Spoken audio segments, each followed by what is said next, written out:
Fat Steven Seagal with 2 Canadian. Drinker was so mean and mocked my fatness and movies. Ah, shut up, you fat fuck. All right, we're live now, and right now, Prince looks very confused. I am. That's like a stream starting thing. Like they do a lot on Twitch. For me, it gives me about a minute to make sure I have all my articles going up. So at least there's a little bit of animation. That's heel versus babyface. He's a YouTuber, gaming, pop culture, all that stuff. I think almost a 300K channel. So I usually clip stuff, and those are like usually we have a format depending on how you do it. Like when people super chat, donate, or super sticker, you go thank you, and then you drop like a little video, like a thank you video, like it'd be something like yes.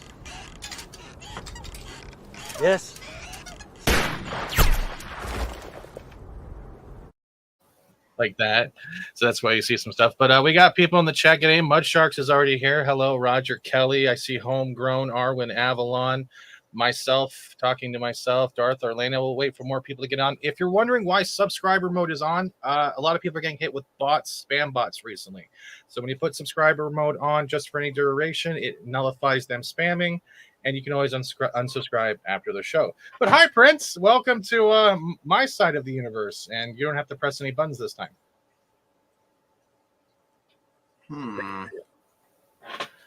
Is it a little weird? Well, so that's what I was kind of contemplating here is a lot of people don't like bots, but I'm just saying that it might be good because if they're spamming the chat, it furthers your video. To a degree, but it also could shut down your stream if it's spammed enough. Supposedly, we've seen people have had like their shows go ape crap because there's too many bots going on spamming porn links and all that stuff.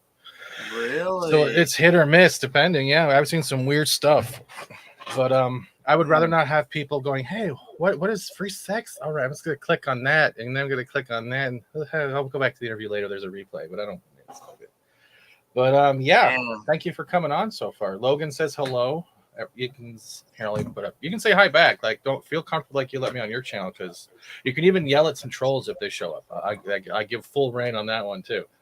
Yeah. Do they is there like a? Do I get to see the live chat or is it only you?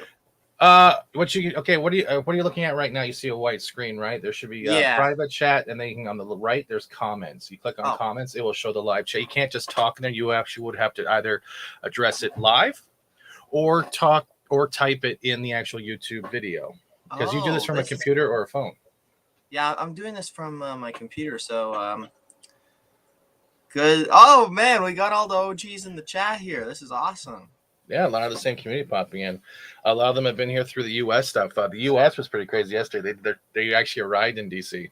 So I want to comment on that quickly because it's like so. I've gotten a lot of people messaging me about this, and it's so night and day. Like we even had one of the streamers that I know personally, like Travel Fun 69. He went down, and I was watching his streams, and I'm like, man, this is like not a convoy. Like this is like so foreign to me because like everyone was just kind of like huddling around in their own cliques and like talking to each other, and like they weren't really like how they were in the Canadian convoy, like, yo, what's up, hey, what's your name, like what are you up to, whatever.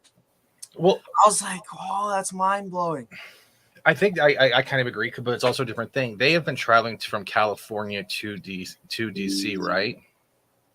So maybe there's a different thing, but you guys were all stationary in Ottawa, right? So everyone came to you. These people went everywhere, but it's not a click. And I'll show this right now. If I don't know if I showed you this, but this is one of the drone footages. And let me just say one thing: that's no small convoy. Well, it's no small convoy for sure, but what I'm saying is the people are completely different. Like, they are kind of completely different, but they're all truckers, right? But they have the same atmosphere, as you would say. Very welcoming. Meals are always provided. All food is provided by donations. Once they're moving to the next location, they're literally telling people, take what you can. Let's clean it all up. Let's go home. And they just keep going. Yesterday was hilarious, though, because we had a couple counter protesters like we saw in Ottawa when you were down in Toronto. trying to stop the convoy in the middle of the street. When we're seeing them on the DC Beltway doing their roundabouts, you have people like yelling out windows, Trump lost, or this is a white supremacist movement. And meanwhile, Oreo's sitting there and his buddy in the car, Julius, is black, like white supremacist movement. Someone better tell my passenger because he's been here the whole time. And you're starting to see the same type of divide that's been going on. But we can get into that. But like, dude, you have to see this. I don't know if you've seen this. But all of these trucks are going down. They have police escorts sometimes. It's just beautiful. And they have the same feeling. They have the same feeling as Ottawa. The only difference is that there's hardly any mainstream news at all down there in Ottawa. Like Ottawa. No one was down there. You have a couple independents, but that's it. Well, you have people like Sasnak, who's like the Ottawaks, who's now hit 100K because of this. You have Oreo Express, OTR Survivor, Wizzy Gig TV Shorts, and all of them are just showing what's going on. And picture Ottawa, okay, but picture every time Ottawa that they were moving, every Canadian overpass on the highway had Canadians with flags saying thank you, fire trucks and all that stuff under every overpass. Let's say you're going from Ottawa to Vancouver, so that's a lot of people. General Flynn came over the CB radio and thanked the truckers. You've had it's been nonstop support and hardly any hate. And if any of the fake news mainstream does come up, they try to do it as an undercover piece and trying to get like streamers or truckers off to the side to ask these types of track questions, but they get chased off pretty quick. You guys did a lot. You have to understand, like, you guys did a lot. Think about this. There's over 200, probably 220 vehicles going from California to DC, plus little smaller convoys meeting up in DC. And they thank Ottawa and Canadians for inspiring that. So you guys might have done something that's different there, but you guys caused a whole movement over a whole country. And that's fantastic. Support Freedom Net, also great. How you doing? This morning, DC police threatened jail, impound licenses, and CPS for those with kids for trucks who going to DC. But that's it. They're driving around in the Beltway. They're not going downtown. So I don't know why they're still pushing this. See, you guys are still the same stuff. But we can get into that later because I bet you have some questions. But you wanted to cover one thing today. And I wanted to cover one thing that I asked last week. And you were talking about Rebel News and Chris Sky, and I'm not really like telling about your joy. I need to do some more research, so I'm going to get this up real quick. And you want to give me a rundown of what's been going on with Chris Sky, because I have not been paying attention recently. So honestly, I haven't seen him in a while, so I don't know what exactly is going on. But so Rebel News, I've been subscribed to them since like 10K, right? Yeah. And so like this was back in high school, and they were like really, really good. Like they were like investigative journalists, like exactly like what we were doing in Ottawa. And actually this guy here on the left, David Menzies, I remember one of the first videos that he posted. He was with them from the very beginning, and he posted like this video back when this was like a hot topic, that like he dressed all in like garb, like it was kind of like, you know, those what do you call those, like hijabs and stuff, where like only the eye slits are available. Oh, hijabs. Yeah, so like it was like the whole thing, like only his eyes. And then he went in to vote, and like no one asked him for his ID, and then he had like this undercover camera or whatever, and that was like a whole deal. I think it got like a couple million views, and then that launched Rebel News.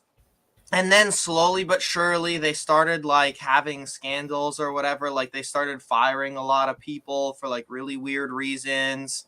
And like people started like opening their eyes, like, oh God, like I don't know what's going on here. So I think basically it's just a classic example of like the more popular you get, the more it gets to your head. And like they kind of had some backroom dealings going on or whatever. I don't know.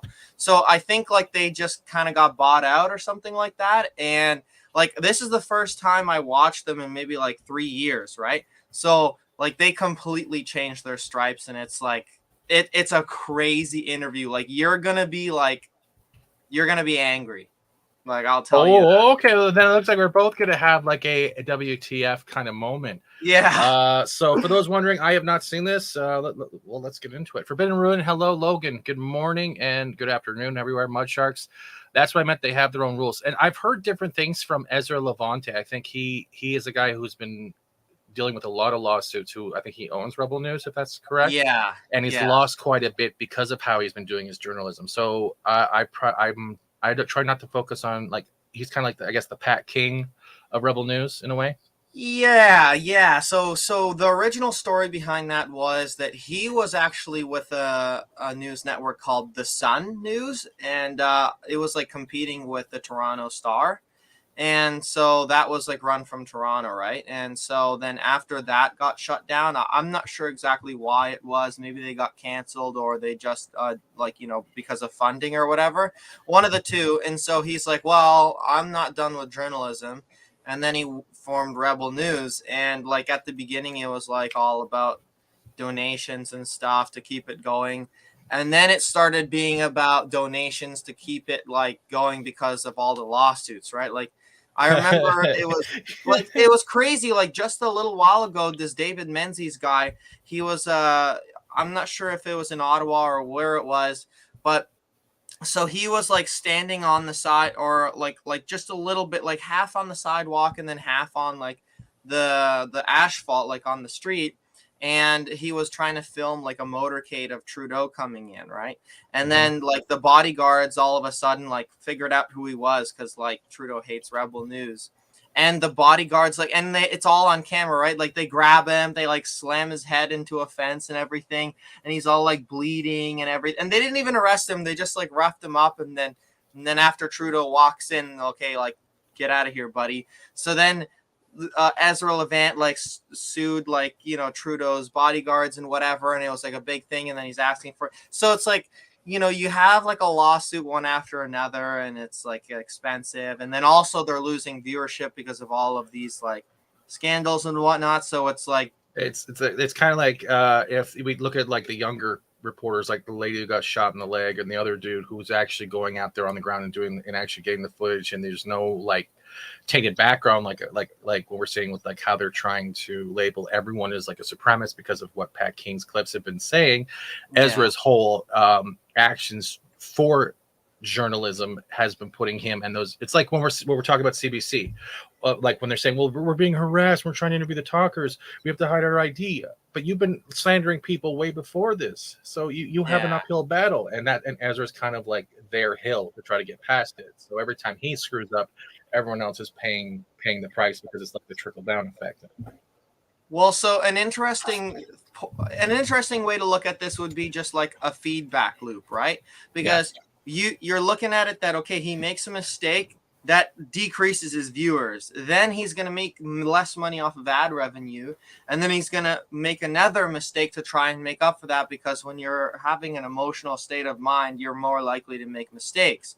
I want to make up for the losses, and then he does something silly, and then even less viewers are watching. And I think, in my opinion, because of this, and they're getting choked out, and like because of these decisions that they're making, because they're not having revenue streams from their usual avenues, like ad revenue and donations and all that, I think what they're having to do is they're forced to take, I guess, bribe money or whatever, to say and do certain things. And I think it's pretty apparent in this video, because like, how else are they going to stay afloat, right? Like, they're getting cut off. Yeah, and the videos I've seen of this guy, he always seems pretty smiling. I know a lot of people coming after him because he's been against the masks and stuff. And this, So I'll state this ahead of time, and if anything does pop up, we are not medical practitioners. We are not medical doctors. We are not giving out medical information. I say that because YouTube picks up medical anything and will hit you in a heartbeat. So I have to do a disclaimer. But with that, let's get into that. And so it's actually funny that you mentioned that, because that's why this interview is so bad. Because it's supposed to be about vaccines, it's supposed to be about masks, it's supposed to be about lockdowns, but it's none of that. And like, he's asking Menzies, he's like, yo, like, why aren't you interviewing me on like what I came here to? Anyways, you'll see when we get into it. You're gonna be like, your mind is gonna be blown. It's funny how giant this guy's head is, though. First of all, just noticing. Well, Like, I think Chris guys lean back a little bit, but still. yeah, but still, oh my god, I just noticed that. Like, I guess weird. All right, let's get into this because we got the Fifth Estate after, and that's going to give you your own what the. Is giving you a platform. When we see allegations made, I'm giving you, in all fairness, time to respond to those allegations. And I did. And you keep trying to push the narrative that I'm a denier and trying to push everything. Quote, 6 million Jews were murdered is the biggest lie created in history. Exactly. Why would you say that? Because 6 million people did not die in the Holocaust. If 6 million, how many did then? Oh, okay. Before anything, what? Exactly. It's like he totally just ambushed him. So he's trying to criticize and attack the character because of certain things. Because he's trying to do a Whoopi Goldberg. Yeah, I don't know if you heard having a Whoopi Goldberg. He tried to what she screwed up and got like 2 or 3 weeks suspended because that's exactly on The View. Yes. Yeah. But here's the interesting thing. Like before this, I was like, oh, Chris guy's kind of arrogant. Like I don't really know, about this guy, whatever. But like after this interview, I was like, man, like he actually talks some sense. Like what is Rebel doing? But anyways, I'll let it play out. we have no idea of knowing. Front page news back in May. Let me ask you point blank. Did you ever say that? Did you ever say that you wanted to kill any politician? No. You're literally feeding every narrative that they're using to attack me right now, and you're playing into it. So, David, I think I'm going to cut this interview at this, and I don't think I'm going to be talking to Rebel News anymore. Really? Seriously? Yeah. Because his head's still big, but like, dude, because Rebel News was known for like getting the truth out, right? And I know Ezra and other stuff, and people are starting to say that Rebel News has fallen. And I get this is why I guess what you're trying to say. This is showing how much they have changed. I guess could this be affected by whether Ezra is pushing down the narrative, or because they want to get rid of Chris Sky because he's just a thorn in the side? I'm not sure. We'll see. Well, okay, Hey, Tamar. Bro, if you were trying to get me a chance to refute it, you wouldn't have kept going into all the ways that I was wrong. You think I'm stupid? Like you're treating me like I'm Wait. The one thing I have a question of, and I don't know if this is true, he probably signed like an NDA or some type of agreement to be filmed live, right? Not in the back areas. I like how they're like, no you notice how they're YouTube. Yeah, I know. I was gonna say they're flexing YouTube that so hard. Yeah. But what if this was all made for sensationalism, just to get them views? You know, it might have been. Yeah. Well, afternoon, Tamar. I meant where you are. It's called ambush journalism. Yeah. And I actually had respect for you until today. Now I don't. How do I say it? Well, it's been a frantic few months for anti-lockdown crusader Chris Sky, a man who is either beloved or hated, depending on who you talk to. In any event, there is so much to unpack when it comes to Chris's recent cross-Canada speaking trip. So without further ado, let's get a much-needed update. How are you doing, Chris? I'm fantastic, absolutely. Well, you're looking very healthy. So glad to see you. Now, I think, like I said, there's so much to unpack here. Why don't we begin with the last time I saw you, namely last week, Dominion Day in Ottawa on the lawns of the Supreme Court. There was a kerfuffle that I was unaware of at the time because I was interviewing Maxime Bernier, the leader of the People's Party of Canada. And literally in the background, I see in the footage that we captured, is this some an older interview happening. just released recently? As I understand it, you were supposed to speak. Red, is this an older interview released earlier, like now, or has this been like is this a whole piece on him saying from how many times they've come in contact with him? I honestly don't have any idea because this event, but oops, sorry. Because now this video actually isn't on YouTube, so it doesn't have a timestamp. Yeah. But I'm thinking that it was from this last summer. Okay, I don't know why Wesley Crusher's on here either. Fuck you, Wesley. Others had other ideas. What happened that day? Well, their narrative is that I was never invited to speak at the event. I just showed up with my big ego and decided to crash their event and take the speaking spots away from the poor nurses and other people who had speaking spots. And I was this big bad villain, and they're just trying to save everybody from me and try to save the movement from me because I'm going to destroy the whole anti-lockdown movement. Now, when you say Reality, when you say they, just they is Randy Hillier, the PPC, all the politicians politicians that are secretly trying to hijack the freedom movement and turn it into a failed and irrelevant political campaign. They don't want me to speak because my message is united non-compliance. It is and always has been. It's the same thing Gandhi used to beat oppressive governments. You simply get the entire population together for a common good cause. And in this case, it's take off your mask, open your business, and that's it. And the pandemic's over. And you don't need a politician for that. You don't need an election for that. And that's actually a really good point, because Ottawa was a prime example of that. When you're not looking at how the narratives are being painted, and just look at how everyone got together. They weren't afraid. They could wear their masks if they wanted to, or they didn't. And it was like a giant dance party. And that's the whole thing, though, with politics in general. This is why I hate it. Once politicians start trying to support a certain movement, they try to make it a political standing for their party rather than just don't attach politics to it. Because once politics are attached to most things, you're no longer a movement. You're just another billboard till the election comes. Well, exactly. And like, for this specifically, I was like pretty concerned because, you know, he sheds a lot of light onto the PPC as well. And before I was like, yo, like PPC all the way, but it even like sheds light on like how they're a little bit like shady in the backroom dealings. Well, that's what people were telling me when I started covering you guys, is that the PPC were they were a party, but they were also a party wanting to have it. What was it, like British Columbia, Saskatchewan, and Manitoba separate from Canada? They wanted their own. They wanted to pull a Quebec thing or something. That was part of the PPC. Like it was like a Wexit or something I heard about. And I was like, I never even heard about this. And I was like, what the hell? So yeah, really weird. Exactly why they didn't want me speaking, because they want you to need them. If you don't need them, if you don't give them your money and your support, they don't have a job. They don't even exist. And so they're trying to hijack this freedom movement. No more lockdowns is Randy Hillier's organization. They were throwing the event in conjunction with a place called Liberty Coalition. Kellyanne Wolf contacted them on my behalf to verify that I would be able to speak there after I got notification from my lawyer that I was legally allowed to. They emailed back from the official no more lockdowns email stating, yes, Chris is allowed to speak at the Supreme Court. And I showed you that. I told you I couldn't give it to you, and I'm not going to show it to anybody until 2 Peters, but I did show you that it exists. So you can confirm that I had an email stating that I was allowed to speak at the Supreme Court. You saw it, right? I saw something. I mean, in this day and age of shenanigans online, who knows? But Chris. Wow, that was a BS answer right there. Wexit was ages ago. Lisa, all right, thank you, because people were bringing it up in my chat during the Ottawa coverage, and I was sitting there going, I don't really care. And people were trying to say it was still relevant today, but it's already like this guy already looks like he knows he's trying to, like his face hasn't gotten deep-red at all. He looks like he doesn't want to be there.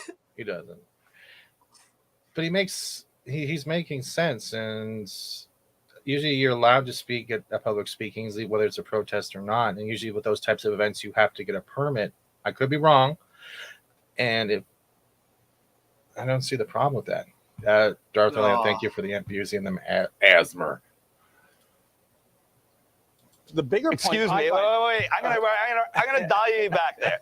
Did I not show you an email? Yes. That said Chris was allowed to speak at the Supreme Court. You did. Okay, that's all I want to say. But I'm just not one of those technical persons that can verify. Well, it will be verified because I will be giving the exact document. So the reality is. But Chris, if I may interrupt. Go ahead. I find this a little sad, and I'll tell you why. Whether you're Mr. Hillier, Mr. Bernier, Pastor Hildebrandt, yourself, others, you all should be on the same page. You are all about opening up the economy. No, we're not. That's the problem. We're not on the same page. You don't think so? No, they're on the page where they want to turn the freedom movement, which is simply people getting up off their ass, doing what they need to do to end this, like take off their mask and open their business, and they want them to sit on their couch, throw their money and their votes towards these politicians, wait for an election, and then wait hopefully for their guy to win, and then let that guy be the one to tell them what to do. That's the politicians thing. And that's why they used me. They invited me to speak. The same day I got the email that said I could speak, a flyer went out with my name on it. They said it was an unofficial flyer. And I have a timestamped email, and I have timestamps showing when the flyer was posted. And the flyer was created and posted after we got email confirmation saying I was allowed to speak. And then I promoted it on every single platform possible. So I brought a huge number of the people there. So what do we have? We have the politicians telling me I can come speak. We have me promoting the hell out of their event and me driving 5 hours to get there and show up for the event. Then as soon as I got there, I walked up to the stage and I politely asked what time I would be speaking at, because I was trying to coordinate a phone call with somebody in a different country who wanted to record the event. And one of the PPC members went up to me and said, oh, well, we, and I said, who's we? And he declined to tell me who we was. We had an internal risk assessment, and we decided it wasn't in our best interests to allow you to speak. Now I'm going to cut that up quickly here, and I'm going to bring it back to that billboard comment I was talking about. If that was true, and because I don't know much about this, but if let's say you get a confirmation email, next thing you're on a flyer, you're promoting the hell of it. He just, in a way, he was just billboarded to get people down there. Oh, 100%. That's the shit we're talking about, because we see that in any politician, whether it be Jagmeet Singh promising the disabled communities help last year, or whether we're seeing people like Doug Ford or anyone else saying, oh, there's already funding for disabled people. It's $100. Yeah, $100 has been there way before. So yeah, politicians and they can't tell you we, it means they made a decision to just use you as a prop. And that's where he looks pissed. He's like, I don't like being used. I'm there to speak. I'm with the people, with the people. He's not a politician. That's the difference between this dude in the suit and this guy in a t-shirt. Because in a way, the suit is like the first key sign of a politician. And it shows that you can't, like if they're on the left sat there with a t-shirt and shorts and was talking to Chris, I think it'd be a different atmosphere. I could be wrong. We'll see. All I wanted was a Pepsi, just one Pepsi. This is Rebel News trying to do an interview with Chris Sky, and it ends up him storming out because it turns into an investigative ambush. So Chris wanted to cover this today. So Red Prince, my bad, Red Chris, whatever you want to call it. And I don't care. Don't worry. All right, cool. So instead, we're going to give you time at the end to do a shout out, and then you can tell everybody to go to Parliament Hill and you can speak there.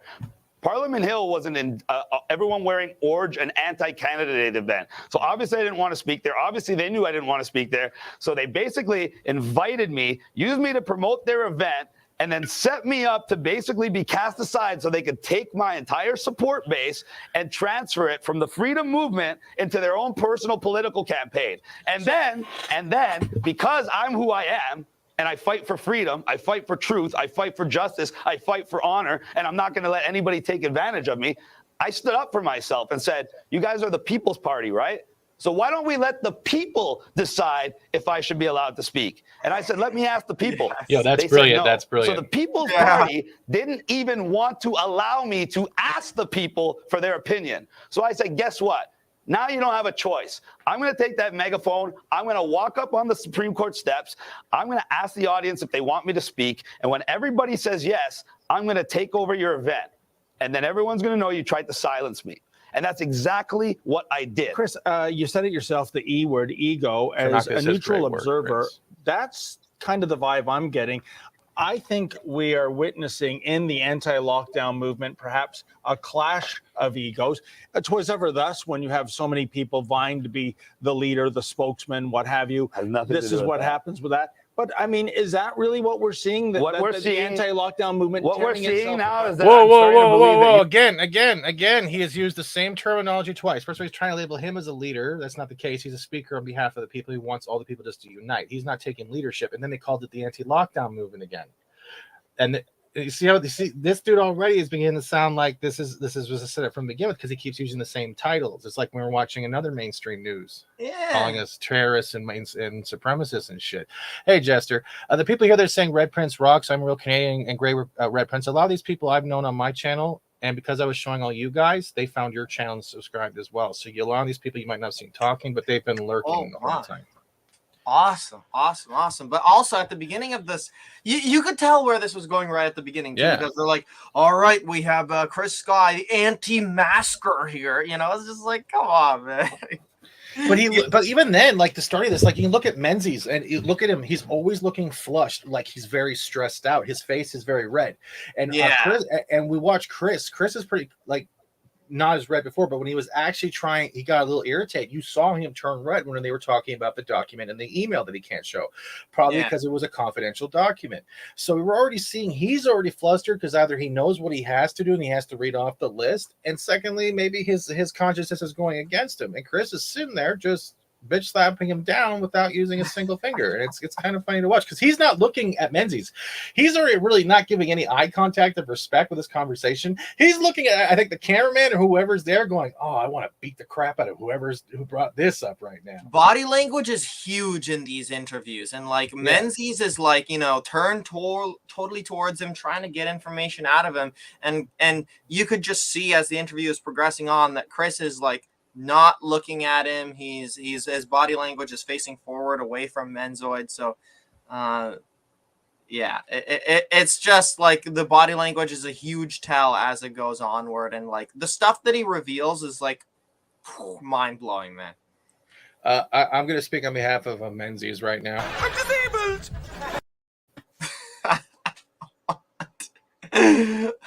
I love those little clips you bring in. I have no idea how to do those, so like I'm glad that we did this on your channel. Oh, thank you. I like them too. Also, but yeah, all right, get into this. I'm already interested because this dude's cracking me up. This control opposition because you're trying to push their narrative and you're trying to pretend like the truth doesn't matter. It has nothing to do with ego. No, if I invited you to speak somewhere, that's an allegation because I'm saying what you just said. Okay. If I invited you to speak somewhere, I have documented evidence, and then you got there and I tried to tell you weren't going to speak, and you stood up for yourself because that's what's right and that's what's true. Am I going to say that that's your ego talking, or I'm going to say you're just somebody who's standing up for what's right? Well, first of all, it was just my observation, and that's an observation. That's an observation people can make without having the facts. I just gave you the facts. I even showed you the evidence, and you still brought up the exact same narrative that every single opposition person has been saying, trying to push the ego thing, and you just pushed it after we got documented evidence, and I just laid out exactly what happened. So well, I don't know now. Well, now quickly, look, he's still flustered. He's starting to be like, and he's laughing too because he's like, you're just the same. Yeah. He knows he's got him. Yeah. And he's looking directly at the camera, so like it feels like whoever watches later on, they know he's looking directly at them. So I appreciate that. Menzies isn't even like looking at the crowd. Honest body language, for sure. Yeah. I'm from July 1st, of course. Front page news back in May. There's the Chris Guy story. Anti-masker Chris Guy allegedly threatened to kill Ontario leader than all other. Look at him laughing. Chris, that was a bombshell story. The man making the allegations, Rob Carbone, and that's the only evidence they have, by the way, allegations from somebody. Yep. So that's the equivalent of me calling the police right now and saying, Dave Menzies wants to kill Doug Ford. Well, first of all, let me ask you point blank. Did you ever say that? Did you ever say that you wanted to kill any politician? No. Okay. So now the other part of this is, Rob Carbone, who this looks like a music video.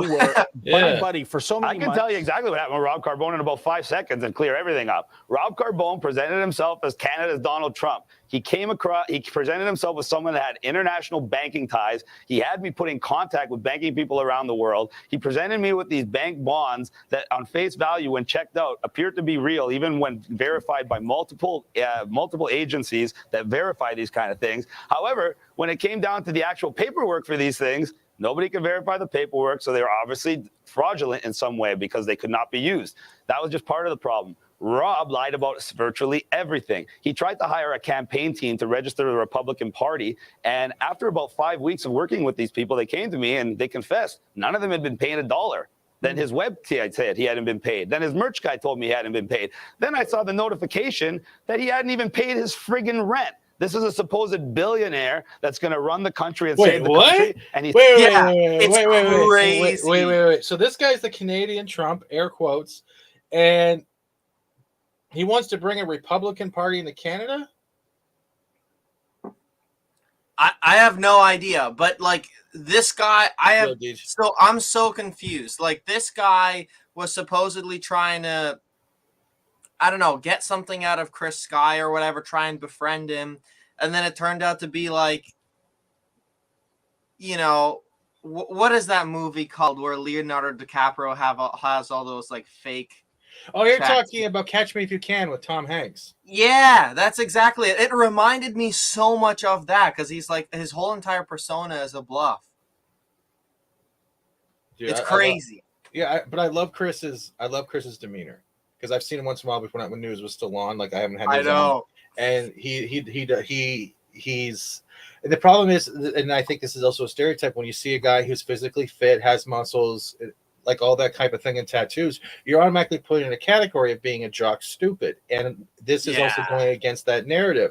So they're trying to push it off as this guy probably has like a roid head, but he's not.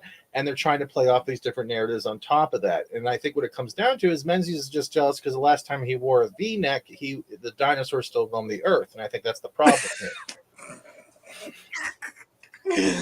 Oh my god. His teeth are really white too, bro. I got Chris. Chris has like the Boba Fett teeth. They're really white. I was like, holy shit. Yeah.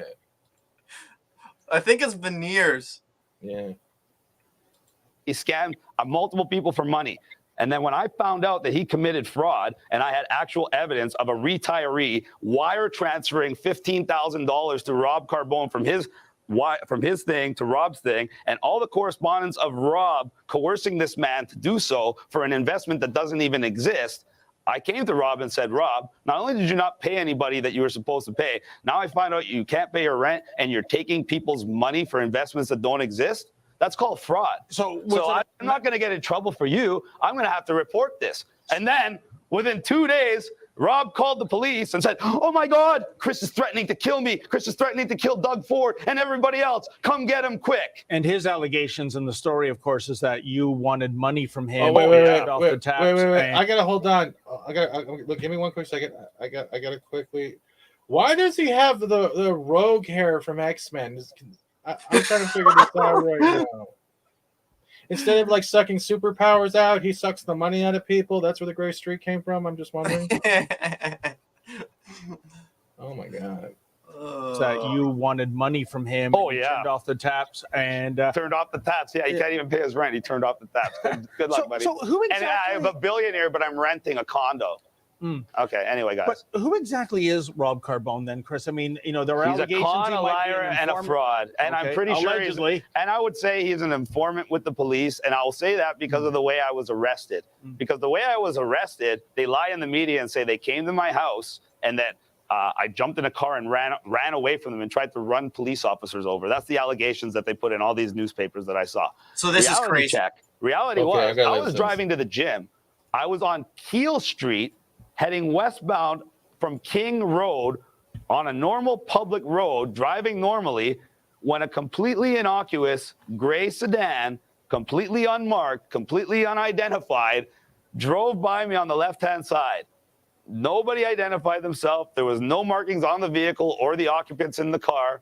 And when they passed me, they got in front of me and they slammed on their brakes.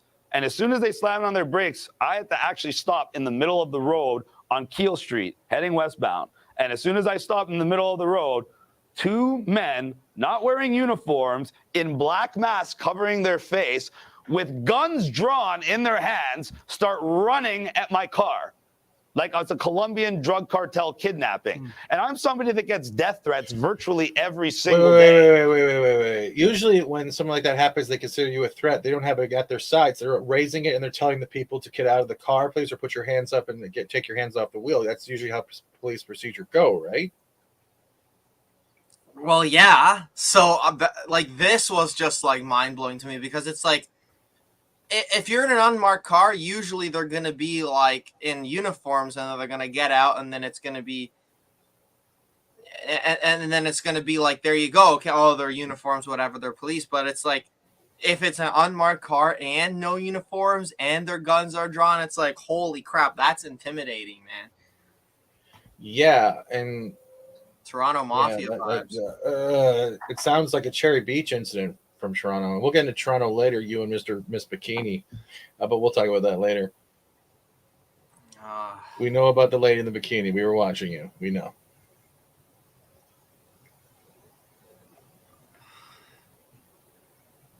I don't know. I don't know if Chris Sky is using roids, Gosu. So what would you or anybody with a brain in this situation do? And what they acknowledge I did, I put my truck in reverse, created a safe amount of distance, put it in drive, and drove around the two unidentified assailants to get away. That's what I did. All of a sudden, that got turned into I tried to run over a police officer or assault with a deadly weapon on a police officer. Everything here is politically motivated. It was timed to coincide with I was supposed to leave the next day for a tour and to launch my book in Vancouver. And coincidentally, I get arrested the very night before, and they put all these conditions on me to try to prevent me. Oh, I'm not can't dissing drive, Chris. I can't fly. I had to be with my bail surety. They got a warrant to go to my house and take all my legally owned firearms, all based on the hearsay of somebody making a phone call to the police and saying I said something. Chris, switching. I can say something quickly. No offense to Toronto Sun, but you're trash, and that's why. Yeah, it's when you see Toronto Sun headlines, it's like looking at a tabloid talking about soap operas.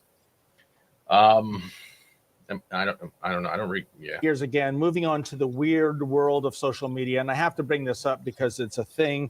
We even get questions. Why do you give Chris Guy the time of day, given that he is a Holocaust denier? And my God. I have been to the concentration camps. How many of you so-called Holocaust proponents have actually gone to Germany, spent hours on a train, hours more on a bus, and then hours more exploring Sachsenhausen concentration camp? I saw where they kept the Jewish people. I saw where they kept the non-Jewish people. The only thing I've said about the Holocaust is when they tell you 6 million people died, that's a biblical reference, and it's about fulfilling a prophecy for the Jews to come home to their homeland. And they've used that reference multiple times in media well before World War II, going back all the way to the early 1900s. Now, I'm going to stay in quickly since I'm not very well versed in history and all of this. We're just listening to what he's saying, so that I have to say that just because. But like, he seems to have done his history. Like he doesn't seem. Smart guy. He doesn't look like he's BSing, nor does he look like he's like, you know what I mean? Like usually, like he's stating what he states. So absolutely. So that is not Holocaust denial. And the only other thing I said about World War II that people try to criticize is, yes, we know Jewish people were persecuted. We know they were killed, and it's horrible. But so were 30 million other people during World War II. So we need to remember everybody. And when I said we need to remember everybody, they're like, oh my God, you're a Holocaust denier. It's like when someone says all lives matter, and then someone screams, oh, that means you mean black lives don't matter. No, that's not what it means at all. What the hell? So yeah. Anyway, whoa. That's the one thing that's been bothering me since the Black Lives Matter shit came on here. All life matter includes all life, not just humans. It means all life, animals, plants, every insect. It means all life matters because all life does matter. No one has the right to take away a life, but you can't create life. And we're seeing that when you have births and you have new families and all that stuff. But like all life matters means does not mean, except for the blacks. It doesn't, there's no brackets or like special asterisks like you see in like how much actual whole wheat is in your cereal. I know. It's crazy, man. Like, shit. Yeah. There's we a saw lot that. of. But that could fall under the victim. That could fall under the whole self-victimizing culture. You know what I'm talking about? Like where you have people that try to play the victim, try to feel like, oh, woe is me. They try to blame everyone else for their mishappenings, their misfortunes, their inabilities to work hard and take criticism, whether it be constructive or negative. And they start using those terms like, oh, you're a racist because you didn't like my comic, or you must be misogynist because you don't like women, or you must be an incel or a cis. It's the same thing. They play these cards of titles because they can't understand that an opinion isn't supposed to hurt you. It's supposed to make you realize where your failures are and where your successes are. That's how we grow and adapt in our arts and whatever we want to be, because we're not born perfect. We will never die perfect. It's crazy to me, man. Holy like the whole he's tying in a lot of like subplots here of like, you know, other political stuff that's just sort of related to this, and like Menzies is just like throwing everything he's got at him, and I'm like, how is Chris just like boom, deflect? Like I gotta give him like major credit for being able to handle it as well as he did, because like straight up like, so how does it feel to be a Holocaust denier? Like, are you kidding me? That's like so insulting. It is, and what I'm getting a feeling here. Let's say if Ezra still has to pay off like lawsuits that he's lost and all that stuff. What if this was a whole setup just to see if they can trigger Chris into anger? Where it actually would be a lawsuit against Chris if he decided to get violent or threat. Maybe I'm thinking like there's so many cards on the table here, but Yeah. Jesus. Hey, Low Spec, how you doing? Chris is a threat to the MSM narrative. Well, the MSM narrative right now is like we'll slander you, complain about our hurt fee-fees, and still take a check from the government. That's my understanding right now. Fuck CBC. That's all. Sorry. Yeah. But yeah, this. Well, Chris, because the internet is forever, I mean, some of those posts from years ago have been republished. Here's one, quote, 6 million Jews were murdered is the biggest lie created in the history of fake Jew history, end quote. That is, why would you say that? Because 6 million people did not die in the Holocaust. If 6 million, how many did then? We have no idea of knowing. Really? But for them to claim an exact number when it's completely impossible of knowing, it's completely impossible of knowing. And there's lots of different references like the World Almanac that show the population before and after. When Israel was created between 1946 and 1948, with all the stuff that was going on, millions of Jewish people habitated to there. So 6 million people didn't just die, they relocated. So when they say 6 million people, like I said, it's making reference to their biblical prophecy that says once 6 million of us perish, we will get our homeland back. So that's Chris, why they chose the number of 6 million, because it's written in their book. There is no way of knowing how many people died in World War II. For someone to go and say 32 million people died in World War II, that's complete hogwash. So for someone to be able to go and say, especially in concentration camps, that this many people died, a specific number, that's complete hogwash. There's no way of knowing how many people died. Well, do we know they were persecuted? I would dispute 1,000,000%. That's indisputable. Do we know they killed a very large number of people, probably in the millions? Yes. Do we know that they killed 6 million on the dot, or 6 million, that number? No, and nobody can prove that, and that's what I am saying. Well, Chris, have you ever reached out to Yad Vashem, the Holocaust Remembrance Center in Jerusalem, who has done incredible decades worth of research? I mean, I've been there several times. I remember a curator once saying when they had the original number, it was 18 million, and then they wanted to be bulletproof. So they went through the records over and over, and sometimes people were double, triple count. Wait, what? You seem to be like losing your mind here. So it's so funny. He's like, yo, like, you gotta meet this guy, like this one guy to like, verify this thing because, like, it's like, man, all he's saying is like, we don't have like a specific number. Is that so bad? No, because technically we don't know how many deaths are because we weren't there, and it doesn't matter how much research you do. There will always be a name probably missing. So I guess he has a valuable point there. And exactly. And then he's like, oh, like, but before they thought it was 18 million. So it's like, okay, so this guy who's a supposed expert, he's going to like be off by a factor of 3. You're going to be saying 18 million. And now you're going to be saying 6 million. It's like, okay, these are supposed experts. So is it totally out of the picture here and totally out of the realm of possibility that he could have been wrong this time as well? It's like, are we like not seeing this here? Like, what is going on? It's the fact that he's trying to say it doesn't matter how big of a historian you are, you're not going to get things always right. Yeah. So why is it we're only following with one person or whatever the facts are? The history, yeah, I get what you're saying. He's trying to say that there might be more to it. And not let go of the past. Purgosu says, I am sorry, but this guy is not telling the truth. Read his body language, voice inflection, gestures, and serious lack of eye contact. This guy is total BS. Eric, are you talking about Chris Sky or the other dude? But it's also like I agree with what Arwen's saying. This is also a polarizing subject and very hard to discuss rationally. Yes, it's going to be sensitive to a lot of people depending on their family background, the history they've been taught, and the things they know and have experienced. So we're just covering the interview, but I get what everyone's saying, especially since I'm not very well fluent in history when it comes to the Holocaust and World War II. I have no actual opinion. I'm just watching mannerisms. And I don't think Chris is giving him any eye contact because so far, the way this whole interview has started, he's been using this weird kind of labeling thing. So Chris is probably, already on the defensive because the way Menzies has been acting. Oh, not the interview. I'm talking about the guy being interviewed. That's what I was talking about. Rebel News is just another Zeo news source. I don't know what that means, but okay. Hello, Kier. Zeo. What does that mean? I don't know. Huh, Maybe a Zion, whatever. But yeah.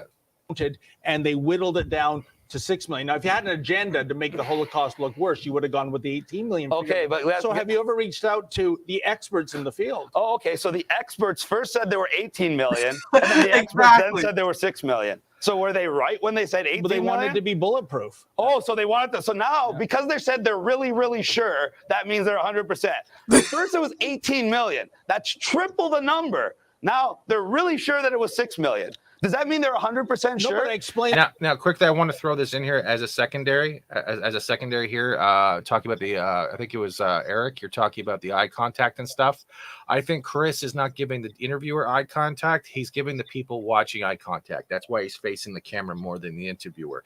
The interviewer hasn't looked at the camera once. He's only been looking at Chris. And pretty much, if you're having an interview that's going to be streamed or watched later, if no one is actually looking at, I guess, the camera and giving like I'm talking to you as well, then maybe that's where he's coming from. So it all, I guess, it depends on the individual and how they're seeing this interview and how they want to perform, not perform, but show themselves. So it could have multiple things. And since I'm not a master of human mannerisms, that's the only assumption I can give at this point. Excuse me. Some people were counted 3 or 4 times. That's wonderful. So does that mean that they missed any more that could have been double counted, or some people that were counted that weren't really dead? Does that mean that the 6 million number that they came up with is 100%? Can you tell me? Can we contact them right now and they're going to say the 6 million number is 100%, or will they say it's an estimation? Will they say it's our best estimate? Well, Chris, it's I asked you a question. Will they say it's 100%, or will they say it's an estimation? When the previous estimation but that's a good was question. 18 million. Estimated or for sure? Because for sure means fact. Estimate They means believe. assumption, They based on what believe. you So counted. it's not a figure. Chris, it's something that they're literally making up, like I said, and they're saying this is our best guess. But Chris, a guess is still a guess. A guess is still something you made up. So when you quote me and say you're denying the experts themselves are telling you this is a number that we're making up based on the information we have available. Based on the information we had available, we thought it was 18 million. Now we're guessing it's 6 million. So that's all I'm saying. Guessing. It's doing decades and decades worth of research. That's wonderful. You've gone to some you can say whatever you want, regardless. Exactly, you admitted that it's their best guess. Well, I didn't say guess. Their best belief. Sorry, a belief is still a guess. Well, I think based on decades worth of scholarly and research. Now I'm 100% sure that you guys have changed your stripes, because this started about an interview about anti-lockdown, and it turned into let's assassinate the character of Chris Sky and try to make the Jewish community not like him. When I have very high support from the Jewish community, because some of my best friends are Jewish. No, I know exactly what's going on now, David, and now I know why I didn't get contacted by Rebel News for a couple months, and now I also know why you guys got demonetized off of YouTube. Oh, and shit. You lost all your income, yet somehow you started hiring all these new people, and somehow your station keeps growing. And now when I go on your feeds on Twitter and stuff, it reads more like a mainstream media platform instead of the Rebel News of old. Well, you guys are starting to disappoint me, David. No, Chris, listen, I hope you don't edit this out to make it look to try to make me Chris, look bad. this actually this attack on me and my organization. It's not an attack, it's just an observation. If I may speak.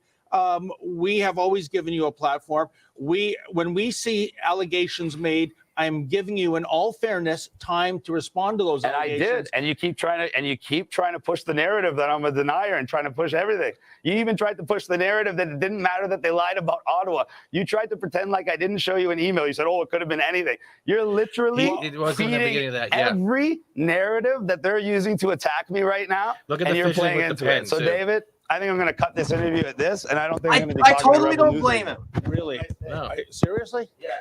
Well, Have a nice day, Dave. Okay, well,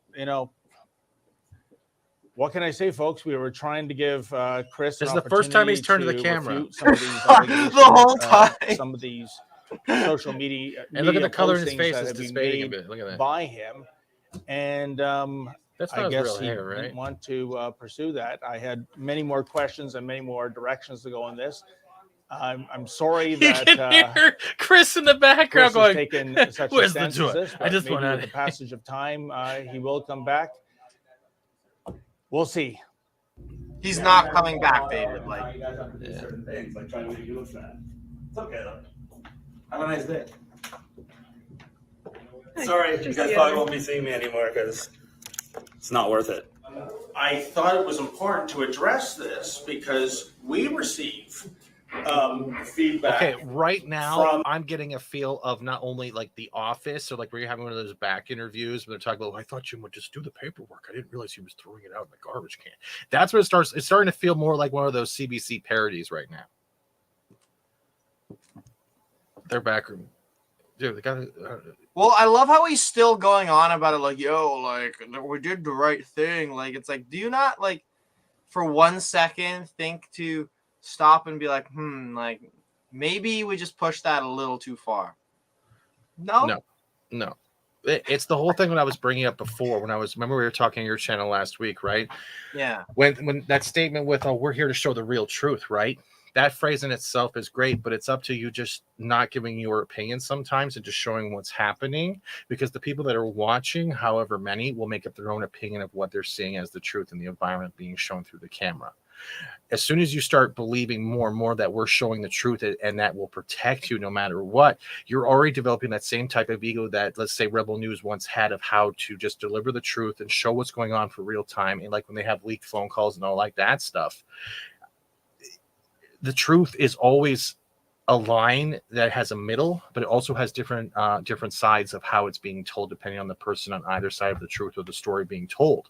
And the perspective of an individual always warp in a way what is actually going on. Do you know what I mean? And I think and that's I think what's going on here. They're only saying one thing. They're saying about anti-masks or anti-mandates and all of this thing, that he has an ego, and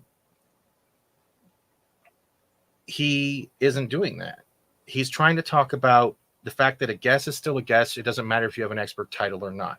The fact that he was invited, he was put on a flyer, he promoted, and then he was told he couldn't speak. So he's trying to say, like, look, you guys like one thing was promised one thing, and they keep pushing one thing, and then another thing is what actually happened. And no one's, and that's where he's not giving him eye contact. I don't think he's giving him eye contact for one thing. Honestly, he doesn't respect them, the interviewer. He doesn't. He doesn't respect the interviewer. He is looking at the camera, at the people, being like, look, this is what's going on here. I'm looking at you because at least you will make up your own opinion. Because if you look at the other guys, if you look at another person's face and you're feeling like a slander, you might lose your cool. It all depends on the circumstance. 100%. So, but it's funny because this is like only 2/3 of the whole video. The other third of the video is basically David Menzies, this guy in the shot right now, and Ezra Levant like talking about it in a back room, just like trying to justify like how they were right. It's honestly like mind blowing. I didn't even actually watch the last like third of it because I was like so pissed off when I watched this the first time. So like this is gonna be like an actual like candid reaction from here on forward. Then maybe the things to look at is like Chris hasn't really changed his demeanor much. He's been pretty much contradicting and saying the same thing over and over again. Usually if someone's lying, the lie changes over time and you're trying to remember what you just said 5 minutes ago. And I think, and I'm wondering if when you're talking about the last half, is they actually saying the same type of thing, or is it gonna be more of a defensive mode? We'll see. Because like from what I like, just brief clips that I saw, it's like, yo, like we gave him the opportunity to come clean and he didn't do it. So like, you know, I think we're right. Come clean. That's already means they already outed themselves. If that's true, I want to hear that. Yeah. Viewers saying, how do you give a Holocaust denier a platform? And I just wanted whoa! Already labeling again. Holocaust denier. He never once did he admit he was a denier. He was saying that the numbers have been changing. That's not a denier. That's what I'm saying. It's like it's mind blowing to see like how they're twisting the thing. And like how do I capture their faces on the pause so well lately? It looks like he just I don't understand that. He's attacking again. That's right, Pure. Yeah. Yeah. But no, man, like that. Now I understand why people are kind of like Rebel News now, because if let's just say Rebel News has been like funded now lately by the PPC, it can explain that maybe they're just becoming another one of the mainstreams. I see it. Like I honestly think the transformation is complete. To be totally honest with you. to find out what his side of the story was. But I guess I'm off Chris Guy's Christmas card list. It's too bad because I had a lot more questions to ask him. And the thing is, we're not on anyone's team as a journalistic organization. We're kind of like the umpire folks behind home plate. We're calling balls and strikes. And listen, just like a ref calling offside, when you see something that is offside, you got to raise it.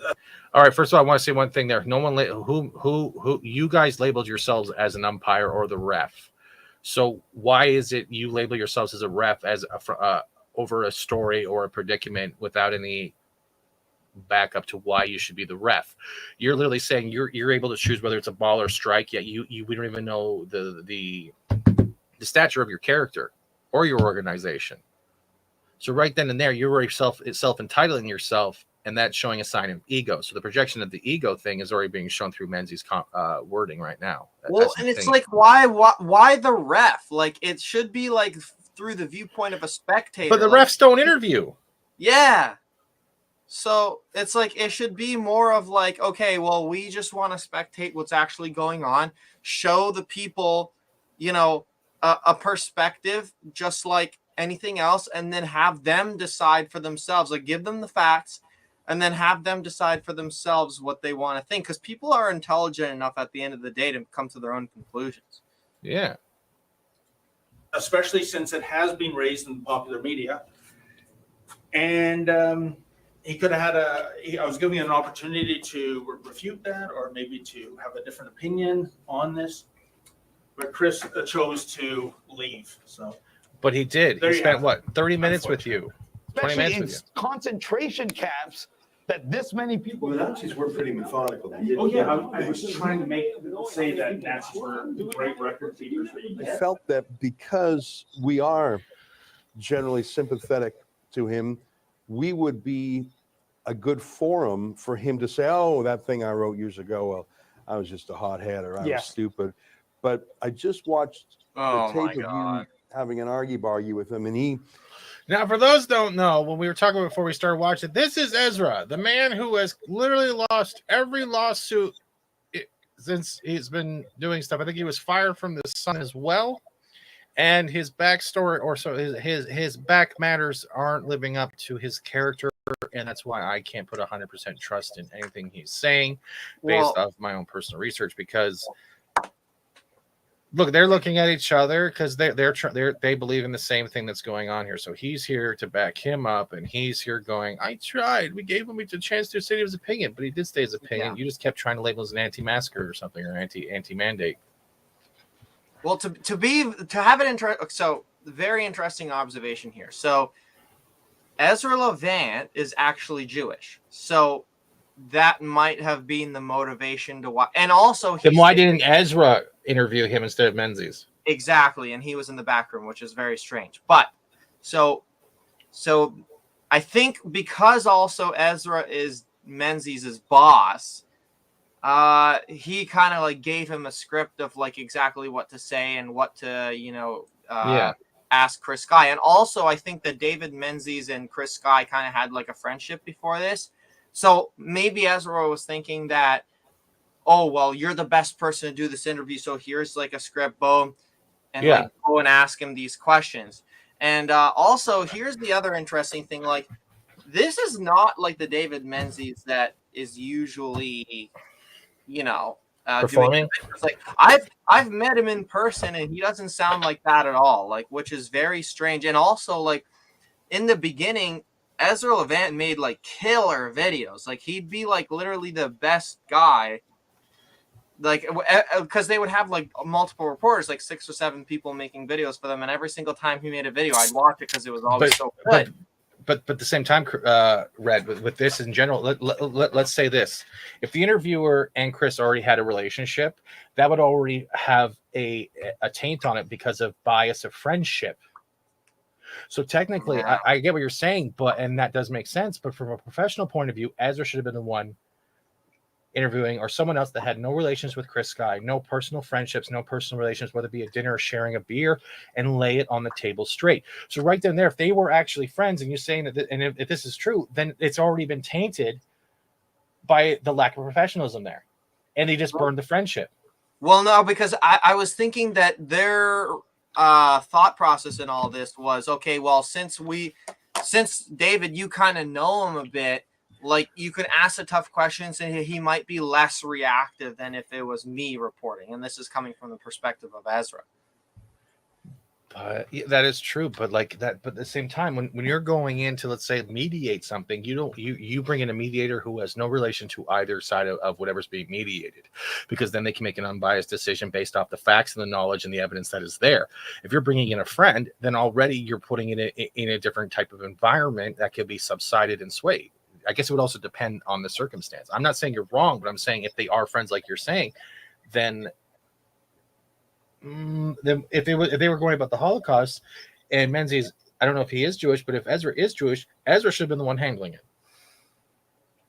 Yeah, like for sure. Like honestly, it would have been a much more interesting conversation if Ezra was the one pointing the questions, because he's a lot more like he has a lot better interviewing skills, and I think like Chris Sky absolutely destroyed Menzies, so I think he would have been a fair competition for Chris Sky, and also like I think with his better choice of words, it would have gone a little bit differently. But still, like it just to me is like it's crazy that they're sitting here, like literally in the exact. Oh, same room yeah. that Wait, they and went also out. wait. I have to contradict myself because okay, even then though, since Ezra is Jewish, he might have had a personal emotional effect to us, and also kind of affected the interview too. So they should have found someone that could have handled Yeah. this that would have been neutral. So I guess I'm wrong on my point too. So I'll kind of add to that. I thank you, Trin.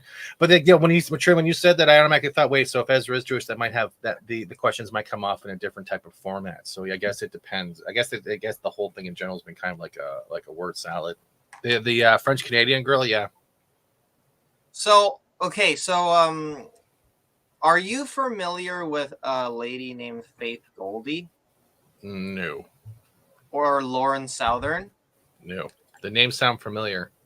Okay, yeah. So these were both like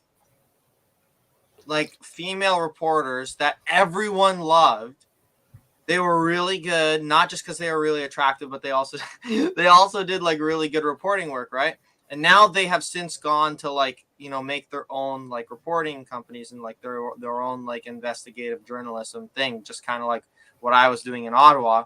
And like they both got fired for like super shady reasons. Like I'm not so sure about the Lauren Southern thing, if anyone wants to comment about that, but the Faith Goldie thing was like, so say for example, it was like the Ottawa truckers, right?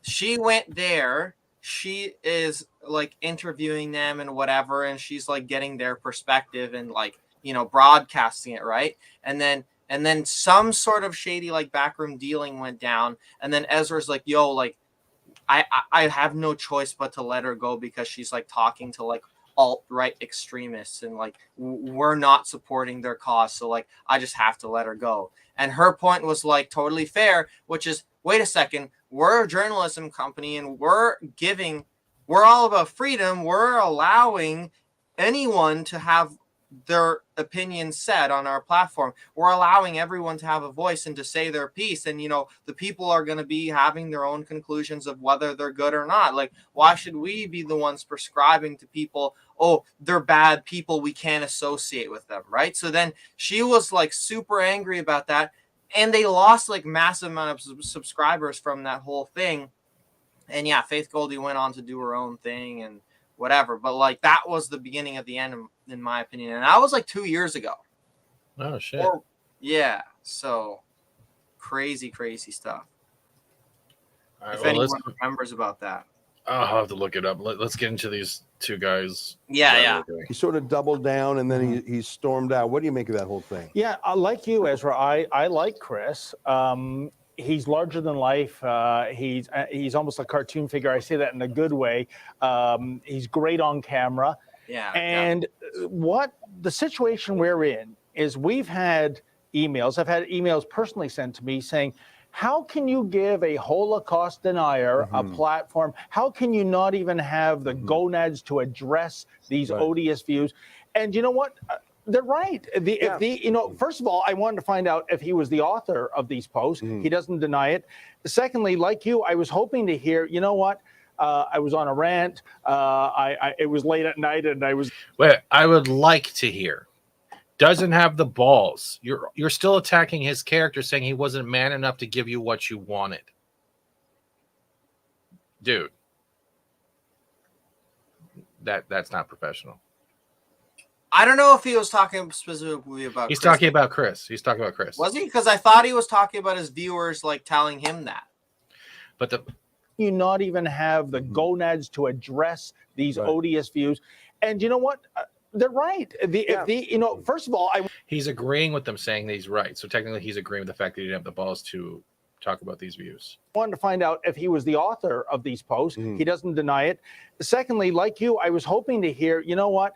I was on a rant. It was late at night, and I was inebriated. Secondly, I was hoping to hear, but like no, you. He So was both of doubling these guys down were on hoping to it. hear something like that. And I mean, when you look at, the words in his own words, Ezra, 6 million being the biggest lie in the history of fake Jewish history. What does that even mean? Yeah. Who's writing the fake Jewish history? I didn't understand what he was saying about. It's not okay. Let's lay it out here. Chris even was saying this. It's not about fake Jewish history. It's the fact that we can't account for every death that had went on during that time because none of us were there, and there probably isn't the records of everyone. We don't know.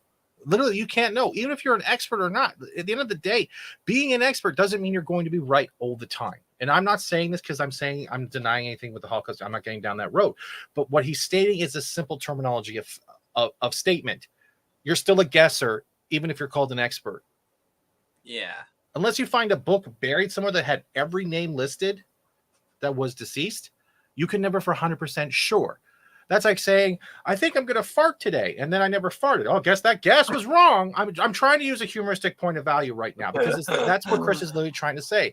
Because if the numbers change, that means the expert previously who said that number was not exactly right. It all depends on what they have available, and that's where he was going from that. It's literally like a logical thing. God. Yeah. I'll just let the video continue because it gets even crazier. And anyone listening, don't take what I'm saying as insulting the Holocaust. I'm not in the slightest. But I'm going to break tension with a little bit of humor, trying to say, like, look, I get that Chris has a point. A guess is just a guess. I'm not citing. I'm saying a guess is just a guess. That doesn't make you a denier. It's literally going after the expert who stated something. The title is just a title. It doesn't mean you're right and perfect because you have a title. I'm not really fat Steven Seagal, but people will guess that I am. Thank you, Twitter, and those random DMs I'm getting, thinking, hey, can you talk to Putin? What the hell? Yeah, it's a polarizing subject, aren't we?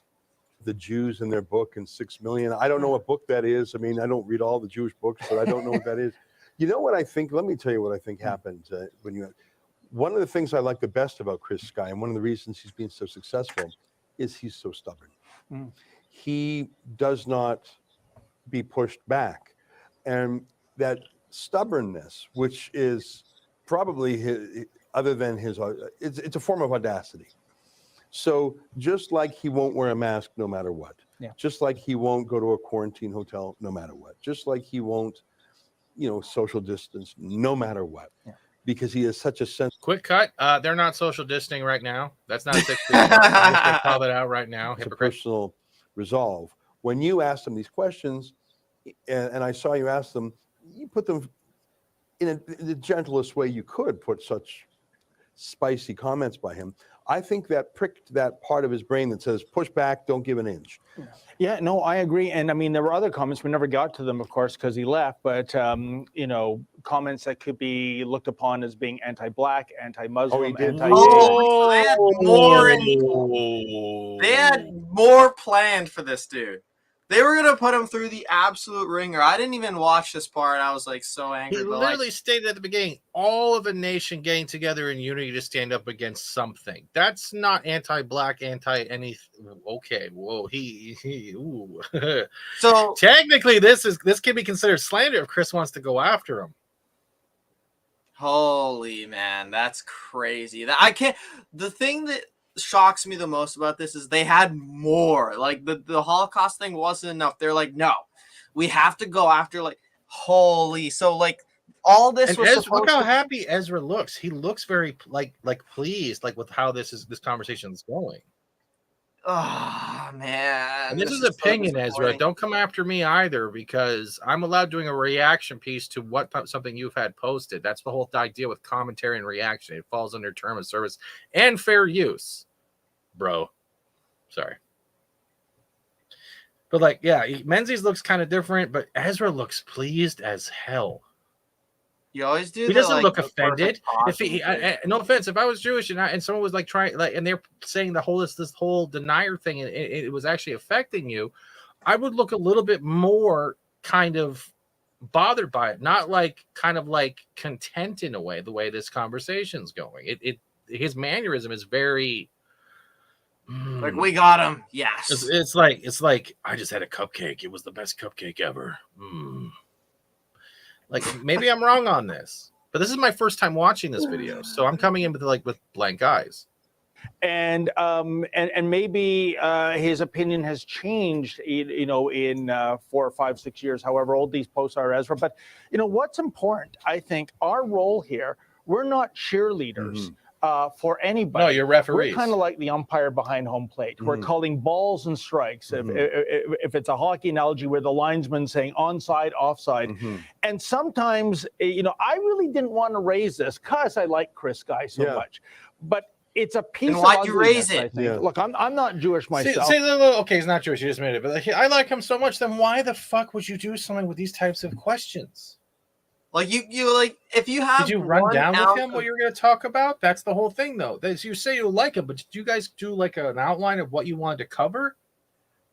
Wow, yeah. That's the question right there. But here's the thing, right? Like, if you have any ounce of like personal skills, like if you have any sort of what do you call that? Like, ability to understand people's personalities and like their body language and anything. Like, you could have just stopped it right there, be like, all right, I'm pushing too hard. Or like, even beforehand, when you're like writing your script, like, oh, I'm going to ask him about the Holocaust thing. And then, oh yeah, I'm going to ask him about like the ego thing. And then, oh yeah, I'm going to ask him about like whether he hates like blacks and all this stuff. It's like, okay, am I not thinking here that this is going to piss him off? Like, this is going to be offensive to like. I like him, but I'm still going to fuck with him. That doesn't make sense. That's like an abusive relationship. It's saying none of my friends like you. I like you. I love you. No one else will love you like the way I do. You made me do this to you. That's what it sounds like. I'm like, you're saying you like him, but then you're asking these questions in a format and labeling like you're going after the ego stuff that Chris has heard so many times before. So already you're using trigger words to get an emotional response. No, excuse my language right now, people watching, I do swear. Fuck you.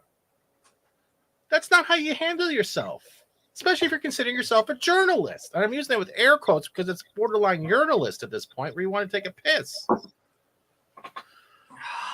And look, he still looks. Look at him. He still looks perplexed. Like his lips are pursed. He's just sitting there going, "I'm calm as hell." I'm like, "You see what I'm seeing right now?" It's like he's like giving a look to the camera, like, "Bad, Chris, bad." Is this desk real? Because it looks like it's just been put in there like an image. I can't. That's an ugly desk? I don't know what's going on. I think it's real.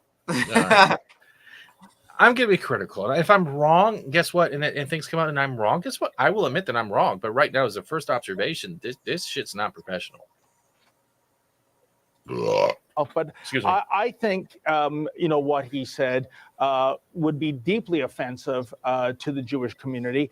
And it wasn't the only thing. And by the way, as an important thing, this was not a gotcha moment. Several weeks ago, I had a phone conversation, must have been over 20 minutes, on this very subject. We knew you were talking about. Absolutely. And we also talked about the alleged death threats he's made to Doug Ford and other premiers. This is on the basis of Rob Carbone. All right. Oh, wait. So if you've already talked about this on a 20-minute phone call, did you tell him this was going to be in the interview before the interview went live?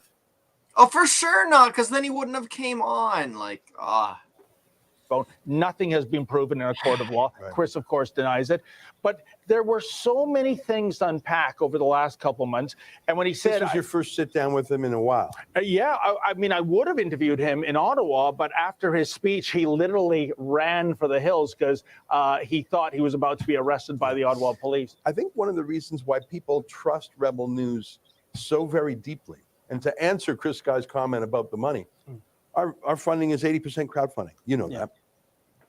That's the only way we survive. And that's going back to what you were saying earlier, that their whole thing is being crowdfunded. So, this is kind of weird. Like, it's like he has no problem talking. Like Ezra's really like, hey, we got money, crowdfunding the money because we're trusted. We're trusted. And like, well, not after this, you aren't. I mean, like, for did sure. Did it have fallout after this? Because I read some of the comments and they're like, "Oh, you guys really they just burned them side from what I understand." I think this was the final nail in their coffin, to be totally honest with you. Mm-hmm. Survive is our trust. That's right. The reason people trust us is because Doug Ford sat in this very chair here. Oh, yeah. Really? Doug Did Ford you not spoke break at our it? Rebel Live conference. People trust us because when Doug Ford goes off course, we criticize him. Jason Kenney and I were very close friends back in the day, but I have to be honest with my viewers and say he's doing things that are very wrong, and I would criticize him if it was Rachel Notley. The reason people trust us, I believe, David, you just trust 4 times very now. authentic, is because we call it like we see it. We follow the facts where they lead. We tell the other side of the story. See, he's reaffirming that people trust him, in my opinion. He's reaffirming. He said trust. He's used trust now 4 times in one paragraph. He's like, well, people trust us. They come to us because they trust us. People trust us. When we could have force here, we trust us. Because Doug Ford's also already a heavily criticized man for how he handled lockdowns and everything else in Ontario, especially with the LTCs, the 2,000 plus deaths, calling in the military, and the fact that he tried to blame the previous government, even though I believe when he took office, he cut funding to LTC. So that's why he's using the Doug Ford trigger word. Be like, hey, people trust us when we got Doug Ford and shit, but Chris Guy isn't a politician. You came after a person who's popular in society. Right. And then you're saying, well, you should trust us with the Doug Ford thing. You should trust us with Chris. And like right then and there, I don't know if you're telling yourself or you're trying to reaffirm to people still watching that you didn't fuck up. Oh, for sure. I talk a lot. Sorry, it's my ADHD. That's what I do here. And I like Chris Guy. I don't like what he said on those social media posts. I think it was stupid. I actually don't think he's a racist in his bones. Maybe he is deep in his heart. I don't know. Pause it for a sec. If he doesn't think that he's racist, why would you push the narrative like he is? Yeah. I was listening to that too. I don't think he's racist. And then, like, if he didn't think he was racist, he would have contradicted Menzies earlier by saying, "Well, people were thinking he was anti-black and everything." Like, well, I don't think like that. There, right then, there, he had a proper opportunity to go along that conversation. So, yeah, and his mannerisms changed. It's like, this feels weird. This feels really weird. It's hard to watch. That's perfect. It way to is. describe it. It's like watching 2 grown men knowing they can never have a Viagra. They'll give them an erection. That's what I'm getting the feeling here right now. We gave him a chance to deal with these in a non-gotcha way. Yep. You are the friendliest journalist in Canada. There's no 2 ways about it. Well, and Ezra on the... But let me just close by saying, yes, our job is not to be his cheerleader. Our job is to tell the story. But you guys called yourselves refs like 10 minutes ago. So how can you? But we're not like in the, those motorcycles that have a little jump seat. We're not the little buddy in the jump seat. Chris Guy will likely remain a newsmaker, and I'm sure you will continue to cover it. He may not even like that, but so what? We cover people who don't like us all the time. 100%. And one thing, if Chris Guy is watching this, all I have to say is my door is open. You can email me, phone me. Maybe there's some kind of reconciliation here. But it's too bad he stormed away. I had so many. Dude. Okay, hold on. Watch this dude's face while Menzies talking. Watch his face when he turns to the camera. Watch. I got hold on. Watch it. He's like, he's kind of like holding back a smile, like at one point. Yeah, he's literally like, I am happy this happened. Maybe there's some kind of reconciliation here. But it's too bad he stormed away. I had so many other important questions to ask about Yeah. the lockdowns in general. But all I was trying to do, as you said, was not to ambush Chris Guy, because we had talked about this on the phone, but to give him a platform to, clear the air. Yeah. And unfortunately, didn't go so well. You know, You win some, you lose some. I have a terrible joke that I sometimes tell my wife, which is I apologize once a year whether I need to or not. And the joke, of course, being, we do things that are much more frequently than once a year. That was and, the and it's fakest not in laugh Chris I've ever Guy's seen in my nature life. to Yeah. ever admit defeat or that he did something wrong. That's why he's such a good fighter. But I think on these stupid internet Holocaust comments, they were so dumb. Yeah. And he's digging in on them as if it's an enormous point of principle to save them. I don't even think I don't know if he means it. I don't know what's in his heart. But I think it was a stupid thing for him to storm out of here on. I think you're right. He should have reconciled. I'm going to continue to watch his antics because he's such an interesting. All right, now they're calling it antics. Now they're saying he should have come clean. Like they've already made up their decision. I thought this was an interview piece, but they've already made up the decision of who he is. Yeah. Oh, 100%. Yeah, guys, both me and Chris got booted back. StreamYard effed up. I don't know what happened. I have never had that happen before. But supposedly doing reaction pieces. What we're seeing is 7 minutes ago, we have identified a connection issue which may cause issues with creating broadcasts, going live, or ending broadcasts. We're investigating. That is StreamYard's end who is messing up. So this is a server-wide StreamYard's thing, guys. Okay. Newsmaker. I agree. Well, he said he's off to Sudbury, so we'll see how that goes. And yet it's another, I guess, cautionary tale, isn't it, Ezra? The old saying, the internet is forever. Mm-hmm. Yeah, just like this interview.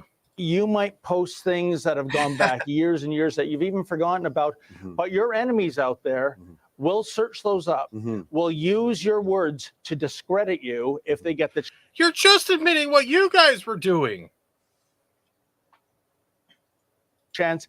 I know how you feel about Twitter. Well, let me close with one thought here, and again, I'm doing too much amateur psychoanalysis. Why was Chris so mad?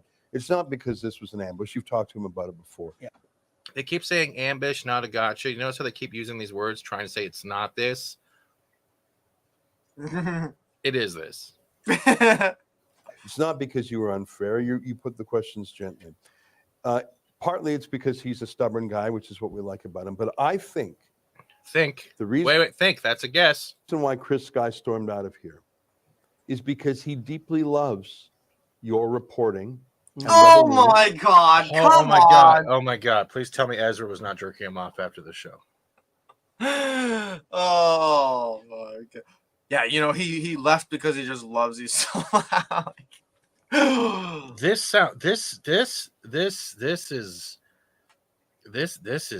is hard to watch. Yeah. This is literally watching two grown men that probably make out from their own documentaries to them in the mirror to themselves. This does not sound legit at all. It literally sounds like I can hear myself quickly. Hold it. I don't know if there's you need to get you headphones. Sorry. But I was trying to say is like this literally sounds like they're projecting the defense that they weren't trying to gotcha him. They weren't trying to ambush him. But yet, if you weren't, you wouldn't keep using that so much and try to defend yourselves. So it seems like there's a projection going on here. God. I like how people turn things around to play victim. Yeah, homegrown victimization culture is a new thing right now. Yeah, it is. But these bozos are Ezra and David from Rebel News. And yeah. Because we have been his most frequent and fair journalists. And so I think he feels like he has a breach with us on this issue. And I think that causes him some pain because he has loved the fact that we've reported on him.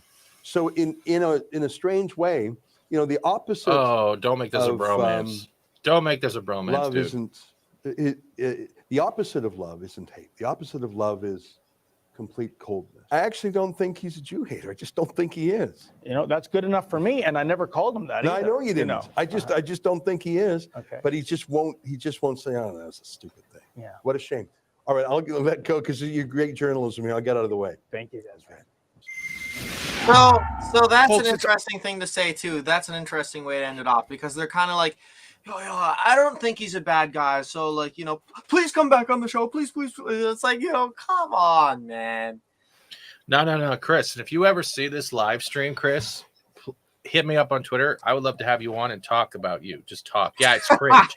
No, I'm going to reach out to Chris after this because I have no problem. The worst thing they're going to say is no, but I would love to talk to Chris about this because in a way, I would be very insulted after this interview. You can say we're telling the other side of the truth. Are you telling the other side of the truth, or are you telling the other side of your truth? You can't just say you can't just say we're telling the other side of the truth. The truth is in the middle of two things being said or three things being said. There's always there's a parallel. It's all. I hate that word truth. My truth. This is my story. Well, thank you, Guinevere. I'm going to shut the now. But yeah, we're on now to part 2. And part 2, the following program will probably bother the Red Prince as he falls asleep. And then we're going to be going back into the CBC's Fifth Estate. It already sounds shady as hell. How anger, faith, and conspiracies theories. Wait, is fueled one? Oh L God! Wait. Is fueled 1L or 2? I'm trying to figure this out. I think it's 2 L's. Oh my God! I can already tell that this is gonna piss me off. It's 42. Oh my God! I think I saw the thumbnail to this, and I was like, I am not watching that for my own sake, and me not breaking the screen. But like, oh my God, I gotta try and just prepare mentally. Yes, Gosu part 2. Red Prince wanted to do the Chris Kai Storms Out, and I've never seen it, and he's never seen this. So it's kind of like a blank reaction on 2 different fronts here. First of all, what do you think after watching that?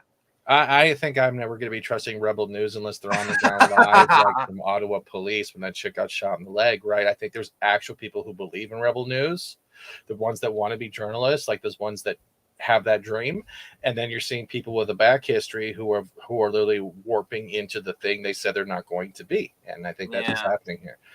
And now, 1 loss, 1 L, 1 loss. So yeah, pretty much so far. So now, ladies and gentlemen, welcome to the second part of watching Chris pull out what's left of his hair. That's right. The Fifth Estate and the Ottawa convoy protests. Let's get into it. and may contain mature subject matter and coarse language. Viewer discretion is advised. No, I watched the beginning of this. I'm Gillian Findlay on this edition of The Fifth Estate.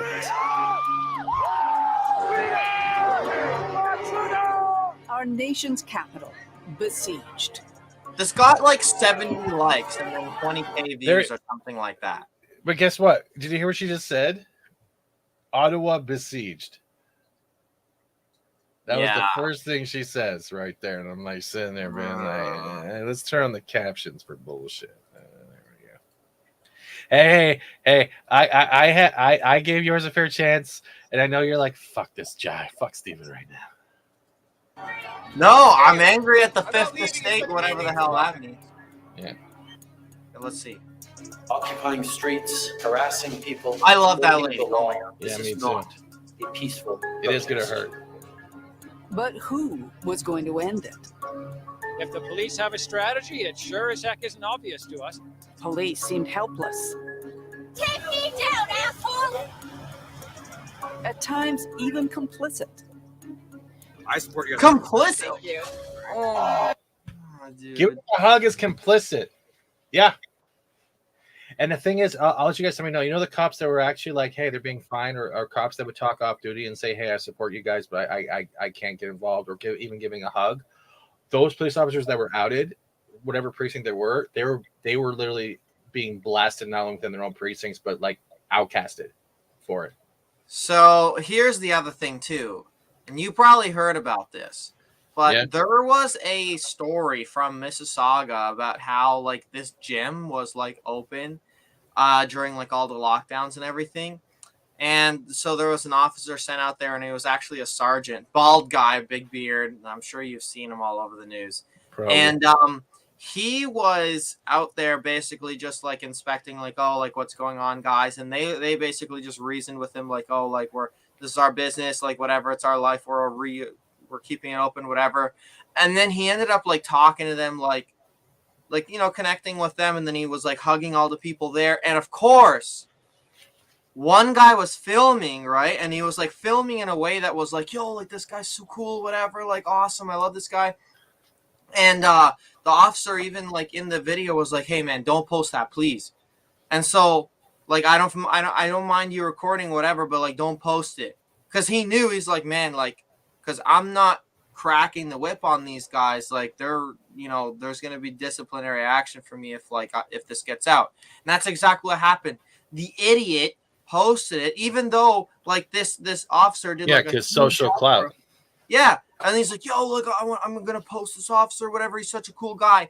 And then it got him like he was suspended or something, but like I don't know if he was like fired completely, but like for showing mercy to these people and like actually connecting with them and like talking with them instead of like being harsh with them, he was disciplined for that. And it's all because it was on video, and this guy, like for his own selfish reasons, posted it online. So well, that's that's the problem with the addiction to social clout, right? You don't care about the other people behind the screens or who's being videotaped. You just want those likes, those views. Exactly. And I'm really hoping that in this case, those officers like that they just showed in this video here, like hugging those Ottawa protesters, like I really hope that they didn't get like fired or like outed or like suspended without pay or whatever. Because like I'm sure that like now that this is out, they would have like tried their very best to see who that was and like target them.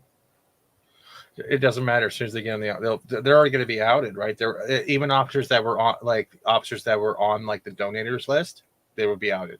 It doesn't matter at this point.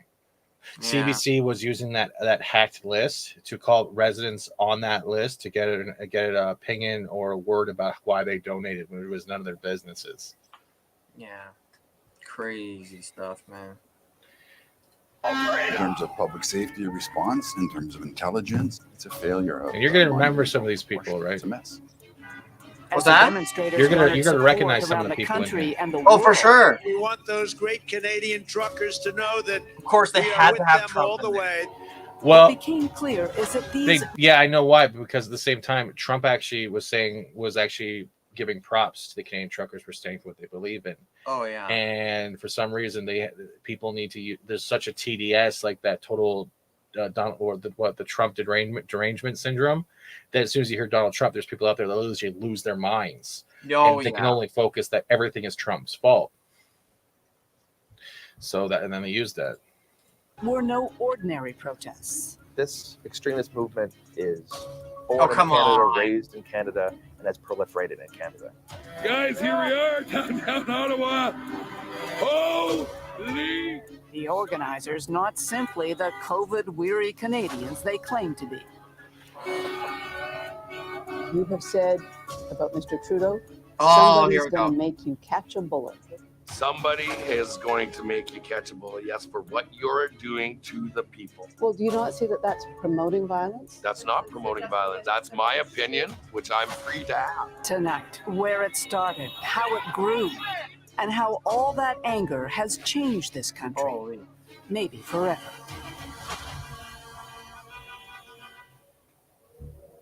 Hey, Canada. James here. It began with a man in a Winnebago, and initially had nothing at all to do with truckers. I told you, unity is contagious, and we're going to have fun with this. Unity is contagious. Welcome, you're coming to Ottawa? I am. Right on. Last October, James Botter set out from Calgary with a message of unity, and as he told us when we met him in Ottawa, a mission from God. I've been sitting here going, God, where do I fit into this? How do I put unity out there? And he said, Convoy for Freedoms.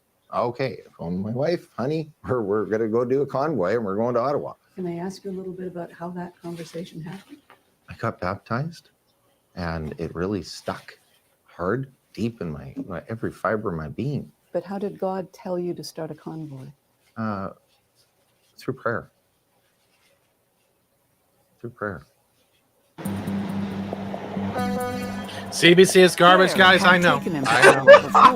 In 2019, he was part of what in retrospect looks an awful lot like a dry run. Protesters then united against the government's energy policies, among other things. I want a secure border like 88% of people, and I'm a racist? They called themselves the United We Roll convoy, and it was a real mishmash of grievances. There were a whole bunch of folks there who were frustrated about losing their jobs in the oil patch in Alberta. There were folks there who were convinced that global warming and climate change is not a concern that we need to address. And there was a number of organizers and participants and speakers. Faith bothers everyone, who were Trinoculus, especially affiliated people who with don't some understand it. more hard-right, white supremacist, anti-government views. In 2019, it was a 3-day wonder, and Botter returned to Alberta. Then came COVID. As Canadians retreated into isolation and fear, Botter saw a need for unity again. And I'm seeing a country fall apart. Yeah. Divided more and more and more. I'm seeing families that over opinions end their relationships with each other. Yep. This breaks my heart. This isn't the Canada I grew up in. There we are, folks. And What's so yeah, in like what's so October, evil with about God at that? the wheel and his wife Sam. But he makes a valuable point that you don't need faith to see that people were so struck with fear and what ifs that they literally would outcast their own family members from even 100%. coming to birthdays and stuff. And I know a few people that did that. My brother was one of them. He wouldn't come up, and like when my dad was in the hospital, and it was a battle. He was sending his girlfriend up. He would still, even from that day, from every day my dad was in the hospital, never asked me once if I'm okay. Okay, but here's the interesting thing about all this. Yeah. Is the people who are saying that are the ones who are vaccinated. So it's like, yo, if you're vaccinated and I'm not, and the vaccine works, you're good. Not doctors, not medical practitioners, not giving I medical knew advice. you were gonna have to say I that. have to. Seriously though. Am I not right? Yeah. It's pretty much, if you're not coming to Thanksgiving. If you are, you can come to Thanksgiving. And yeah. Silly. It literally showed that the ties of family did not outweigh the fear of being jabbed. And that sucks. Sandra at his side. The Freedom Convoy hit the road again. Operation Bear Hug, he called it this time, focused on a new issue, vaccine mandates. We're having to defend our freedoms. And there is no second chance on this, Canada. We don't get a second chance. Wake up. This time, his timing was perfect. A year and a half of pandemic had left Canadians exhausted and frustrated. As his Winnebago headed east, Botter's call for freedom seemed to strike a chord. Since the beginning of the pandemic and the lockdowns and the mandates, I think we've been seeing that there is a growth in the anger about being locked up. People have been tied up at home and they're kind of falling into rabbit holes, essentially. One of those rabbit holes, of course, was Facebook. Botter's Canada Unity page started attracting followers as his posts became increasingly conspiratorial. Anti-COVID, anti-science, and anti-Justin Trudeau. The suggestion that Justin Trudeau has committed crimes against humanity in encouraging vaccines and requiring them in certain circumstances. He starts sharing the idea that this is not a real public health emergency, but is in fact a plandemic or a scam, a political scam. He starts suggesting. Wait. Did you notice how? Wait, hold on. I gotta go back a bit. Do you notice how YouTube's I noticed that they have the auto captions and it's not in there. Yeah. They didn't put the L in. I was laughing at that. A scam, a political scam. He starts suggesting that there is conspiracy afoot. Facebook would take down some of Botter's posts, and in our interview, which he insisted on recording as well, both he and his wife chose their words carefully. Do you believe Obviously, that it's there is a CBC. virus Yeah. called Of course. COVID-19 that kills people? Of course. Just like there's been flus and So viruses throughout history. so it's not that you think it's a No. hoax, No. even though in your Facebook No. postings you have talked about this conspiracy between Bill Gates and George Soros and GlaxoSmithKline and Pfizer and a lab Again, in China. this is we all can let the reaction money trail to speak Fifth for Estate. itself. So You know. just because it's a post, does that make it a factor? There's things called posting to actually see what other people are saying. Right, but you have posted this and you have drawn a connection to all of these things, which suggests that you think that it's all a big hoax or it's all a grand conspiracy for somebody to make money. Yeah, just because I posted there doesn't mean I'm drawing connections. I'm actually looking for validation. Validation they got in spades. That summer and fall, anti-vaccine rallies I were remember breaking those. out They were almost as everywhere. frequently as Montreal COVID. especially had a bunch, didn't they? By the Where time he they were got to being very Ottawa in strict. December, Daughter was boldly demanding political change. We are live here in Ottawa on a historic International Human Rights Day. That's the Senate of Canada. We're delivering the Memorandum of Understanding. In what he called a legally binding memorandum, he called on the Governor General and the Senate to strike a committee to essentially override Canada's elected governments and end all vaccine initiatives. You arrived in this city with a manifesto that essentially said, we want the government of Justin Trudeau dismantled and we want it replaced with No, what- that did let- not let say me just that finish. anywhere in there. I've got it right here. That we Let her finish. it would be replaced with a committee of unelected people. No, May I? no, it would not be replaced. Okay, the committee would do what then? I love how he doesn't let his wife talk. To make sure that the government followed through with ending the unlawful mandates. The mandates are not unlawful, and they're not just federal. Most have been legislated by provinces. But Trudeau was their target. And a month later, the Prime Minister unwittingly handed them a gift. A vaccine mandate for cross-border truckers was coming, whether truckers liked it or not. Why did she call it a gift? Yeah. That's weird. So it's just like, even if you were not to see the title whatsoever, you'd know where their loyalties lie in this. Damn it, I don't have the right clown outfit, but I do have snowmobiles with Doug Ford and Pauly Shore. And the roaming fires of Ottawa, which we never saw. Mm-hmm. Been clear for many, many months, since back in November, that the exemption for truckers to not be vaccinated would be ending in January. There's a lot of guys won't be able to earn a living now, and that's not fair. My God is bringing a lot of people together. Unity is what we need in this country, not separation, right? We're just really tired of getting our freedoms trampled on. So that's when Bodder's anti-mandate, anti-Trudeau protest morphed into Whoa. He was about the mandates, and now that's how they slipped in anti-Trudeau? Well, so here's the interesting thing about this whole thing. It's like, it's just stick it to him tactic, because when you really think about it, what need would you have for, like, how would this decrease the spreading of COVID by mandating the truckers to get the shot? It's like, first of all, most of them already have the shot, 90%. They're constantly citing that number, 90%, 90%, 90%. And then here you go. So 10% of truckers now who are not in contact with pretty much anybody except maybe the person at the border, from a 2-meter distance. And then you're going to be saying that this is going to be really just because they're crossing the borders, that's going to be helping slow the spread of COVID to such a degree that it's worth doing this. I think what I think is the reason why Trudeau put that trucker mandate in is because they wanted it so the U.S. had one as well. You needed it to get across the border without isolation.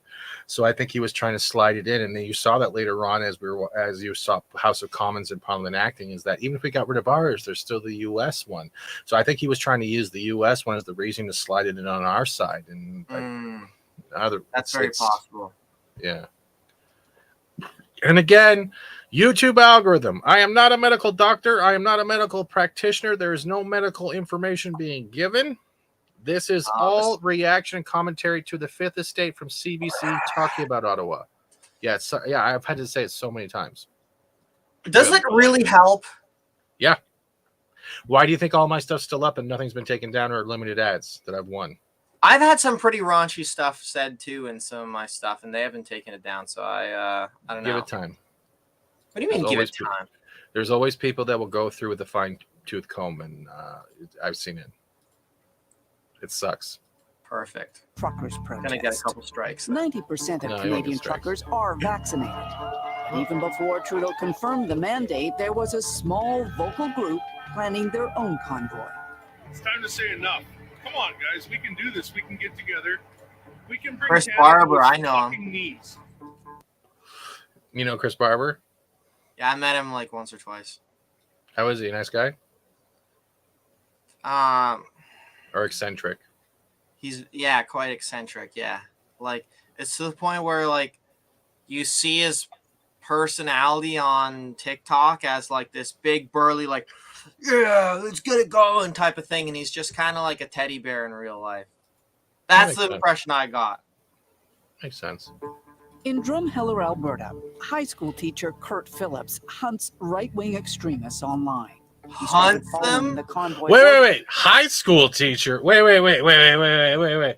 Alberta high school teacher? Oh, he must be so popular. Like, oh wow. Phillips hunts right-wing extremists online. He started following the convoy organizers and could see their support growing.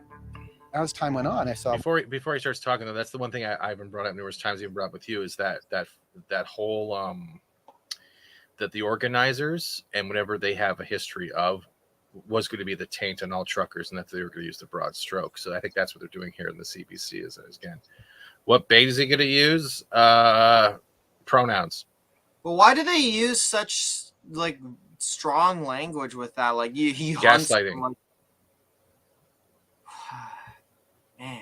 Well, it's like picture this way. It's the same way when people start saying Chris Hansen. We all know what Chris Hansen was trying to do: set up weirdos. Like I'm not using those words, but it's the same type of thing. He's a bully hunter. Yeah, pretty much. Yeah. Well, more and more people are getting involved in this, and I saw the GoFundMe kind of just blow up.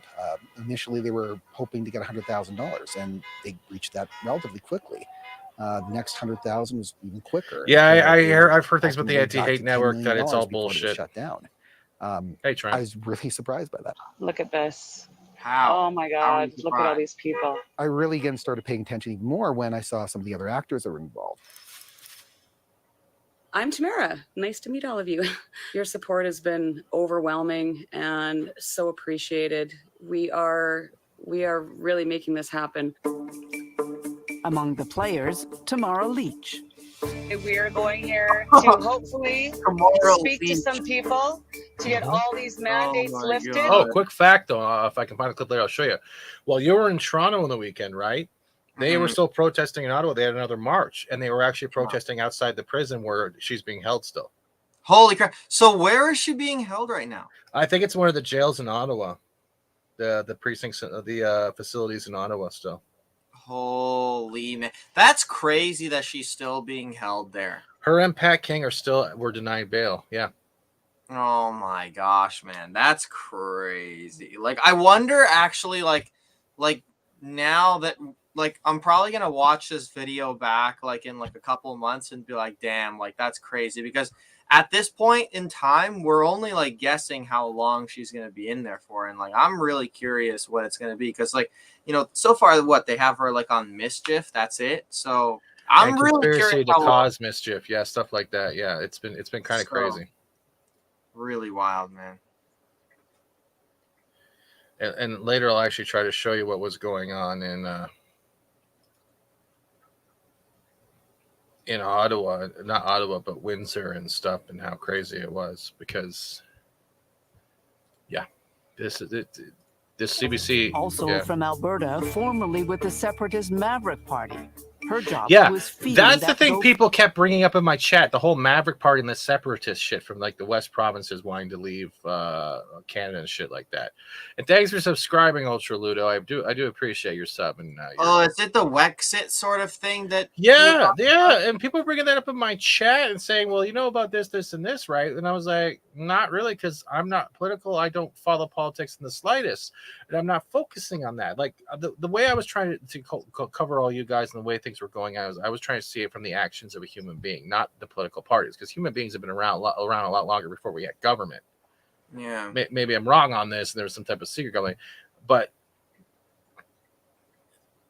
the actions of a human being are always going to be weighed more on what they say, right? Because that's seeing what they're doing rather than hearing what they're saying they're going to do. It's all very different. It's very hard to be unbiased and shit, but I try my best. Yeah. GoFundMe account. Guys, I got great news. GoFundMe is releasing some money. We got her done.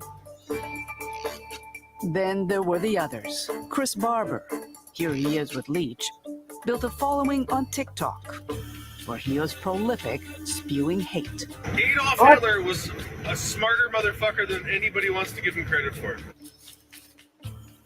Okay, that doesn't make him hateful, though. No, they were like pointing out that he was a smart individual, was able to manipulate a whole population into doing things. I'm guessing, because again, I'm not very fluent, and I brought this up last time I covered this. And they clipped out the word. They clipped it in a different type of narrative.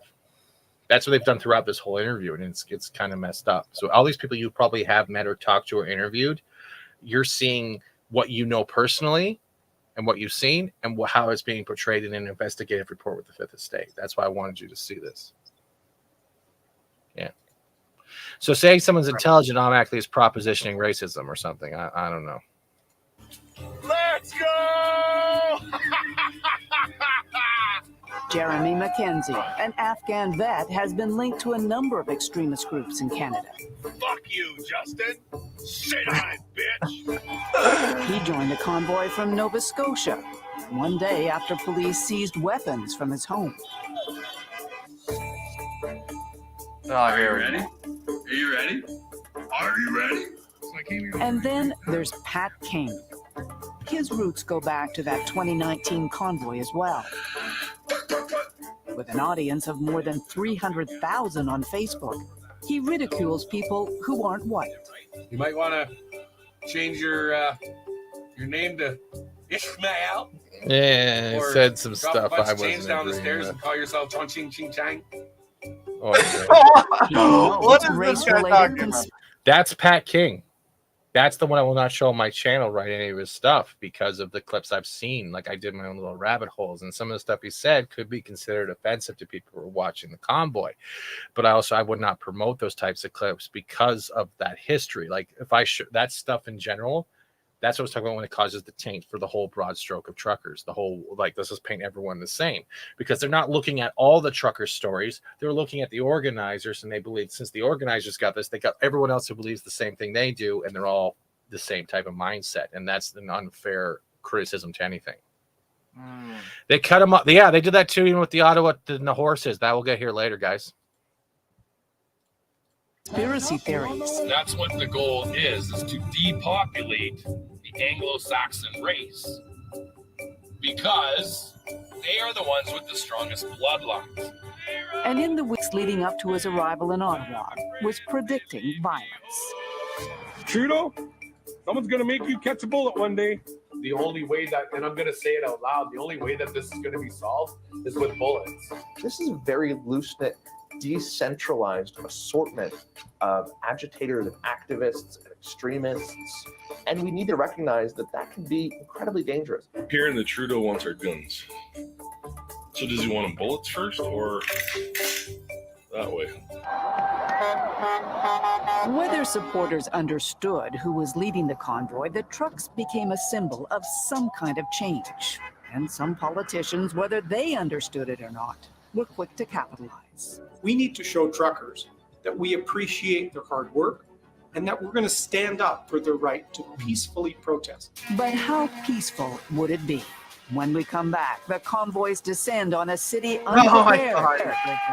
And we sit down with Pat King. What are you telling your people out there? What should Stand they your do? ground. So people will be arrested. Do you accept that? Sure. Go ahead and arrest us.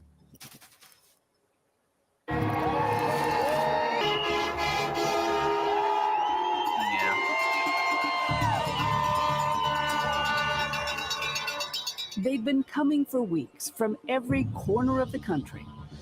On Friday, January 28th, the Freedom Convoy paraded into Ottawa.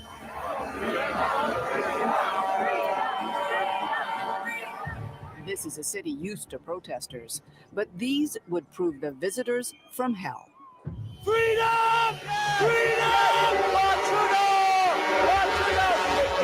Oh, I know that guy. Oh my God, he's so funny. I'm losing my sanity because of you guys. I'm losing my house soon. As anger and frustration boiled over, the Holy city's crap. embattled police chief admitted Losing he'd his been house. snooping. All of our negotiations That's with the the thing, core my convoy sanity stated is that where- they would be here on Friday and they would leave on Sunday. Our core negotiations were a demonstration for 3 days in the nation's capital and the return of those vehicles and demonstrators to the parts of Canada they came from. That is what we planned for. But if police thought this was going to be a one-off weekend, when he sat down with us, organizer Pat King said the protesters had been clear from the start. They were coming to stay. It was them who set up the roads and the routes in which we were coming in. We were actually escorted in by police. You don't get a police escort unless it's already been confirmed. We told them we were staying here indefinitely. They knew what we were doing the whole time. You told the Ottawa, this is important. So very clearly you told the people that you were talking to, we're coming and we don't know when we're leaving. That's right. We're not going to leave until Justin Trudeau lifts the mandates. Absolutely. So that was clear to them. That was clear as it is, as bright with these lights in here. And what did they say when you told them that? No problem. You have the right. You have the right to freedom of assembly and peaceful protest. I'm staying. I'm not leaving until the mandates are gone. It's not going to end. Until they do something, it's not going to end. We asked the OPS Oh, about everything. The other thing I King want to told tell us, you, but like, remember how we were talking about the whole how VidStorm, another content creator was calling out VidStorm and other people, right? Yes. Yeah. Did you hear about Pat King calling out certain content creators thinking they were they were fed shit too, and VidStorm was making videos, and then Pat King made a video and back and forth. Oh boy, I was right up in that.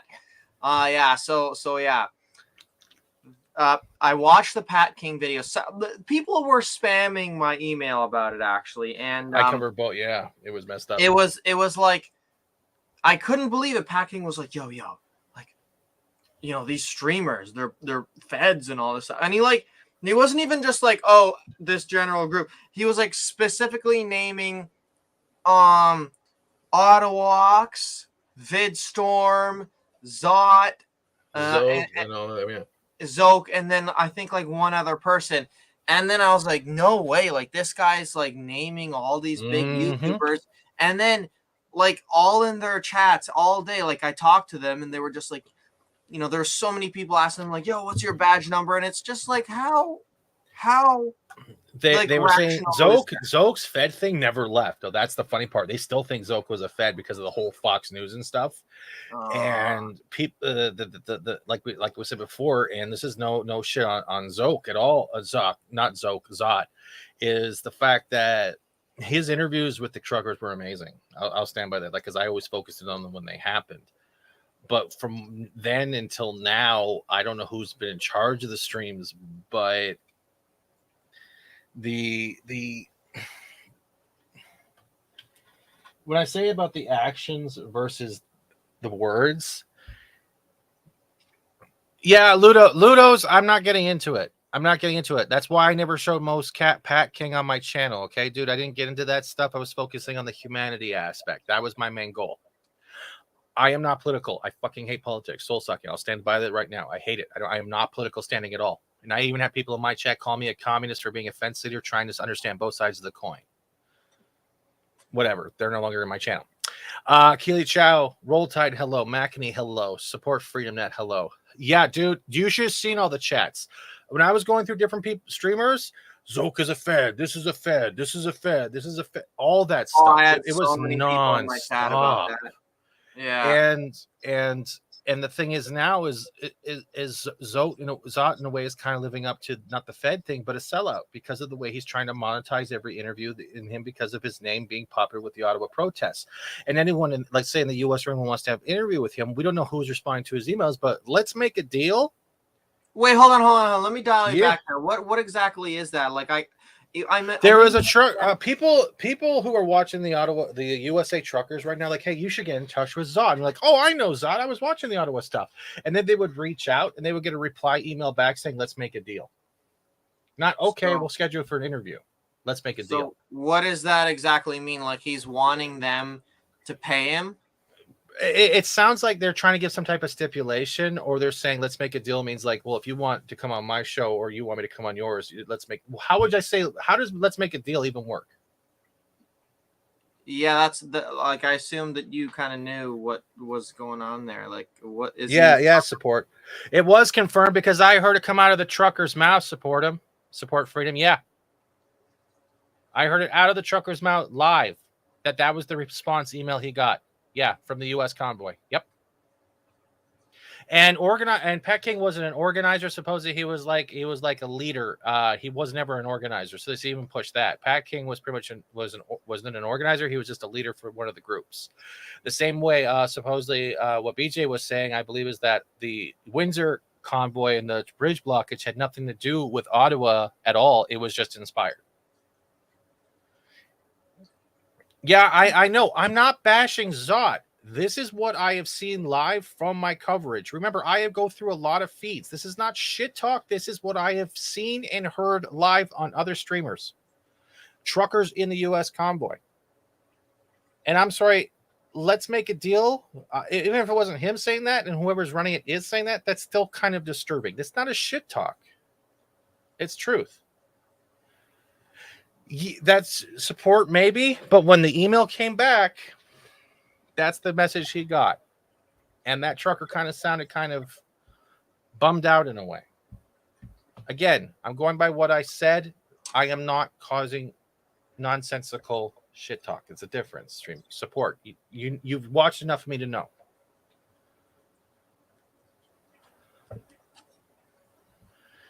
Yeah. Supposedly he emailed Zot, and that's the reply he got back. So if Zot wasn't handling the email, let's say it was his sister or a family member, then that in general looks bad. Because we've seen different videos of how the U.S. convoy has their morning meetings, has thanked Canada for the inspiration. Yeah, you know what I mean. And honestly, we don't want that bad type of whatever. Let's make a deal sound so fucking horrible. It does. Then again, people are young. These streamers you guys in general have came into streaming full force, experiencing a whole, not just copyright claims and strikes and music shit. You guys experienced a whole new type of how to handle things, and it was overwhelming. So I can't put it all on that one. But I never believed he was a Fed. That's kind of funny. We got an 18-year-old to be a Fed. That's hilarious. And we watched him get arrested live. I even have that whole stream. And I think he pushed limits with the cops, and it sucks. But supposedly a lot of people that did get arrested during the cops moving in got dropped in a field 2 hours later. Yeah, miles outside Ottawa. But here's the interesting thing, right? So when I watched that video, Pat King was like, I have it on good intelligence that these people are Feds. Like, it's literally like, I have a person on the inside, I have a person who works in CSIS, and they told me these things. So I'm 1,000% sure that these people are Feds. Okay, well, now that VidStorm called him out, he made a video again, and he's apologized for only calling VidStorm a Fed. Okay, well, yes, VidStorm made a video and called him out. Yeah, so it's like, okay, so you're gonna, because if you had this on good intelligence, why would you back down? It's the same with what do you call it? When Slowly was saying we've done so much intelligence gathering, but can't find any reason why. Right. So it was crazy. Bluff. Like Viva Frey's brother was down there in Windsor when the cops were moving in, arresting people. Oh yeah. Was he called a Fed too? No, I don't think so. Viva Frey, I think, was called a Fed. Viva gave numerous attempts trying to talk to counter protesters, and none of them would have it, and it was kind of messed up. Yeah. City Hall was pretty bad.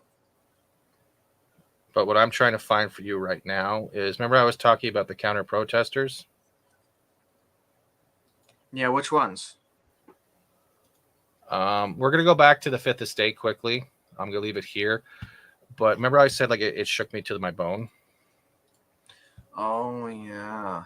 Yeah. Oh, yeah. So, was that Zoke that you were talking about? No, this was Church of Bubbles. Who was Oh, down right. there. That's right. You're going to that's hear right, my commentary quickly, but all right, let's go a little farther ahead. Let's add this up. This was one of the streamers in Windsor. Zombie Princess Unicorn. You're going to hear me talking. Let's go back a little bit. Now, this is the counter protest going on that you guys weren't aware of. It's about others. Yeah, the trust factor.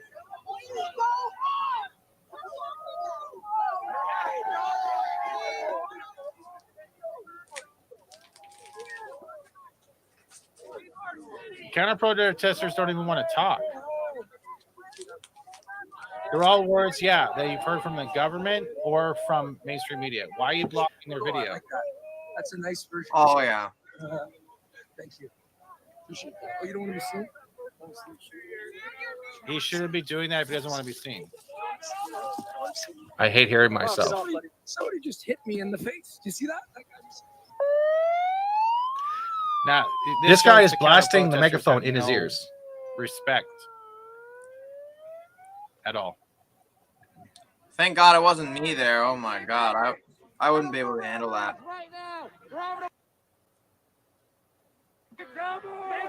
Watch out, I'm gonna get loud. 2022! Don't stop the party. We're heading it over to Ram. Still blasting in his ear. None of the except for Main Street Canada, that one Cops night, doing none of the nothing. protesters and streamers have been doing this. There's definitely a hostile here. And I just got done watching Windsor and people getting arrested in Windsor. Like literally, and the fact that cops aren't even telling them not to be hostile. See, and that guy keeps following him around too. So he backs off. Why are you chasing them down? There's the guy about to whip snow. Yo, Look. Cop isn't stopping Whoa. that. This is in Ottawa. They're allowed to be there just as much as you're allowed to be there. Shut the fuck up. Yeah, I was pissed. Sorry. Why aren't the cops telling him to slow down? That's it right there. Cops watched him, didn't do anything. Go home, you're a disgrace. Yeah, you can definitely feel. He didn't get charged. And it's so not surprising to me that everyone is wearing Not a mask. one of them is holding a Canadian flag. Not one of them. No. Hey, they got so Why that is guy the guy followed him with the halfway megaphone across the still chasing circle him around? and is still blasting the megaphone in his ear. Oh my God, man. Go the long way.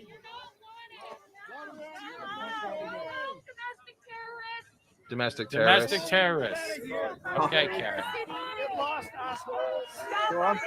Now watch this. Watch as they start moving in.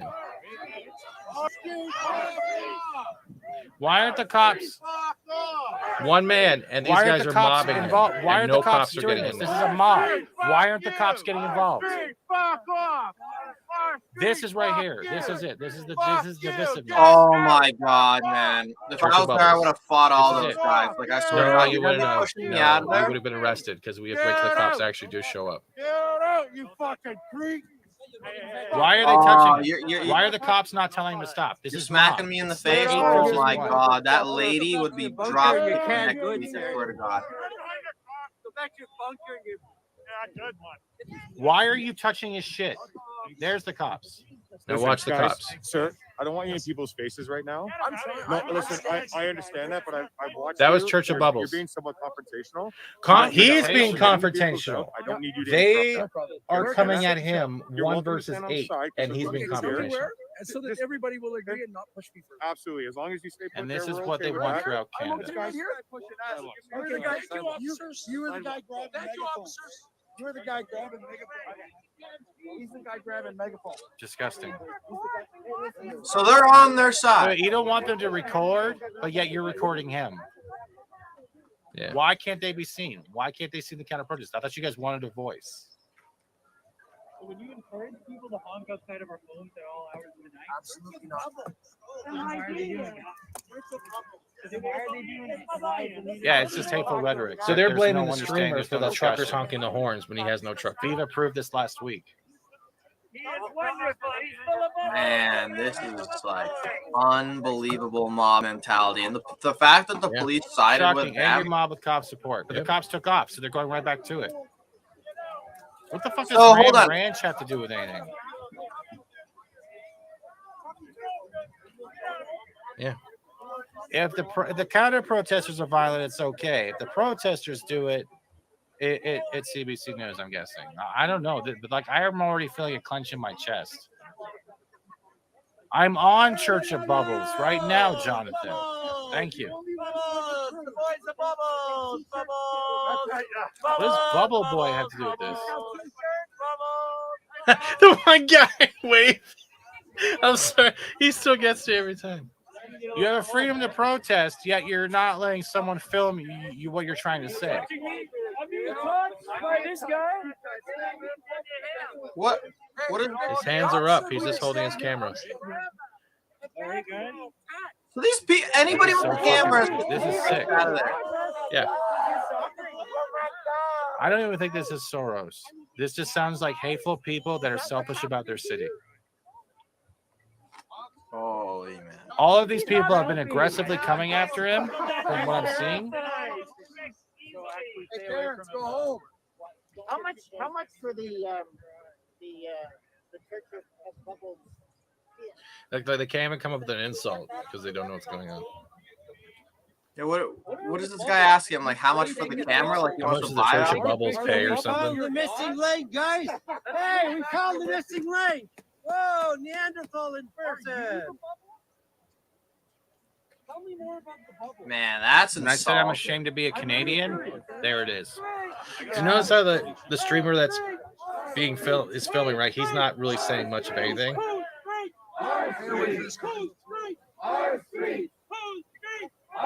Okay, cops. So why aren't who you is that in the protecting- car?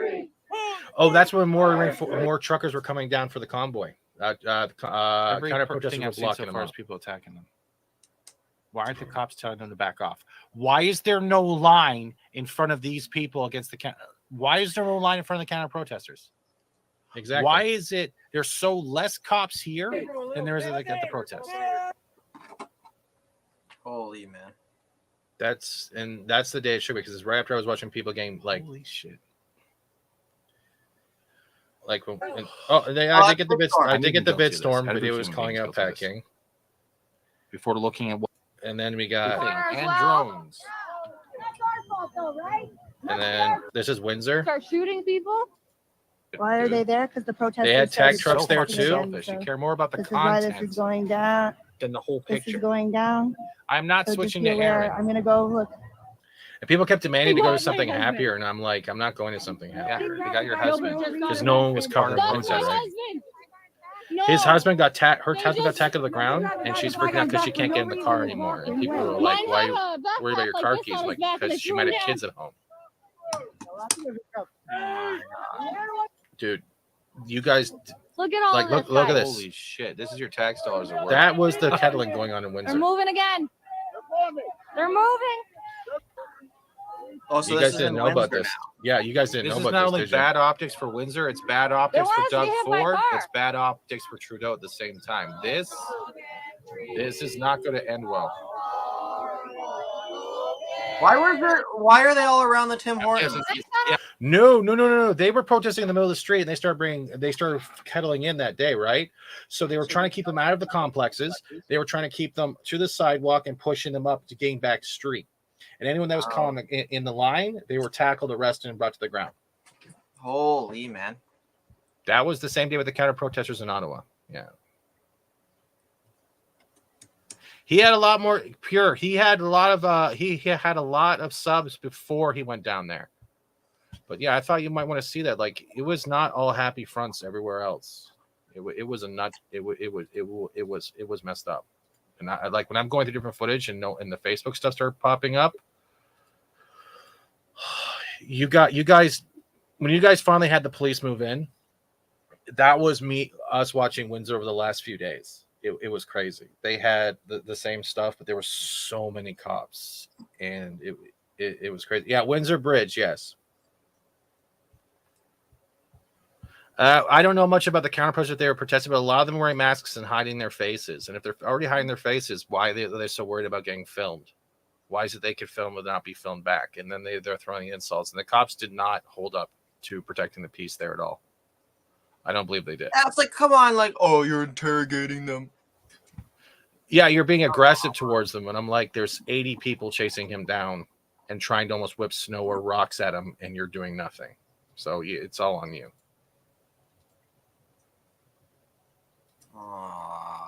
They wouldn't answer our questions. Chief Slowly would later call what happened in his city unforeseeable. So hold on, pause it for a sec. The guy on the right watching. there, standing behind him, that was Dick with ears. Yeah. Yeah, that's the guy that was lying, talking about Photoshop and shit, saying how the protesters that collided with the horse got back and protesting. Yet, literally, I had pictures of her being escorted away after the horse trampled her, and that's one of the pictures. So he literally lied about that too. You see the red jacket right there? Oh yeah.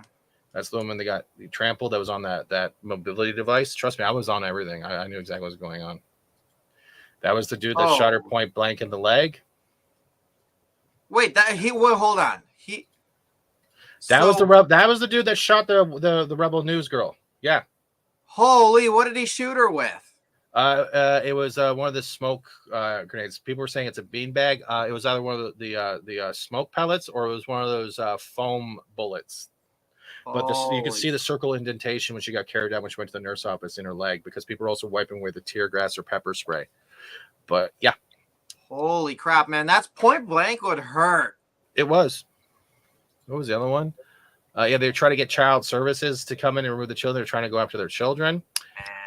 We had Go Find Me sponsoring my streams a couple times. And Kentucky, wait, no, wrong one. Kentucky Fried Chicken shit. Is this like legit stuff? No, these are all memes people were making. Yeah. Oh, funny. Like for the US out there, we got Chef Boyer, We Fucked. Yeah. But yeah. Dude, it was a lot more crazier. Just you guys might not. I know what you guys were saying. Like, you don't know what's going on today. You're not down here feeling everything. You also guys had no idea what was going around across Canada, whether it be like the marches in Vancouver or Toronto or the things going on in Windsor, Coots, or Surrey, BC. There was a lot more going on. There was I was really tied up with the convoy, so like I was honestly, and part of it was purposely ignoring everything because I just didn't want to know anything else that was going on. I feel like that bubble of positivity was just enough for me. And then beyond that, it's like, man, like, oh my God. Like, that's one of the reasons why I steered clear of like those anti-protesters. Like, that just like got me going. Oh my God. Now on Spotify. Dude, the memes that came out about Trudeau were hilarious. And I had to crack jokes just to break the tension. But yeah. Like I said, you guys did good work. But there was so much more going on, and it was hard finding every streamer. Foreseeable. I don't want to be too critical. He resigned, of response. Slowly. I was sitting at home watching and hearing these people coming to town. Bob Paulson is a former commissioner of the RCMP who happens to live in Ottawa. In some sense, I guess the scope and scale of it may have surprised some people. And the intransigence of the participants and the structured leadership of it probably surprised some people, but it ought not to have. Why should it not have? Well, I mean, the duty of the police forces is to keep tabs on that. Now we're standing at the Senate, and directly across the street is the House, and we're gonna go stand on the hill. Hey, Justin, are you home? Now, don't forget, Pat King is the organizer who once predicted. There it is again, calling him organizer. He was a leader of one of the truck groups. He was not an organizer. Again, there was an interview on Viva Phrase with BJ saying he was not an organizer. He was just one of the leaders. Violence against the prime minister. So aside from how long police thought he might stay, what intelligence did they have about him and others before they allowed them into the city? This is crazy, you guys.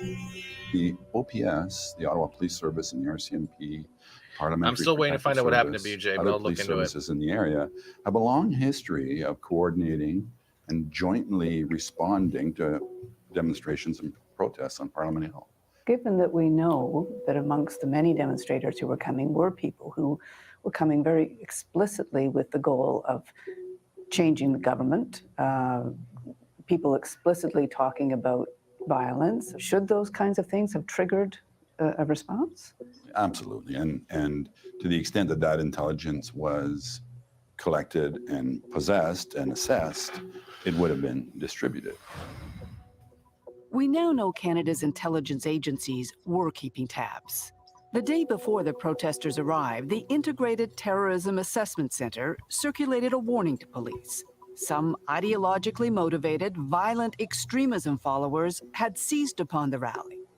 A second assessment, a week and a half later, warned the protests could be an opportunity for lone actors to conduct a terrorism attack. I would like to see our own January 6th event. See some of those truckers plow right through that 16-foot wall. Ottawa police won't say what their threat assessment was, but within days of the protesters arriving, with the city's downtown looking increasingly like an 18-wheeler parking lot, Chief Slowly was not sounding confident about his ability to end it. The more this demonstration continues, the more the risk to public safety increases. Oh, I gotta pause quickly. Did you hear? You know those fuck Trudeau flags? Supposedly they've been banned off being on Parliament Hill. Oh yeah, yeah. That's that didn't. I don't think that's like a recent development. That's like pretty. You know, that was like since 2 weeks ago or whatever. But like, crazy, man. Like, I don't know why people are so offended by that. It's like the whole "Let's Go Brandon" thing down south. Like Let's go, Brando. Yeah. Triggering, yeah. That said, there may not be a policing solution to this demonstration. But if policing wasn't the solution, what was? Even as the convoys were en route, questions were being asked about whose side police were on. People are super good. The truckers have been having a good time. They've been getting their point across, and they can't ignore all of this. Oh, for sure that guy got fired. I really wanted to give a shout out to all the truckers. I think what you guys are doing is incredible. I get what you guys are doing. I know. I support you guys 100%. Thank you. True to their word, protesters settled in for the long haul with supply chains and block captains. They fed people, kept them warm, I love and that. entertained. Oh, the hot tub. All of it brought I never in saw one it of till the I saw days this. of Ottawa's finest, including jug after jug of diesel. The police response has been more or less consistent, which is a very hands-off, treating the protesters or demonstrators with kid gloves. Curious whether I should be extending my stay at the hotel. Well, hold on. Just pause that for a second. So, here's an interesting point in all this. When they're demonizing the police for interacting with the protesters and like giving them fist bumps and hugging them and all that stuff, that's actually hurting the police because now, like, when you think about it, like police should be doing that.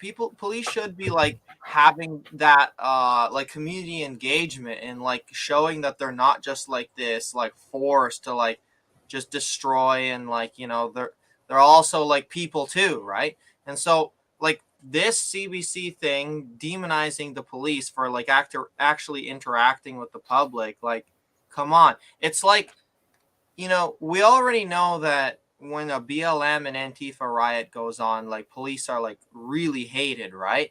But now that they're just having this like mean and grumpy atmosphere, the right now is going to also hate them. And like, I think that, and I said this multiple times on my streams, that I think that like one of the people who loses the most out of this whole protest is the police, because like after the trampling and all this stuff that was going on, and like the much meaner and more serious tone that they took when Chief Slowly resigned, now like everyone hates them, whether you're on the left or right on the political thing. It like everybody hates them. And honestly, when I initially heard that Chief Slowly resigned, I was like, oh man, this is not a good sign, because he was someone who was like very, like he was hands off and letting them kind of do what they want. And he was even said that this is not going to be a police solution. So his deputy chief or whatever, that bald guy in the background, he was the one who orchestrated all this, and he was the one who pushed the whole police ending the whole thing. Whereas if Slowly was continuing to stay in his position, I think Trudeau eventually would have been forced to talk to these guys. Oh no, I don't know if you heard this. No. There was even more of it. Trudeau was actually trying to put all liability and liable on the police. He wasn't trying. It was messed up. But the day when Slowly resigned, they tried to get someone, one of these retired police chiefs from Waterloo in, right? And I think 2 days after that was announced, that Waterloo chief declined it and didn't want the money at all. He just had declined it, didn't want to get involved with it. So I think that's why Steve Bell got put in that place instead. Good choice. Yeah. Mods, can you hit Tiffany? See, look, I took off sub mode and I get the bot. Look at that. It's already in there. But yeah, that's a really interesting point by Pure Gosu in the chat there. Slowly is Jamaican and they have very low vax rates, so he probably is on the people's side. Well, we also saw things when he was doing like the city council. Oh, I told you the city council, right? Friggin' one of the nut jobs that was called, I think it was the Deborah one, or Debbie, the one was calling them terrorists. She got voted out, and 3 other people got resigned out of the Ottawa Police Board Council. And they're trying to kick another person out just for being down in the Freedom Convoy protest, just based off going down there. And it's still a thing going on. At the same time, Slowly was saying in one of those interviews, I think I clipped it, that they have done a lot of intelligence gathering. They used a lot of different resources as much as they could. And the thing is, they couldn't find any like actual, I guess, viable reason to remove the truckers, because they were cleaning up. They were making sure it was safe. And the only thing they could do was like the illegal parking tickets and stuff like that. That's all they were doing.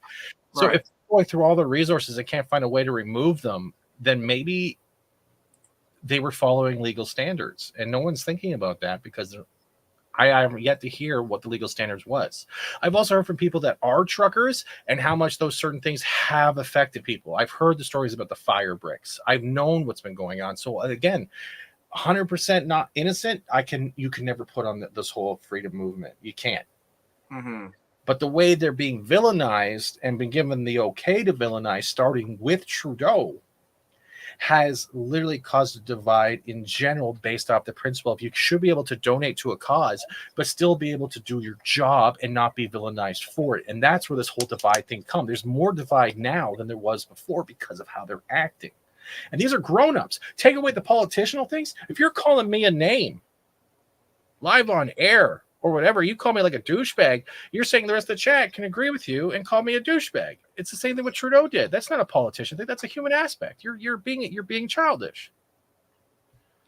Sorry, I get a little tangenty sometimes. It's crazy. Like, I have never expected it to go down in the way that it did. And honestly, I'm just surprised that more people aren't like taking notice to exactly what happened and really like, you know, saying, okay, what is going on here? Maybe this isn't what it is just painted out to be. And like, honestly, this video that's happening right now, like it's just the beginning. And like for like some people are gonna look at this, read the title, and be like, you know what? Absolutely, these guys were angry and violent, and you know what? This is a video that's going to expose that, and people are going to wake up to it. There's going to be people who believe that, and that's honestly the saddest thing.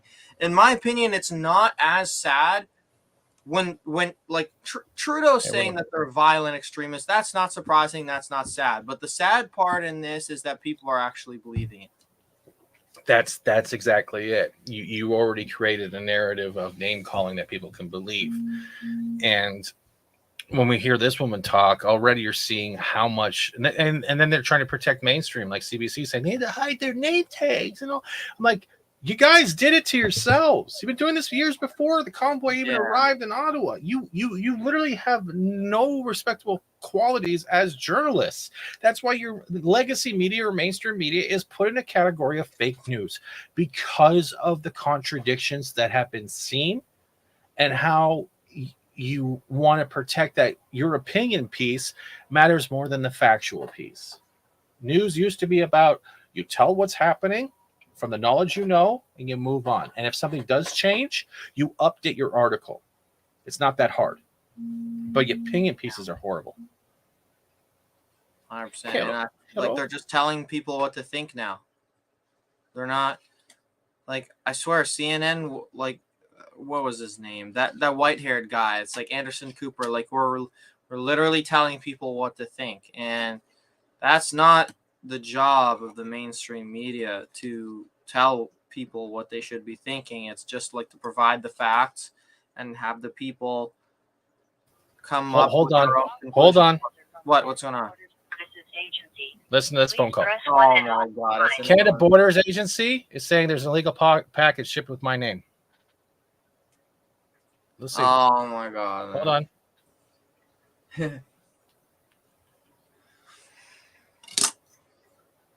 Oh, it hung up on me. What a surprise. So supposedly I have a package illegally shipped with my name on it from Canada Border, and the only thing being shipped to me is via Canada, not through any U.S. or international borders. So that's a new scam. I got a message the other day that my debit card is about to be canceled, and it's like it needs immediate action. And they're like, "Oh, from TD," and I'm like, "Not even with TD. Like, you guys have the worst scammers possible." Oh yeah, but do some research. Yeah, you're gonna love these people. This woman. And the answer is nobody knows. Karima Saad is a Toronto lawyer who traveled to Ottawa to document the protest, posting observations to Twitter and grappling with the question she heard most often: why on earth weren't police doing more? In addition to being aligned to some extent with the message of the group, the way that the group presents also is perceived as less of a risk by police. And, I can think of sort of encampment raids and like Black Lives Matter marches and other events that have not had that same benefit of the doubt. The RCMP. I'm sorry. BLM looted, burned, killed, and caused even people trying to run over police officers just based off the fact they were wearing a uniform. Benefit of the doubt. You don't get to use BLM as a reference point as much as the fact they're saying it was a peaceful protest. The one in Toronto there was no violence. You saw that a whole bunch of people marched out to Queen's Park during those George Floyd days. But this is not a BLM movement. People don't clean up after themselves after they burn a place down. That's not how it works. That doesn't make sense. MP and other police forces are representative, and we seek to make them representative of the societies that we police. So, it's not a huge surprise that there would be people that would have those views. Do you have any sense from even your own time at the RCMP, how much of a concern was that? Yeah, well, I think You know, I think there's a relatively senior RCMP ex, emergency response team guy walking around here making pronunciations. So he's a fairly well-trained, been around the block a couple time guy. So but he didn't just come to these views. He must have had these views for some time. Good afternoon. My name is Danny Bulford. I'm a former member of the Royal Canadian Mounted Police. Daniel Bulford is also a former prime ministerial bodyguard who says he left the RCMP rather than be vaccinated. His security team included a 32-year veteran of the Ontario Police, as well as a former Canadian Forces combat soldier.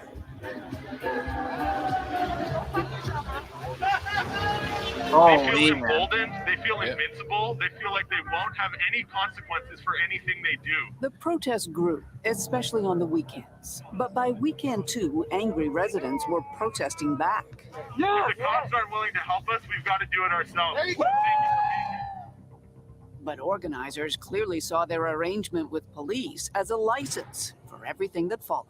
Did you tell them that you intended to come here and blast your horns at all hours of night and make it difficult for people to We're sleep? pretty quiet at night. A lot of people sleep You weren't at at the night. beginning. You weren't at the beginning. Well, no, at the beginning we were going to make sure you remember. Now I'm going to pause this quickly. I want you guys for the rest of this interview to watch.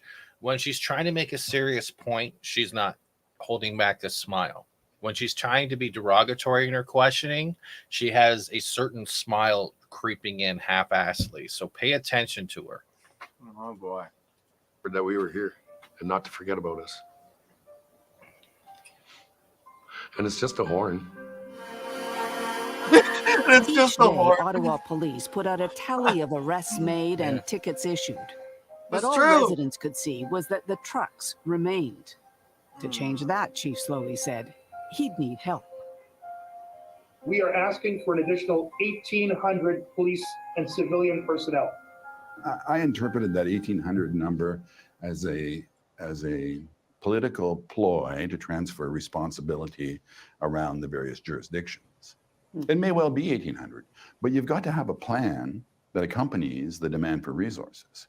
It's not just a matter of busing 1,800 cops into the downtown area and wishing them well. Like, who's in charge? What's the plan? How are you going to execute on the plan? And then you get all the resources that you need. Fairly or not, Slowly was never perceived as having a plan. He never got the 1,800 officers he asked for.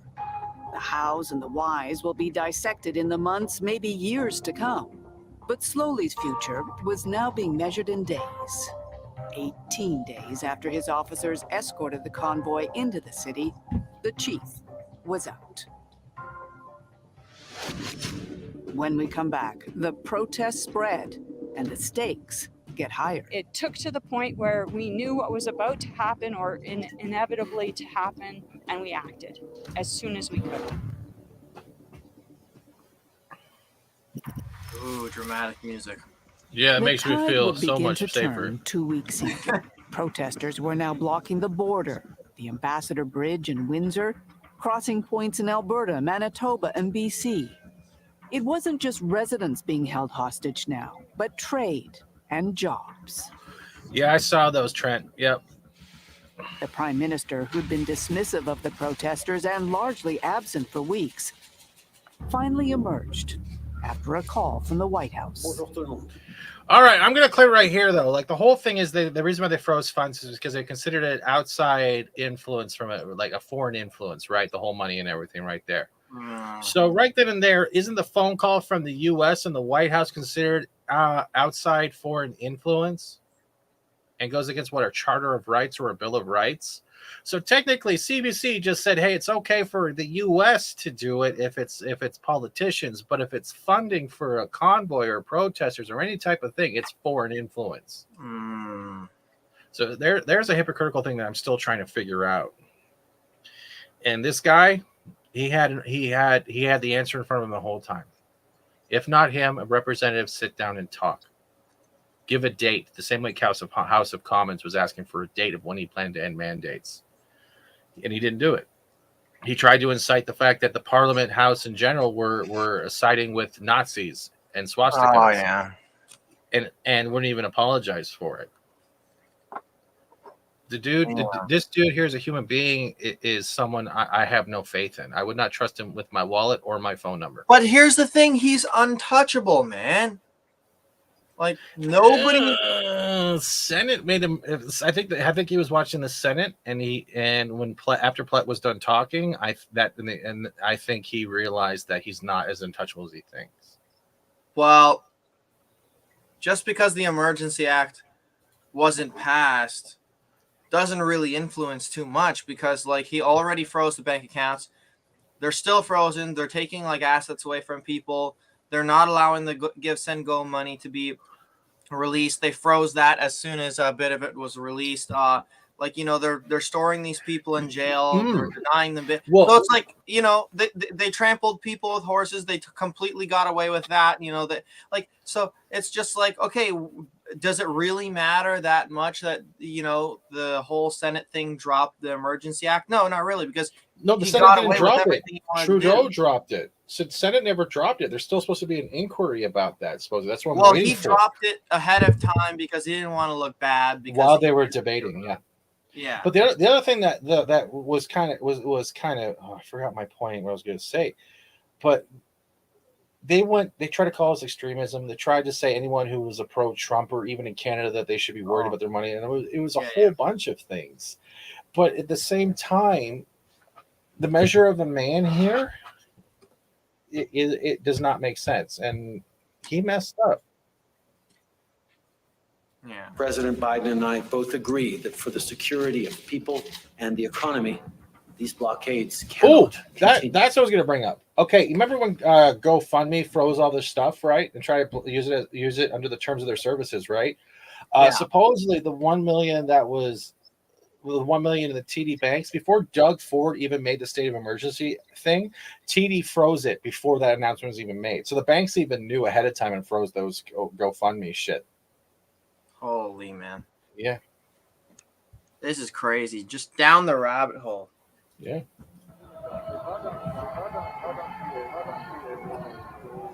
But the blockades did continue, and in Ottawa, so did the protests. The longer the standoff went on, the greater the worry that all of this might end in violence. Peaceful non-compliance has always, always, always been the objective here. Peacefully, with bear hugs, with love, with smiles. The couple behind the original convoy assured us violence was the last thing they wanted. But there were all those Facebook posts. You yourself, Mr. Bowder, have talked about and predicted World War III starting on Canadian soil. You have called for the arrest of Justin Trudeau on treason. Yeah. For treason. I'll keep calling for that. That's a violent thing. No, it isn't. How is it a democratically elected thing? Prime Minister of this country, you are calling treasonous? All these laws that he is elected to uphold for all of us have been violated. That's treason. When you start throwing around words like treason and traitor, that Okay, so let me get this straight. Let me get straight that when the Canadian of the people says it's treason, yet that the Prime Minister can call them white supremacists, racist, and misogynists, that's okay. That this is where the hypocritical thing of the tier system comes into play. 100%. Oh yeah. creates an environment in which somebody might decide to take action into their Yep, hands. smart, We yep. know that there Not are with people Canada Unity Foundation. I have a associated very, with your very- organization who say this is not going to end. What do you mean without Sasnak disappeared? not I'll check part of on our it later, association. Keith. Thank you. Pat King Is not. I have seen No. you and Pat King together in Yeah. videos. I have seen documents from your organization with your two names side by side as organizers. So I was going to get on that. There's multiple organizers in this. Okay, but he is And an he's a organizer and he is captain. associated. They keep using the organizer. Captain. See? Ladies That's and not an organizer. gentlemen, Captain is I not had an the pleasure of organizer. meeting these beautiful souls. Whatever his title, as a all right, protest quickly. Red Prince is actually one of the streamers that were down in Ottawa, and he was the one filming stuff going on across the board. He's in Ontario. I'm not going to give away where he lives, but he's one of the guys I first ran into and started restreaming and covering, and I've gotten to know him. He's a good kid, and he was on the boots in the ground doing what a lot of the other streamers were doing. Thanks for the shout out, Fats. You're welcome. Who's Red Prince? Oh, that's Red Prince right there. He's one of the ones. Yeah. Yeah. It's all on my channel, by the way, if you want to check it out. If a mod has it, put the link in the chat. But yeah. It's old news now, but you know, if anyone is interested. War on power seemed to shift in Pat King's direction. All of a sudden, he was everywhere, not just online, but on the streets. I never A saw him convoy once. celebrity. He's got an incredible. He was down there a charisma few about him, times and in the again, I've morning described getting him as interviews and People stuff. seem as this kind of big teddy bearish kind of quality about him, and people rally around that. People kind of love him when they do, if they don't know him. But he's also really good at convincing people of things that they heard aren't true.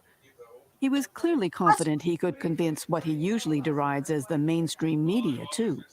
Calling himself an investigative journalist now, he agreed to our interview because he knew who we were. Well, they have to uphold the whole mask thing, right? So that's probably why they're doing it. They're doing it for visual, not for anything else. They're trying to show one following the rules, one not.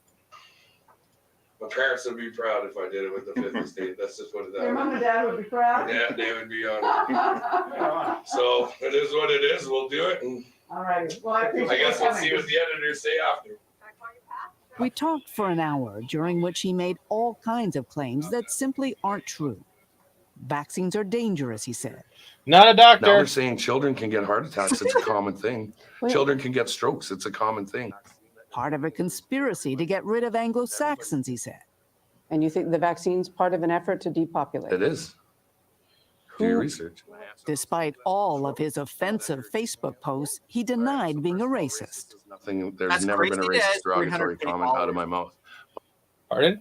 That's crazy that he has such a following. Like I swear they mentioned it earlier in the video that he has like 300,000 people watching like at any given time.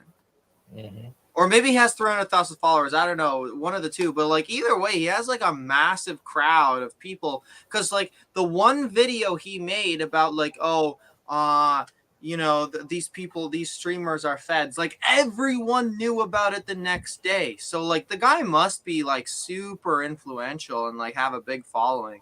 Mm-hmm. He does. Yeah. Mr. King, I have watched videos. I have watched them. Just because of that's the what- wording and the verbiage that I use doesn't make me a racist.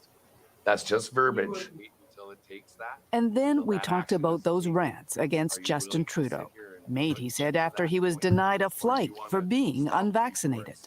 You have said about Mr. Trudeau, somebody's going to make you catch a bullet. Those are your words. Holy, in a heat, there's been a lot more worse said about Justin Well, I'm Trudeau not worried about that. You at said that. moment. Somebody's going to make you catch a bullet. Somebody is going to make you catch a bullet, yes, for what you're doing to the people. Well, do you not see that that's promoting violence? That's not promoting suggesting violence. that That's my somebody opinion, should- which I'm free to have. I have freedom of opinion and I have freedom of speech, and that's what I said. But you are an organizer. People look up to you. You're talking. You, Again, you say called an organizer. He's a captain. That's what, like 5-6 times now? this stuff. And you don't think that somehow influences the people who look up to you? Not at all. Political correctness is why we're in this problem right now. If I don't have the freedom to say what I feel on my head and the top of my head in a heated moment at some point, and I'm going to be ridiculed and raked over the coals in the media because of something I said, people can't handle the truth anymore. Everybody wants to walk around with their eyes like this, nothing to see, nothing to see. Well, it's time we take those blinders off. We're entering the third week of illegal blockades that have been disrupting the lives of too many Canadians. On February 14th, it was the gloves that came off. 3 days after Ontario declared a state of emergency, Justin Trudeau said, "Watch me." The federal government has invoked the Emergencies Act to supplement provincial and territorial capacity to address the blockades. Okay, don't look at Trudeau right now. I want you guys to not look at Trudeau, but look at the Christina Freeland on the left, and look at the excitement. The federal government Look at her mannerisms. Right here. Oh yeah. invoked the Emergencies Act 1 to supplement provincial 2 and territorial capacity 3 to address the blockades. 4. Come on, and 4. occupations. 5. Yeah. He's just This jitty. may have been like, part of the like, reason just why. jittery, yeah. Earlier that Yeah. morning in Coutts, Alberta, police moved in to dismantle the blockade. Trudeau's goons and his guns. RCMP said they'd been tipped off about weapons, and they found them. Long guns, handguns, large amounts of ammunition. 14 would be arrested. 4 charged with conspiracy to murder police officers. What? It took to the point where we knew what was about to happen or inevitably to happen, and we acted as soon as we could. Among the seizures was body armor, and on the vest, a patch, a symbol of a far-right extremist group called Diagolon. When we saw the badges on the vest, the Diagolon vests, it's like, oh, okay, that kind of makes a lot of sense now. This is a province that has some history of these kind of, insurrectionist kind of ideologies. So, the Aryan Guard, Blood and Honor, these hate groups that were very violent. I mean, this is something that's not entirely unusual here. This is our last shot, man.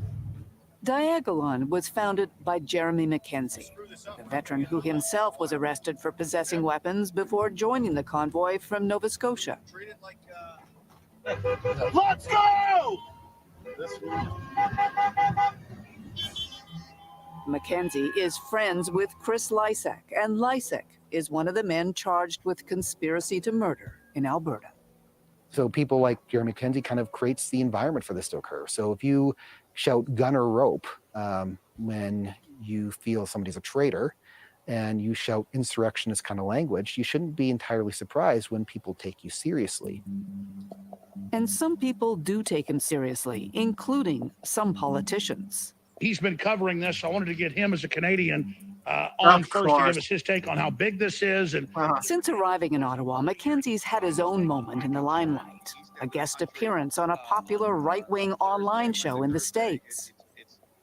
People are crying in the streets. I'm high-fiving people out of the side of my truck. It was insane. The fence came down. He helped protesters pull down protective barriers at Ottawa's war All memorial. right. He'll talk. All right. Now I'm gonna cut in with another clip again, just because I can't stand the fact they're saying help protesters pull down and all this crap. And I'll put the Fifth Estate back up. I'm sorry to torture you guys. I know this is crazy. But pull down, tear down. Let's put this into perspective right now, ladies and gentlemen. Blockaders who ripped down fencing around our national war memorial are patriots. The blockaders who ripped down fencing. The blockaders who ripped down fencing. The blockaders who ripped down fencing. The blockaders who ripped down fencing. One of my chat was even down there, not when this was going on, and when they did the anthem and the prayer. That does not. If you're gonna rip shit or tear shit down, I'm sorry, you don't pick it up nicely and pile it off to the side. Yeah, you just bust through. Yeah, you don't give a about the respect. And these are also veterans down there too. Well, and also I heard that the sergeant who was responsible for guarding the war memorial let it happen because she's like, yeah, like there's no reason why this fence should be up here. I disagree with it, and yeah, you guys can take it down if you want. Like straight up gave them the go ahead. Guarantee you there was disciplinary action for her just by doing that. I didn't even hear about that. But then we get like the prayer, and then we get the national anthem, and it was just. Yeah. It was so clean. A guest appearance. It was very clean. Except for you not picking up that cigarette butt, you lazy bastard. Yeah, that's right. Yeah, exactly, Brett. Yeah, it was. But that's what Trudeau was saying in the House of Commons. Tearing down fences. Yeah. It's on a popular right-wing online show in the States. People are crying in the streets. I'm high-fiving people out of the side of my truck. It was insane. The fence came down. He helped Wait. Who's talking about me? What are you talking about, Keith? What do you mean? Can you Are you talking about like the Canadian protesters, or what did Fat Steven Seagal do? Because I'm gonna have to find a new bunker to hide it in Russia. I mean, Florida. What do you mean, Keith? Protesters pulled down protective barriers at Ottawa's War Memorial and was mobbed. What's up? What's your name? How's it going? I'm Justin, man. Justin, how you I doing? watch your videos, man. Oh, thanks, man. Yeah, Appreciate man, it. all the time, dude. Cheers. How dare they? How fucking dare you even try? How dare you? On his own streaming show, Mackenzie provides regular doses of anti-government vitriol. This is a global moment. This is happening. Your country has declared war on its own people. And the people it considers enemy combatants are truck drivers. So what did he tell his viewers about the gun haul in Coots? A government job, he said. The weapons planted. The Diagolon patch, meaningless. I have no idea where those came from, who those belong to, who put them there, who brought them there. Did the police put them there? I have absolutely no idea. Jeremy, it's Gillian Finley from CBC News Fifth State. Okay. The day after the raid, we invited Mackenzie to an interview. He declined. Well, I don't have any comments for you guys, especially because I don't trust your network at all. I've seen what you guys print about Another vibe here. myself, and I don't respect you guys as a media organization. And I'm a journalist. I'm trying to get information. There's concern about weapons. There's a connection that where your name has come up. So I'd like you to comment on that. That's all I'm asking. Go ask the police about it. I'm asking you. I'm in Ottawa. I'm time zones away. How the hell am I supposed to know anything about anything going on in several time zones away? When was the last time you were in contact with Chris Lysak? I don't know. I don't remember. I saw him once a year ago. Do you ever see him with weapons? I don't recall.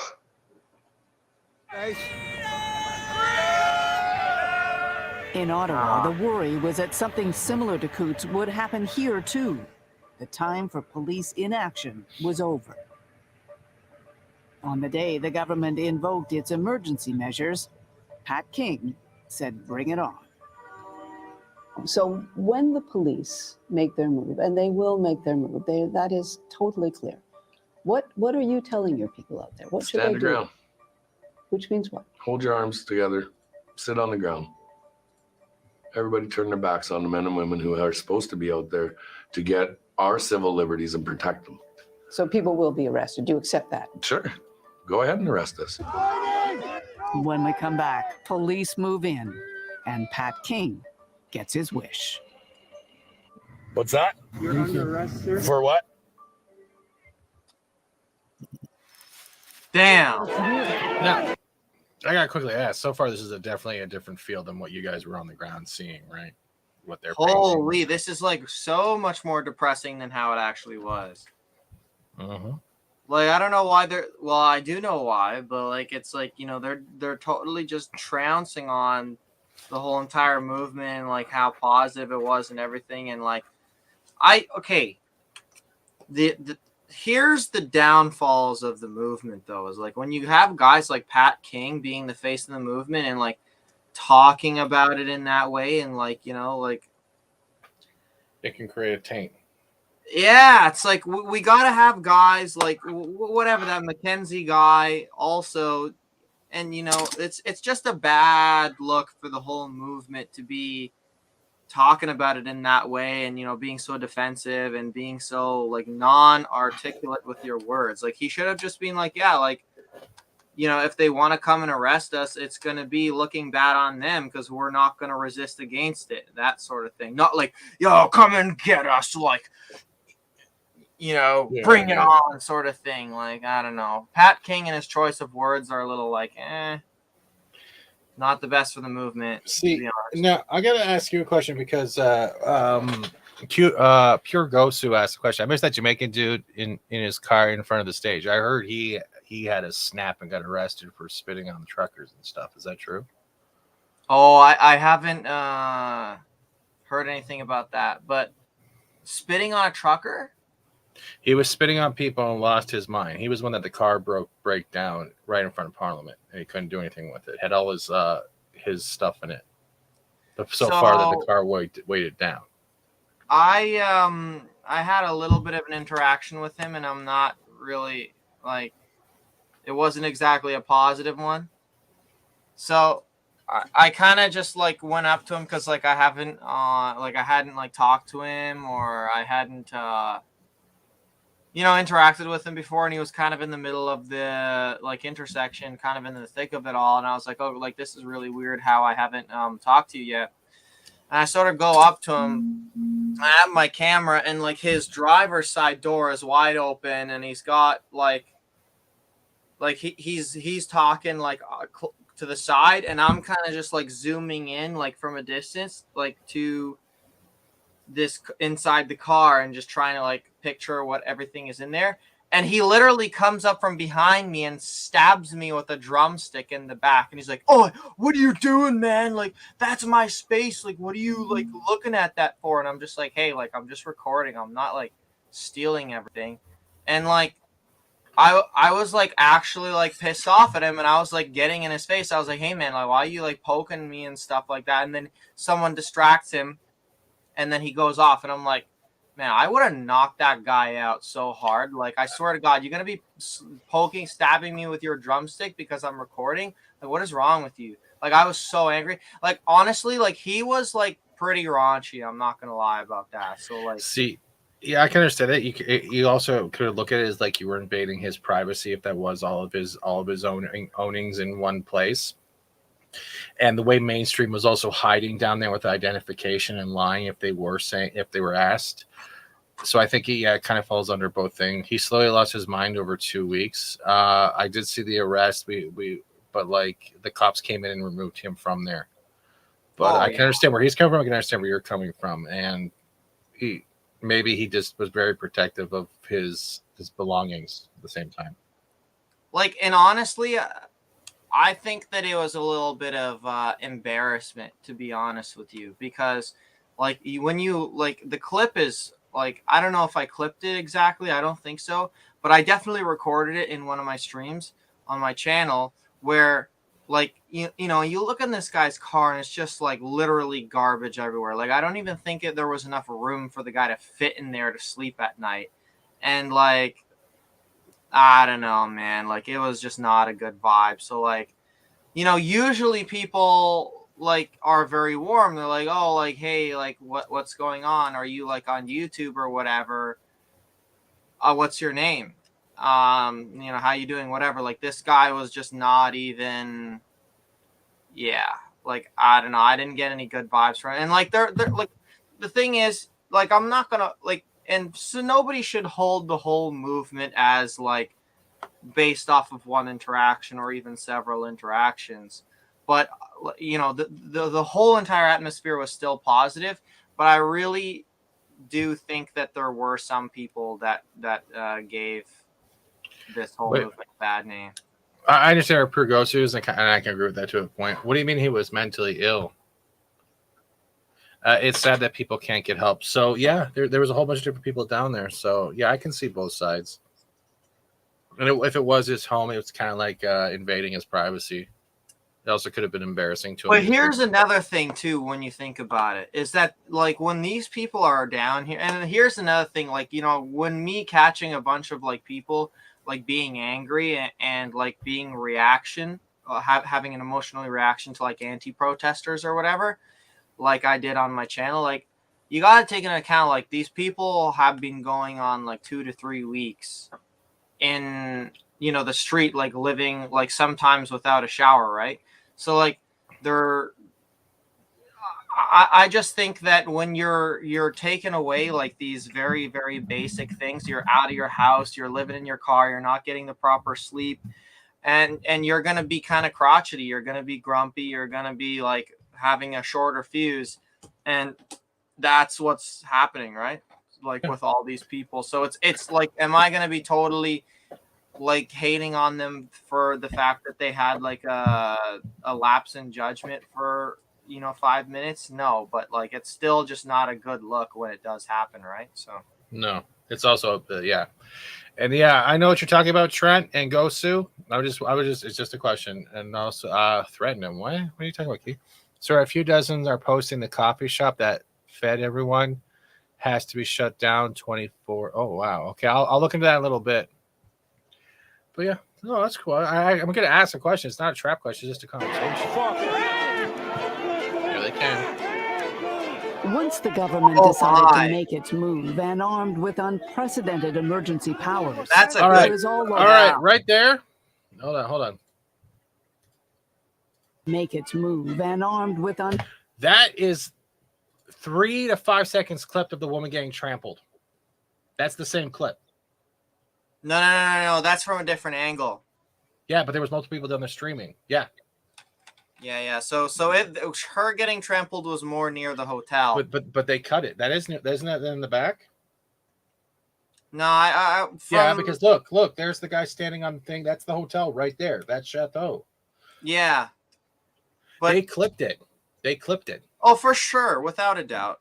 Unprecedented. See, because look, there's the line right there. Mm-hmm.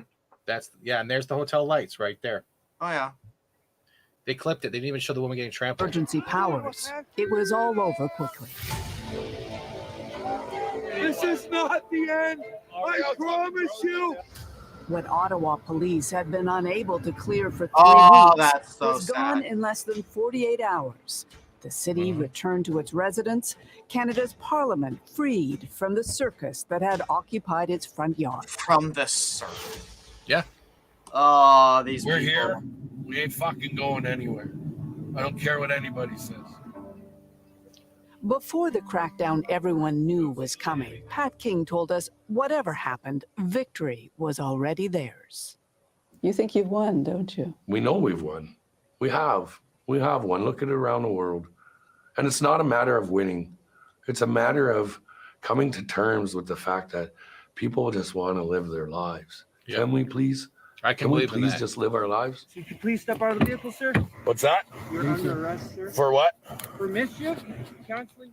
King was one of the first to be mischief. rounded up and recorded his own arrest. Disobey court orders, I'd like to get my lawyer on the phone right away. sir. I have the right to a lawyer. Of course you do. Yeah, so I'd like to call my lawyer presently at this moment in Sir, I need to time. make sure everything's safe. So I want Oh, you're safe, man, and you always have been. By the end of the weekend, most of those identified as protest leaders had been taken into she just custody. it was a lot of Fundraiser disdain. Tamara Lich, Hold the line. organizer and trucker Chris Barber, the head of Operation He actually walked Freedom's through the lines security and team, gave former himself away. RCMP officer Daniel Bulford. Though in the end, he wasn't charged. Nearly 200 Holy. people were arrested and more than 100 vehicles towed. Mm-hmm. But now that Ottawa was back to being boring, the country had to take stock. How had it all been allowed to happen, and why? This colossal failure of national security and a complete failure. How? Oh yeah. That's And just I watched all this shit. The Senate had more respectable people with like respectful conversations than it did in House of Commons. Of this government to keep not only Ottawa, but the whole country safe from a well-organized, well-funded extremist movement. It was not an extremist movement. I'm going to say this right now for those who don't like swearing. Shut the fuck up with the extremist movement. Stop this labeling shit. Well, but okay. My biggest question in all this is if they actually believe it, because I guarantee that there's a lot of this that they're saying it and they're like, you know what, man, I just have to say this, I don't actually believe it, sort of thing, like a lot of what these police are doing. But I'm genuinely curious whether or not the vast majority of these people in Parliament actually believe the words that are leaving their mouth, because if they do, that's just ludicrous. I mean, a terrorist movement, the only people who would actually believe that that's the case is the people who have never been down there or didn't do their research as to what exactly it is. Yeah. All right. And Pure Ghost, you make a great point. Every movement has all kinds of people. Yes. But because it has all kinds of people, it doesn't mean all those kinds of people are of one type of belief, mentality. And I know that's not what you're saying, or one type of anything. And the fact that they try to paint over this, even whether it's news or Parliament or whatever, try to paint over is all them is this. This all stems from how Trudeau acted, I believe, with calling them those names. If Trudeau didn't do that, it would probably have a different precedent of how things were interpreted. And I think that falls solely on him at the same time. Movement. We should not be here. In Parliament, the debate was about power. The Prime Minister has created a new emergency. What is his motivation? Of course, it is to divide and conquer. The Prime Minister, widely seen as having provoked the protests, got little credit for ending them, and he wasn't the only politician to emerge weakened. Conservative leader Aaron O'Toole lost his job, warning his party as he left not to go down a road that is angry, negative, and extreme. The race to replace him will be a battle for the party's soul, and where candidates stood on the protests will matter. Beyond the Do you notice how they're highlighting the Conservatives? You can already see it happening. They're highlighting Conservatives just by being down there and talking to the people who are automatically an enemy. Oh, 100%. Unreal. See, the for thing lack- is, it might be the case that the Pierre Poilievre might not get the position for the leadership of the Conservatives solely because he was there at the protest. If that actually happens, I'm predicting it now, but if it does actually happen, that would be unbelievable. The other thing that kind of messes me up, the day after all the police cleared out all the protesters and like the heightened of everything was done, I think it was the day after the day after. I'm trying to remember. All of a sudden, there was like random calls saying that there was a bomb threat or there was a active shooter in the first day the Rideau Center opened up, the mall, right? And it turned out just to be an armed shoplifter. And it felt kind of funny that this happened like in a place that has like shit tons of cops and fences and checkpoints everywhere, that someone was going to do an armed shoplifting at the first day of mall open. Like you're either completely stupid or this is completely BS. Because if it was an active shooter or a bomb threat, in my opinion, what I've seen is that the police will try to clear out the area to keep safety, because bullets travel faster than the person running. They would try to clear out a safe area in general, not have people sitting around streaming, walking up and down the sidewalks. They would want to keep the whole place within a safety guidelines. And I didn't see that. Hey, Christine. And then when Druthers was reporting that, I'm like, it seems kind of weird that we're seeing this right now. And I'm like, yeah. And even now, people who come down just to walk around Ottawa, and they got other people who live in Ottawa just doing normal streams like Ottawalks did. And you're seeing people who come down, and then we have residents of Ottawa who are literally still in the same mindset. You're supporting this, and they're literally being very hostile, trying to have a conversation. But because the people on the other side of that conversation are not giving them the answers they want, they're automatically coming at them saying, well, okay, a year from now, we'll go out on a date and we'll have a phone call. We actually saw this shit. I'm sitting there going, what the fuck's happening? You guys have all lost the art of discussion. The art of discussion is debate, listen, understand, agree to disagree, or disagree and agree. It doesn't matter. You're still not enemies because you have different opinions. And this is just shown how much divide it's caused in that art of discussion and belief. Sorry, I'm tangenting. I'm on my third beer already. Oh my gosh, man. This is always, I am able to articulate better because I feel like the line is in general is I've never been more embarrassed and more proud to be a Canadian, but now it's changed to I've never been more embarrassed and more proud to be a human being, because you're seeing this now. Oh man. Yeah. How is this going to end? Revealed. Pardon? How is this going to end? Huge questions about we'll see how we USA police in plays this out. country. If we can't rely on police and law enforcement during this moment of crisis where there's literally blockaded access to Parliament Hill, there's trucks parked outside the Prime Minister's office, when can we rely on police and for what? The questions are also That about sounded like a slight defund the police, and I hope that wasn't the case as a lawyer. lines. Where does lawful protest end and unlawful occupation begin? What are the precedents that have now been set? I don't think there's a good understanding in the average Canadian as to what is going on in some areas of our society. This growing recalcitrance amounting to judgments against our institutions, contributing to an abandonment of the institutions and the traditions and laws in Canada, is accelerating, right? And like, I'm not suggesting anarchy, but you need only go out here on the weekend to see anarchy. That's going to keep accelerating unless we're able to get a handle on it, I think. But that's the funny thing. They're saying anarchy. But the anarchy. Hey, Tina, the other thing about anarchy is they weren't really in an anarchy format. Screaming freedom and stuff like that might be considered whatever the hell you want to perceive it as, but they were maintained with food. They got messages out. When the injunction came down for no horns, they followed it. They kept the city clean.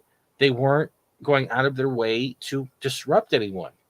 Same time, I cannot contradict the fact that I did see the fire brick stuff from the elevator camera and them trying to duct tape the doors. And I don't know, because there's been reports, but no actual evidence of residents being harassed for wearing masks or not. So I can't say with 100% doubt that there wasn't bullshit going on. But from what I have seen, this is unbiased. This is definitely unbiased, is that there are a bunch of different narratives going on and the terminology is going on, even with the Pat King organizer thing. He's called a captain, yet they keep trying to push organizer. Like, oh, we told you what his title was, but no, we're going to use this title instead, because that's the taint that they need to maintain the fact that these people are all the same type of supremacist, whether or not you had Sikhs down there or not, and etc. Wait. Tamara Lich has been released on $20,000 bail. Yeah, I don't think that's true. Tamara Lich. I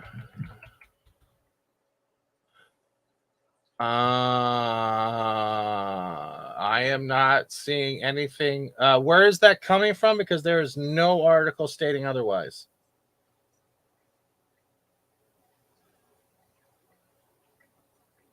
I have not seen anything that's saying her bail has been approved. So I'm going to need an article of that via Facebook or Twitter. Thank you. The hearing just happened 10 minutes ago. I know that was happening today. So if that's true, Tamara Lich might be released. Because the only article that came out during her arrest is saying that she was dead. And that was coming from a place called India News. It was one article, and people were saying, is Tamara actually dead? I'm like, it's one article from India News. We know nothing.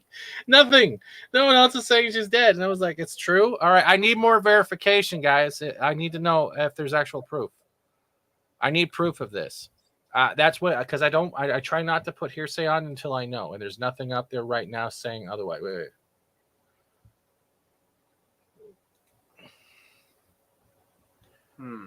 So until I see more, I will not say anything. And so far, her bail decision was 2 hours ago, and I'm trying to find out whether or not she's been released. So until I hear it, guys, that's it.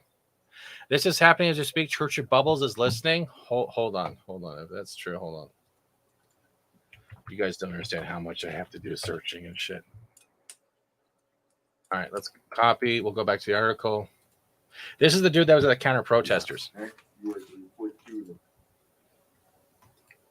That's Church of Bubbles? Yep. Holy. There's no audio.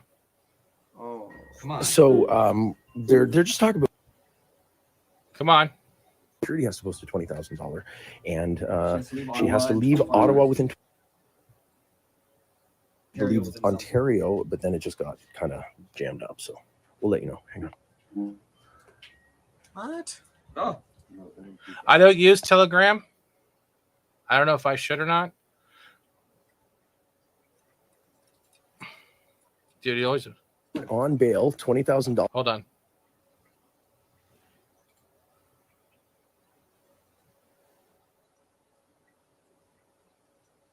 What is he doing? Like, dude, he's had nose cams. He's been pretty cool. He was the dude that was getting attacked. Okay, ladies and gentlemen, that's it. She's out on bail. $20,000 does not need to be cash. She has the new surety. She's good to go. Tamara Lich, ladies and gentlemen, have been let out on bail. There it is, ladies and gentlemen. Get that. Tamara Lich has been out on $20,000 bail, and they're saying she also has to leave Ottawa, and I don't know about Ontario in the next 24 hours. So Tamara Lich has been released. So he was down in Toronto too. So that's literally what I do. When someone in the chat tells me, like, honestly, like when I'm sitting back here and I have people in the chat send me articles, see whether it's true or not, it goes like that. But yeah, he's a funny dude. But this is, you know, when we were watching the counter protesters and the guy trying to throw the rock and stuff, and they were calling him Ram Ranch and all that shit. Yeah. That's the dude who was filming. That's Church of Bubbles. 20K, that's it. But that on the courthouse, waiting for her to leave the courthouse. So if that is Church of Bubbles, we'll Chris take Garber was released on 100. Okay, folks, I've heard enough. They're letting her out. They've got conditions. She can't be in Ottawa. She could be in Ottawa in 24 hours. She can't be in Ontario. She's got to let the cops know she's coming. She can't change her address. She's got a $5,000 personal security and a surety, a new. Hold on.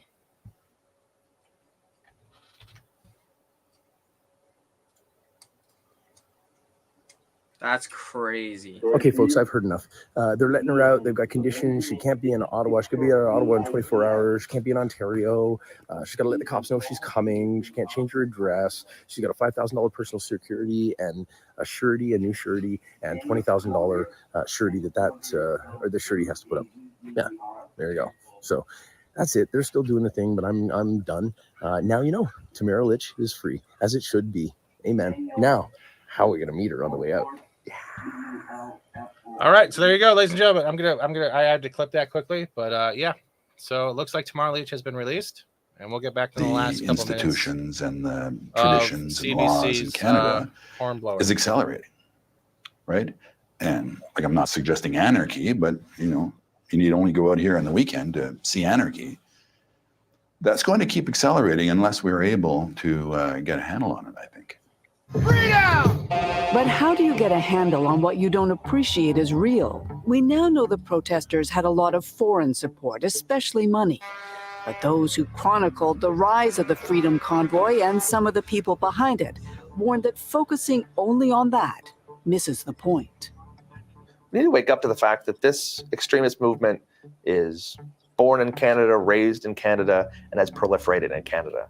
We need to stop thinking that this is a thing we're importing from the States. Yeah, That totally there's some shadowy figure, around Donald Trump or around some extremist movement down south that is really driving the bus here. This is a Canadian problem. My brothers and sisters have my back, and thousands, tens of thousands, millions of Canadians are with us. And, we were willing to fight and die for this country before, and we'll do it again. Jeremy Mackenzie never claimed to be a protest organizer, and he remains free. It's hard being slaves. A video apparently placing him at a goat farm. But a Telegram post was far less playful. Our resolve is infinite, he wrote recently. Their ammunition is finite. And what about the botters who started it all with their God-inspired mission? So you're willing to leave right now? We don't need to take action? I gotta get my hotel room. At first, it seemed they were going to be allowed to simply leave Ottawa. But then came this. Okay, Canada, this is Sandra and James. We were arrested today. We were picked up, arrested, charged with obstruction of justice, obstruction of something else, and mischief. Where the botters are now remains unclear. They arrived in Ottawa under the guise of freedom and unity. I believe we're on the right side of law and the right side of history on this. That's true. Okay. They, like so many, came believing they were going to change this country. 3 weeks later, Canada has changed. Not in the way the protesters demanded, and not in a way that most Canadians yet understand. Holy crap. So is the Fifth Estate like a legit thing? Like, how long have they been around? Like, as a part of Stevens? Hold on a second.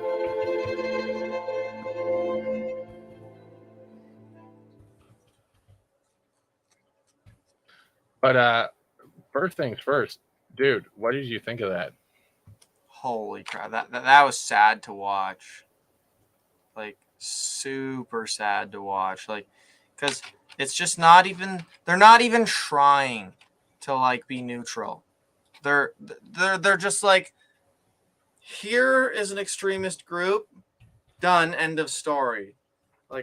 They're not even telling you. They're not even like giving you the facts and letting you decide. They're straight up telling you what to think now. Crazy in my mind. So it's just can't come back from that.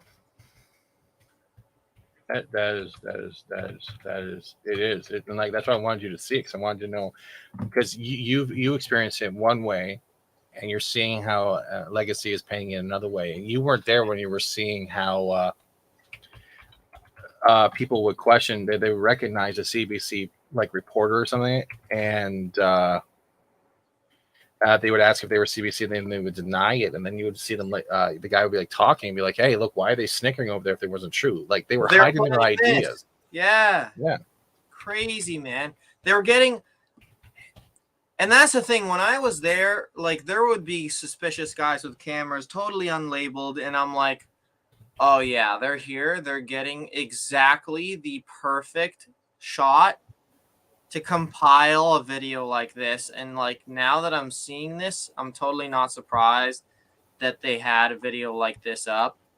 And yeah, they were just collecting all of these moments one after another, just waiting to drop this bombshell on us. And like, thank God that people are like ripping these guys apart in the comments section, massively disliking the video so that it doesn't like get out as much. And like you, like even though the dislike button is taken away now, you can totally see it. Like I swear to God, like I don't know exactly. Oh, I have an app. I can still see it.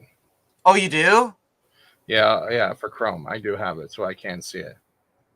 Oh, how many dislikes does it have? So far with us, nothing. I get a couple dislikes, but not as that bad. Oh no, I'm talking about the video, the CBC Fifth Estate thing. Oh, I'll check in 1 second. Hold on. I'm actually uploading a clip. I was actually making a video as we were talking. Okay. Because, like, I swear to God, like, they might have, like, 20K views, and they'll probably have, like, 90 likes. It's ridiculous. And that's, like, you know that there's going to be, like, 1,000 dislikes on it. So it all depends. It all depends who still watches mainstream and who doesn't. That's the whole thing, though. But the people that actually stick around and will go through everything are the ones that will be there till the end. So it's pretty cool. Give me 1 second. I'm just currently just getting rid of stuff. Okay. But yeah, I have to actually reopen the window because I closed it because I can only have CBC on my computer for so long before I'm sick. Because like after I watched that, people were telling me to watch it, and then when I actually did watch it, I was like, "What the is going?" Like it's like that's the one thing that came across all of this stuff with streamers down in Ottawa and what was going on was the fact that it showed people how much storytelling, and that's what it is now, is now journalism. And yeah, people might say, "Oh, you're just closed-minded, didn't see it before." No. Yeah. And it kind of sucks, but at the same time, there's people out there that are going to pick up a camera a lot more, and it's happening, and it's crazy in a way. It's not a bad thing either. It just means people are willing now to wake up and look at shit themselves. Well, yeah. It's just interesting to see what's going to happen now. We'll have to see how the USA plays out, because we saw how what do you call it? How New Zealand finally ended, and it was brutal. So we're looking at. Oh my God. I watched clips of that just the other day, and it was unreal, man. Like there was so much violence. There was like fires and like people throwing. Oh, dude. All right. You want to know? What? 2.5K upvotes for the Fifth Estate, 3K downvotes. Damn. So they still got ratio to the point where a lot more people are like, wait. They want to know if you got a girlfriend from this at all. That you're not too No, obviously not. No. I didn't get a patriot girl. No. And Trinakis, thank you. No. Give me money. Give me money. Give me money. Give me money. Give me money. Oh God! You didn't want that girl in the red bikini with the dude? She had under boob hanging out massive. We were watching that when you were coming up. I told you about honestly, Toronto. yeah. Looking back, I shouldn't have filmed it as much as I did because it kind of distracts from the main message of the movement. Oh, not really. Under boob brings the viewers, but the wrong kind of it. But anyways, it was just it was funny in the moment, but I didn't think oh God, what does this mean for the movement? I should have. Yeah, and there was a lot of comments while it was happening too, hey, man, you shouldn't be doing this because it's gonna distract from the movement. And I didn't really take much account of it at the time, but now I'm just they're kind of right. But it's silly, it's nice, it's funny, but it's maybe I shouldn't have recorded that. But anyways, the whole idea of me being there is to record the event for what it is, whether it's good or bad, right? So from that perspective, I'm kind of obligated to, record whatever, right? But I don't know. It is what it is. I'm going to be going back this Saturday as well. I'm going to be there. I'm going to be recording the whole movement, the whole protest, the whole march. Hopefully I won't have to go to the bathroom again. Don't worry. I'll tell you a boomer. I'll tell you a boomer. While we were watching that, I was trying to write to you where we can hear you tinkle. I super chatted myself first on my own channel. I know. I heard. Who told you? Oh, my parents were watching you. Your parents watch me? Yeah. Are they yelling at me when I swear? I don't know. Maybe. Wait, are they here now? No. Well, wait, maybe. Your parents watch me? So what? Maybe, do they like my coverage or no? I mean, yeah. I mean, yeah. I mean, you're all right? So, I mean, yeah, people watch you. I swear to God. There's a lot of people on my channel who, tell me about you, too.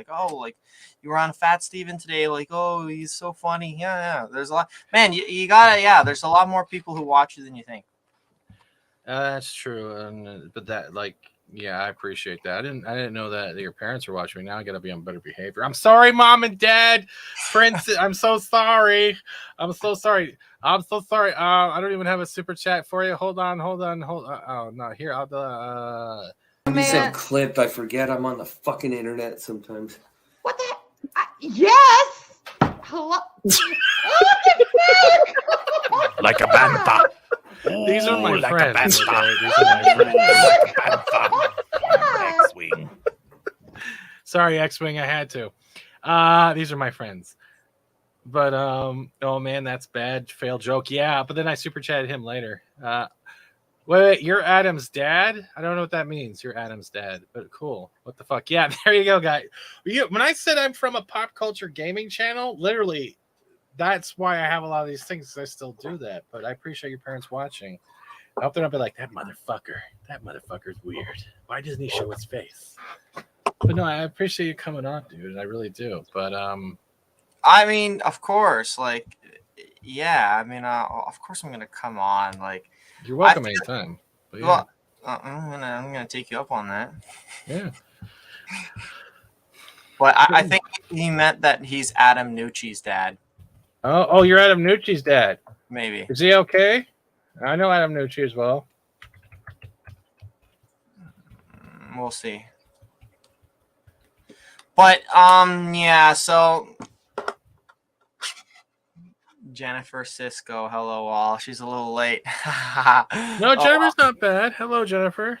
Honestly, I'll say this right now. A lot of people in the chat, even though we only have 23 people here, a lot of the people that were watching over time found all you guys, because they said they got from me first, because they didn't know how to find Freedom Convoy streamers. They didn't know how to find the people on Facebook, none of that. And I was trying to put out as much as possible. Red Prince is smart. Yes, he is smart, because I would put stuff like this, right? And you would see Sasnack, and it would have the date and background music, or I'd have and I use the banner systems and stuff like that, so they always knew. Plus, if you actually went to the description, I would put the hashtag of their name. Oh, I see. Yeah. Okay. Yeah. But I want to get your actual thoughts. Do you think the Fifth Estate investigative report was honest at all? or honest to their narrative? Honest as in like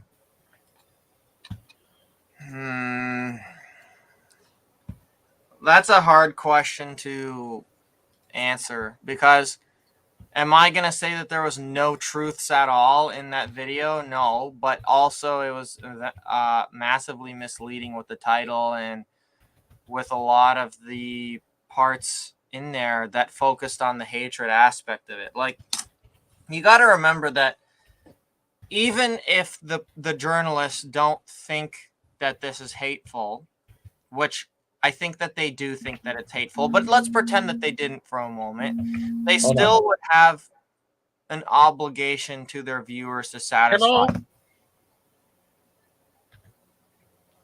Hello. This call is from Canada Border Services Agency.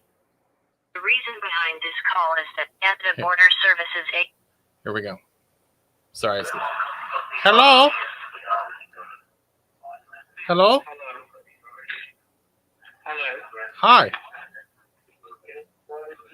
this is Canada Border. How can I help you? You have a lot of background noise. I can't hear you.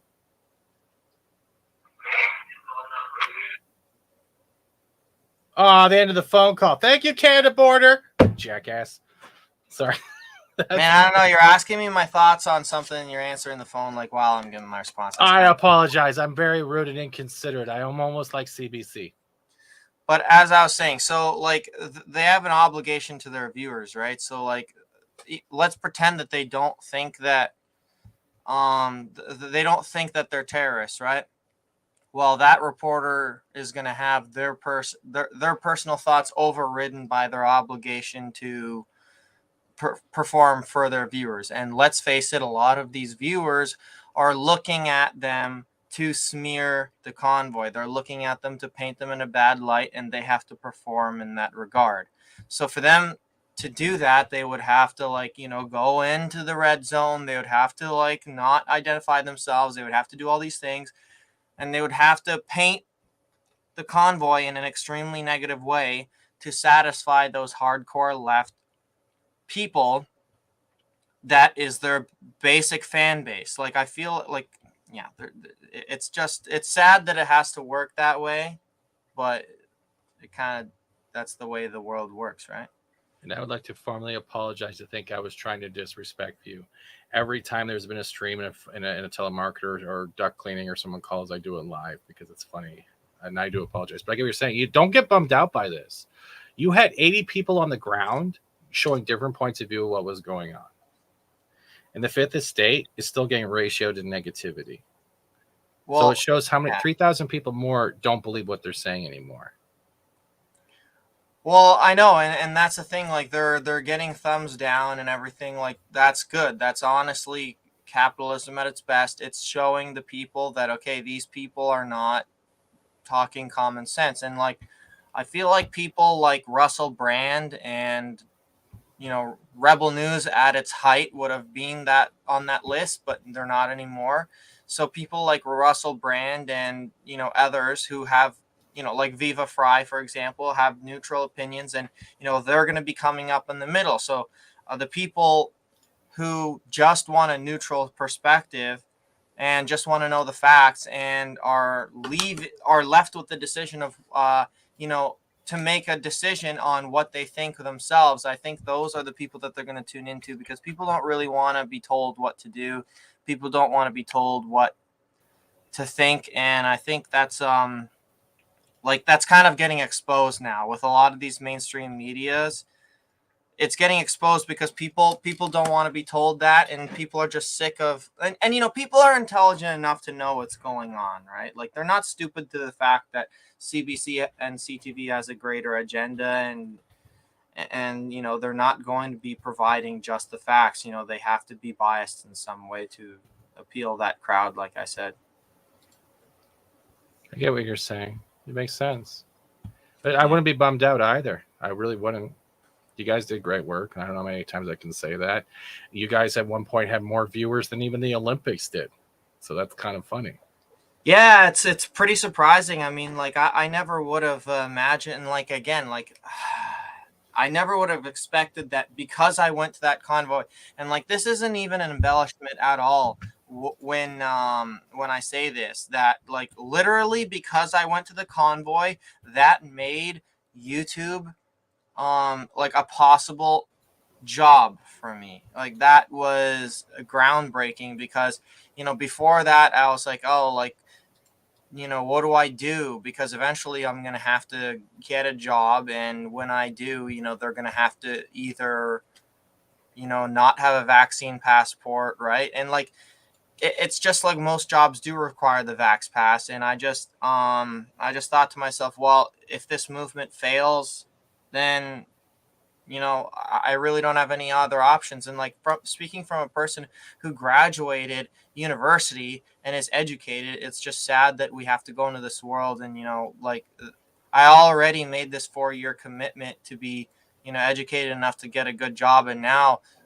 there's another caveat to that, that I have to be having like, you know, something injected into my body. And it just like, so I tried to remain neutral as much as I could throughout my streams, but it's just hard to do because like I had that emotional connection with the cause that, you know, like if this fails, like I'm kind of screwed sort of thing.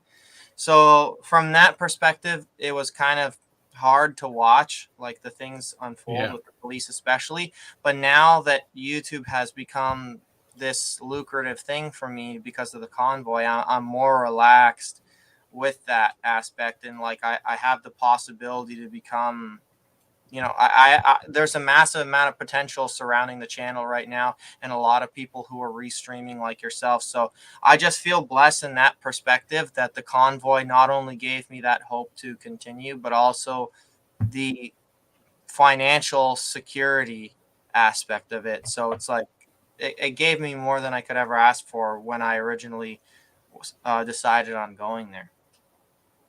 I understand what you're saying. It's pretty much, it feels like even though like things are changing across the provinces, it still feels like the choice being put on the businesses is still holding you back from doing what you want to do, even though you went through all this education to get things done with. Yeah. 100%. Bro, I'll tell you something. I'll tell you something honestly. I have a degree in network engineering, and when I talk about I lost my job, I was working part-time on Hot Topic. You know why I like Hot Topic? Because it had things about pop culture that I was passionate about, and that mattered more. So, and I hope your university is something you're passionate in, but it doesn't mean it's a lost cause. If you can apply it to something you want to do, then just give it a shot. You're still young, and there's got to be somewhere out there that they will let you do what you want. You've also learned a lot about journalism just being down on the streets and how you're looking at how Rebel News has been acting lately and other mainstream news is acting lately. You can still do whatever you want and apply yourself accordingly to it. You got a big chat and a big subscriber base. It's not about the numbers, but the people there that just want to listen, whether it's on a replay or not, and support you. And I don't think it's over for you yet. And I don't think you should get depressed over it yet, but I think you should use that as a drive to figure out where you want to go next. Like it's definitely not over for me, but like it's definitely up to me to be making the right decision and where the channel goes from here on out. And so like there's a lot of pressure, I would say, to perform because you know, I think it's not embarrassing to admit that, you know, the channel is dying in the sense that I'm losing my viewership because like that convoy, that moment, that very isolated event has now ended, at least in terms of the Ottawa convoy. And I feel like a lot of people that were subscribed to me were just there to see that one thing. So, like I'm the same way. It's kind of, for me, it's putting a lot of pressure on me because I'm like, oh, great. Like, you know, there's a lot of people who, you know, are thinking this certain way. They're very conservative. You know, they want freedom. They care a lot about the truth. Well, you know, I'm not too much of a political person. So how can I satisfy both my personal passions and their desire to see a certain particular type of content? So it's just like trying to find that balance and trying to go push further and, you know, do things that both satisfy me as well as the viewers, which is like, it's a very fine line. It's hard to achieve. And I don't know, man. I don't think a lot of streamers, frankly, are going to be able to do it. I think there's going to be a lot of quick pop-up channels, like with the streamers, and they're going to be a quick burst and then a quick downfall as well. So it's all about that transfer from what you were doing to now. Okay, let's think of something new. Let's evolve with the times and push forward with new content. All right. Now, I'm going to add a contradiction that you probably don't want to hear right away, but Okay, let's do it. I have a question. Whose channel is it? What, yours or mine? What are you talking about? Like, Whose channel is it? Who owns your channel? oh, me, yeah. Okay. Mhm. So let's say 16,000 people dictate how you run your channel as a part of you? You think 16,000 people dictate? 16 different mindsets and individualities are going to tell you how to do your job. Yes. Really? Yeah. Are you being sarcastic? And I'll tell you why, and I have a very... Okay, cool. No, I want to hear this because I've never heard this answer. This is awesome. Okay. Because, okay, let's put it this way. Russell Peters, a very well-known comedian. From Brampton, yes. So, who is responsible for him being able to do all those gigs all around the world? Him or the people? His manager. Okay, but no matter what the answer is, you can never say that he is alone responsible for that. Donald Trump, who is responsible for him being the president? The people or himself? Well, the people. Yeah. Right? So when I'm looking at this, I'm looking at it from a selfless perspective, because for me, it's not about, it's what I want to do, and you have to you only can follow me if you like what I do. No, it's like it's a very specific position that I'm in right now, because I got popular doing something that is very, very God damn it, I don't know what contradictive. No, not contradictive, but it was like a very specific... It's not something that is sustainable for a channel. Like, it's a very specific movement, and this has an expiry date. Like, people are going to love the convoy until it expires, and then they're not going to want to watch that person anymore because it's like a specific event that is no longer taking place. Yeah, I get so the way that I'm looking at it is that the reason that I had that success is because of that 16,000 people. So I owe it to them to perform because the thing is, I take it upon myself viewing myself as an entertainer, not as a YouTuber. So I'm going to make the content that is entertaining to the people, and I'm going to enjoy doing it because I'm a very adaptable person. I like doing a wide variety of things. I don't really particularly care what I do. I mean, like, I could go friggin' mountain climbing as a profession. I could like it. I don't care. I just think that, these people, I'm so humbled by the fact that they were wanting to watch me, and the fact that they want to watch me, 16,000 people. Of course, that's changing every day, but my duty is to them, and my owed to them, my sort of mindset is that, okay, well, if those people are going to stick here, they're going to stick here for a reason. Let's satisfy some sort of desire or niche that they are looking for. No, that's good, because I've never actually heard this answer before, so I like hearing it. What I'm saying is, yeah, that's cool. That means you're a palpable streamer and you're willing to try different things to branch out to the whole community, not just a select few. Because the worst you're fearing is you're becoming a one-trick pony, and that's my biggest fear at the same time. Exactly it. That's cool. But at the same, I'm not sorry. I hate using the word but I can accept that. I actually respect that. But what I was trying to actually say is, at the end of the day, the channel is still yours. And no matter what person gives you a negative comment or a positive comment, they aren't you. Oh, I know. But here's the thing. when you have somebody who puts a negative comment on your Is channel, that a fish poop net that you're wagging around at me right now? no, it's some. Okay, sort I was about to say. Okay, so it's a triangle ruler. I was like, is that a fishnet poop thing? You're like, device. listen here, you shit talker. I found it on my anyway, so I just kind of wave it around. But like when you have a negative comment on your channel, there's one particular reason that these comments hurt, and it's because you realize in your heart of hearts that they have an element of truth to them. And so I got a comment the other day by some Snoopy guy, Snoopy on the ground, I think. Yeah, that's the dude in my chat. That's the guy who went down to Ottawa and actually experienced when they were singing the war memorial after the fences. Yeah.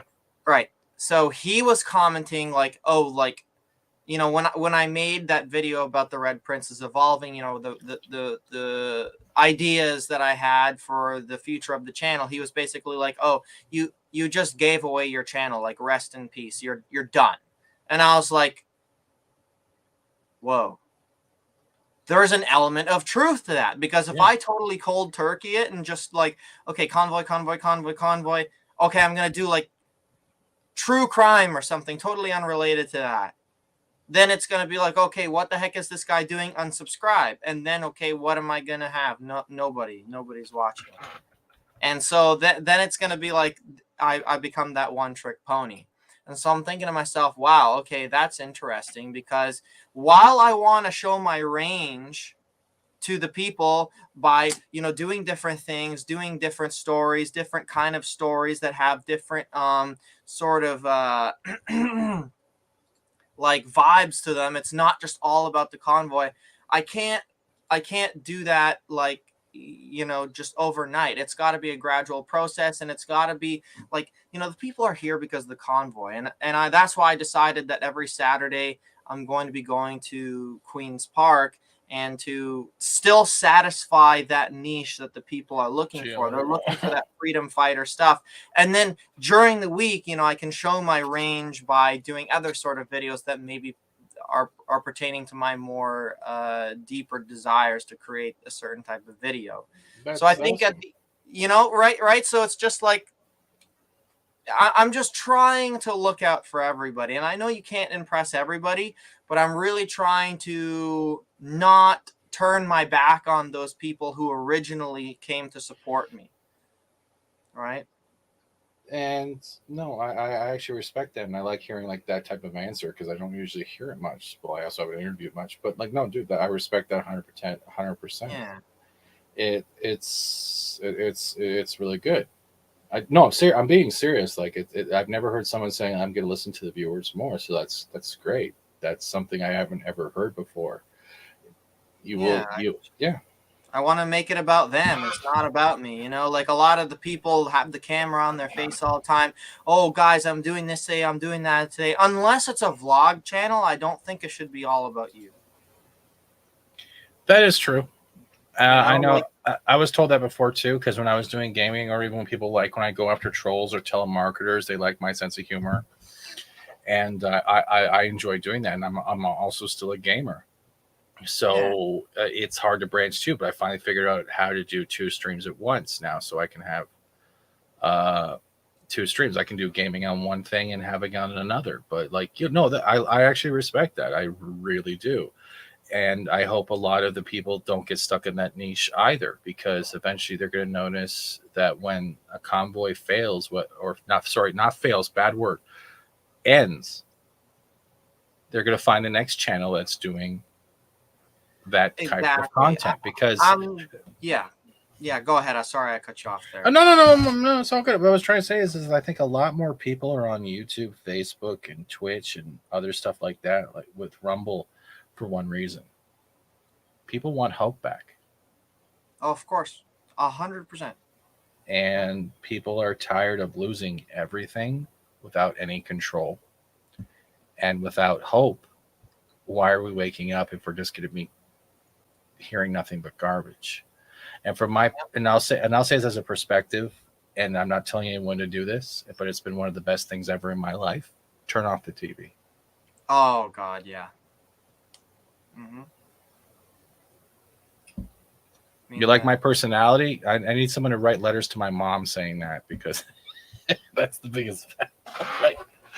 But no, I appreciate it. This is like, dude, honestly, I respect you 100%, man. I like you. And it's so weird that you're only like a city away from me. It's so fucking weird. It's so weird that you're like so close yet and so stuff. But I'm like, It honestly, doesn't feel like we're two YouTubers. It just feels like we're two, neighbors. Guys talking, on a Zoom call or whatever. Because, we can't meet up today or whatever. So let's just do a Zoom call. Like, it doesn't seem like it's a transactional sort of talk. It just seems like it's pretty lax. Sort of like we both are here because we want to be here, not because we want to promote our channels, right? Mm-hmm. I know Travel 69 went down to the to the U.S. convoy, and I know there's still encampments around Ottawa. But that's funny. The Toronto one. How did you think of the Toronto one? The march. How did that make you feel? Because I know after I told you, you were kind of like, no way. To be honest with you, yeah. And I'm not sure whether I told you this yet or not. I definitely had this conversation with somebody, but I was honestly not very impressed. The movement completely changed, and it seems like it's being hijacked, to be honest with you. And I'll tell you exactly what I mean by that, because I went to the very, very, very first protest that was happening in Queen's Park. Now, this was before I even had any dreams of live streaming at all. I had maybe like 35 subscribers on the channel. I was an absolute nobody. And when I was there the first time, and I was like, whoa, this is, this is special. Like, something is different about this from any other protest, because it was all families. Every single person there was either with their partner or, in their families with young kids and all this stuff. And it was like such a family vibe. Like, it was like you went to some block party or something. And all your neighbors, and they're all coming up to you and, talking to you and everything. Now, the difference in that is astronomical as to this weekend.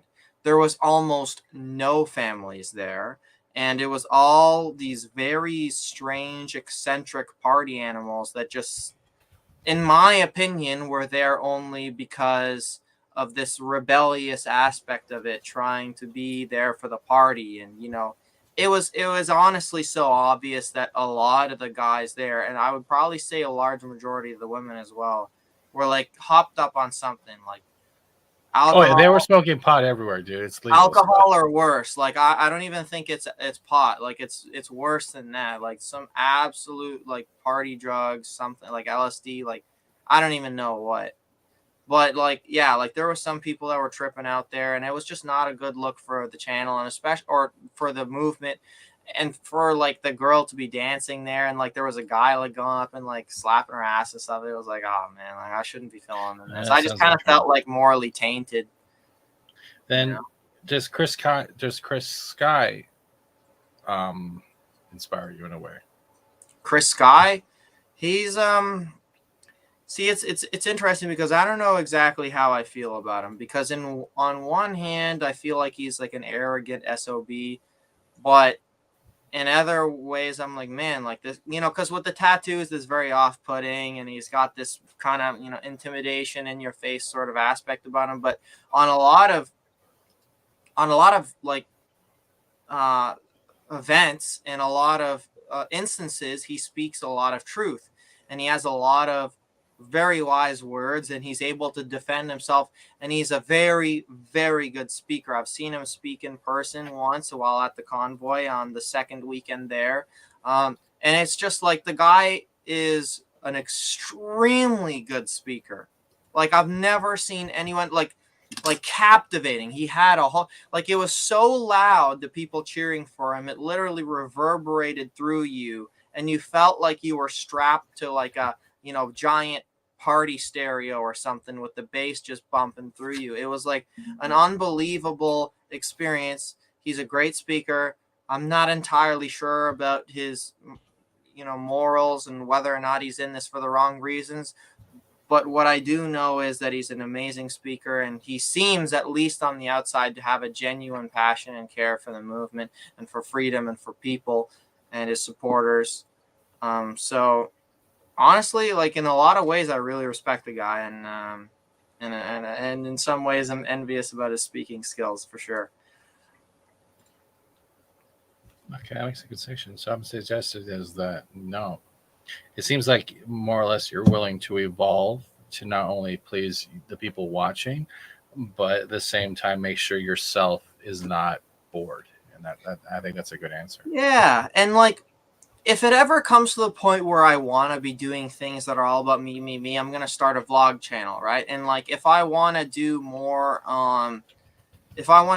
like, you know, storytelling stuff, I'm gonna do that eventually. But I think right now there's a lot of things on people's mind, and I was debating whether or not I should do this video about, you know, who is Klaus Schwab and what is the World Economic Forum. I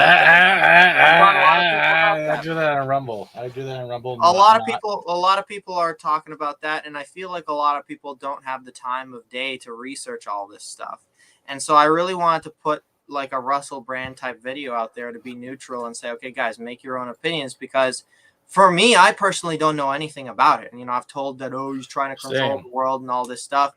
And I'm just thinking to myself, well, you know, if I don't know about it and I have a lot of time on my hands, that means that most people know even less about it than I do. So maybe I should make a video about it, because that's, you know, a hot topic right now. And it's something that I'm personally interested in. So it satisfies that sort of, you know, dual, like, you know, it satisfies both aspects of it. So I hear it. I hear you where you're talking about, you know, it shouldn't all be about the viewers, but it shouldn't all be about me. So I'm just trying to find that middle ground. And you know what? Eventually I'm going to start branching out and maybe doing true crime, like I said before, who knows, or, you know, scary stories, whatever. But I feel like for the time being, I got a duty, you know, to at least answer some of these hot topic questions. Like, you know, what is going on? Like, what is all this stuff? What does all this stuff mean? Who are these people that everyone's talking about? But those are all good answers, because they're coming from you, because no one can tell you what you want to do. Mm-hmm. So I won't argue with it. I can give maybe insight, but I will never say you're wrong, dude, because that's not my place. No, I want you to, because like I want the outsider perspective, because I view you as a person who is, you know, a viewer, right? And for you, I want to hear that feedback from somebody who is viewing my content through that third person perspective. Do you want the honest opinion? Yeah, and if you want to like super slam what I'm doing, I don't care. Like, I can take it. I just want No. I want that raw honesty that people are not willing to give me. Like, All right. I'll give you raw honesty right now. Okay, let's do it. Do what makes you happy. I knew you were gonna say that. Do what makes, because I get told it all the time. If Loki, if you're listening, if I could bring my brother like Loki in here to talk to and give him the same perspective of what he's been doing on YouTube and fighting YouTube and all that stuff, and you heard from him too, you would understand why I'm such an inspiration. Because I think you need to hear that. Just do what you like. Just do stuff that you're having fun with, do stuff you're passionate with, and do stuff that is you want to do. If anyone tries to tell you that's the wrong thing to do, why are you listening to him? It's the saying I was saying in a couple of the streams when these ended. If someone is telling you who you are, why the hell are you talking to them? Because at the end of the day, they go to sleep being them. They're not going to sleep being you.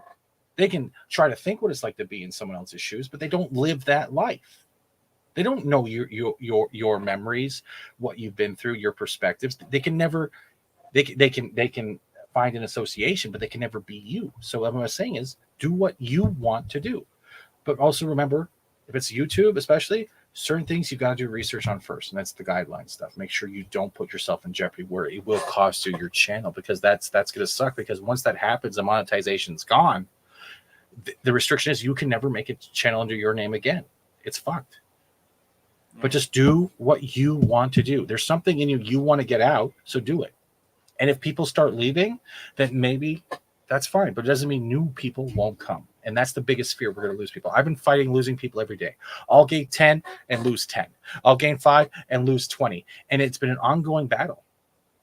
But I try, and I get yelled at constantly. Don't worry about it. But I still having fun doing it. I don't mind going after trolls. I don't like mocking people trying to call me a communist because I refuse to take a side because it makes them sleep easier at night. I'm one person. I am one person who knows me that no one else does. And yes, I like to, actually, it's obvious when Twitch streamers are chasing the grift. Well, before you even get into that, is this stream is brought to you by Master Grift. Don't steal content without it. Yes, there are stickers. And see, yeah, I've been called a grifter. I've had people come after my channel, try to hurt my character, saying I'm using people. I've had all of that. And you're lucky you're not experiencing that, but I still do me. I still have fun. So all I'm saying to you is just have fun. If you want to do it, do it. And that way you can find out where you lie, where you're proud of, and where you know you have to work on. That's it. It's really that easy. That's like, I can't tell you what to do. I will never tell anyone what to do. Unless it's in a sexual environment, then spank my ass. But that's just a joke I wanted to throw out there because it's funny. Sure. He's like shaking his head. A motherfucker has to ruin everything, doesn't he? But you want to know what my honest retort to that is? Yeah. And I might take a lot of heat for this, but that's okay. I think when people say this, and it is by far the most common answer, is people always say this to me. Well, you should do what you love. You should do what you love. You know, this sort of. It sounds like a classic, card, right? Classic mantra that everybody says: "Do what you love. Do what you love." I think that's the easy way out. No. Instead of somebody sitting down and saying, "All right, Chris, like I honestly think your strength is X. Play on that strength. I think this is a specific topic that you should make because I think this is a really good and relevant idea. I know that you're going to love it. I think you're going to gain value out of it. And you know, this is what you should do." Sort of as a strategic suggestion, not like, okay, this is what you will do, but you know what? I think this will play to your strength.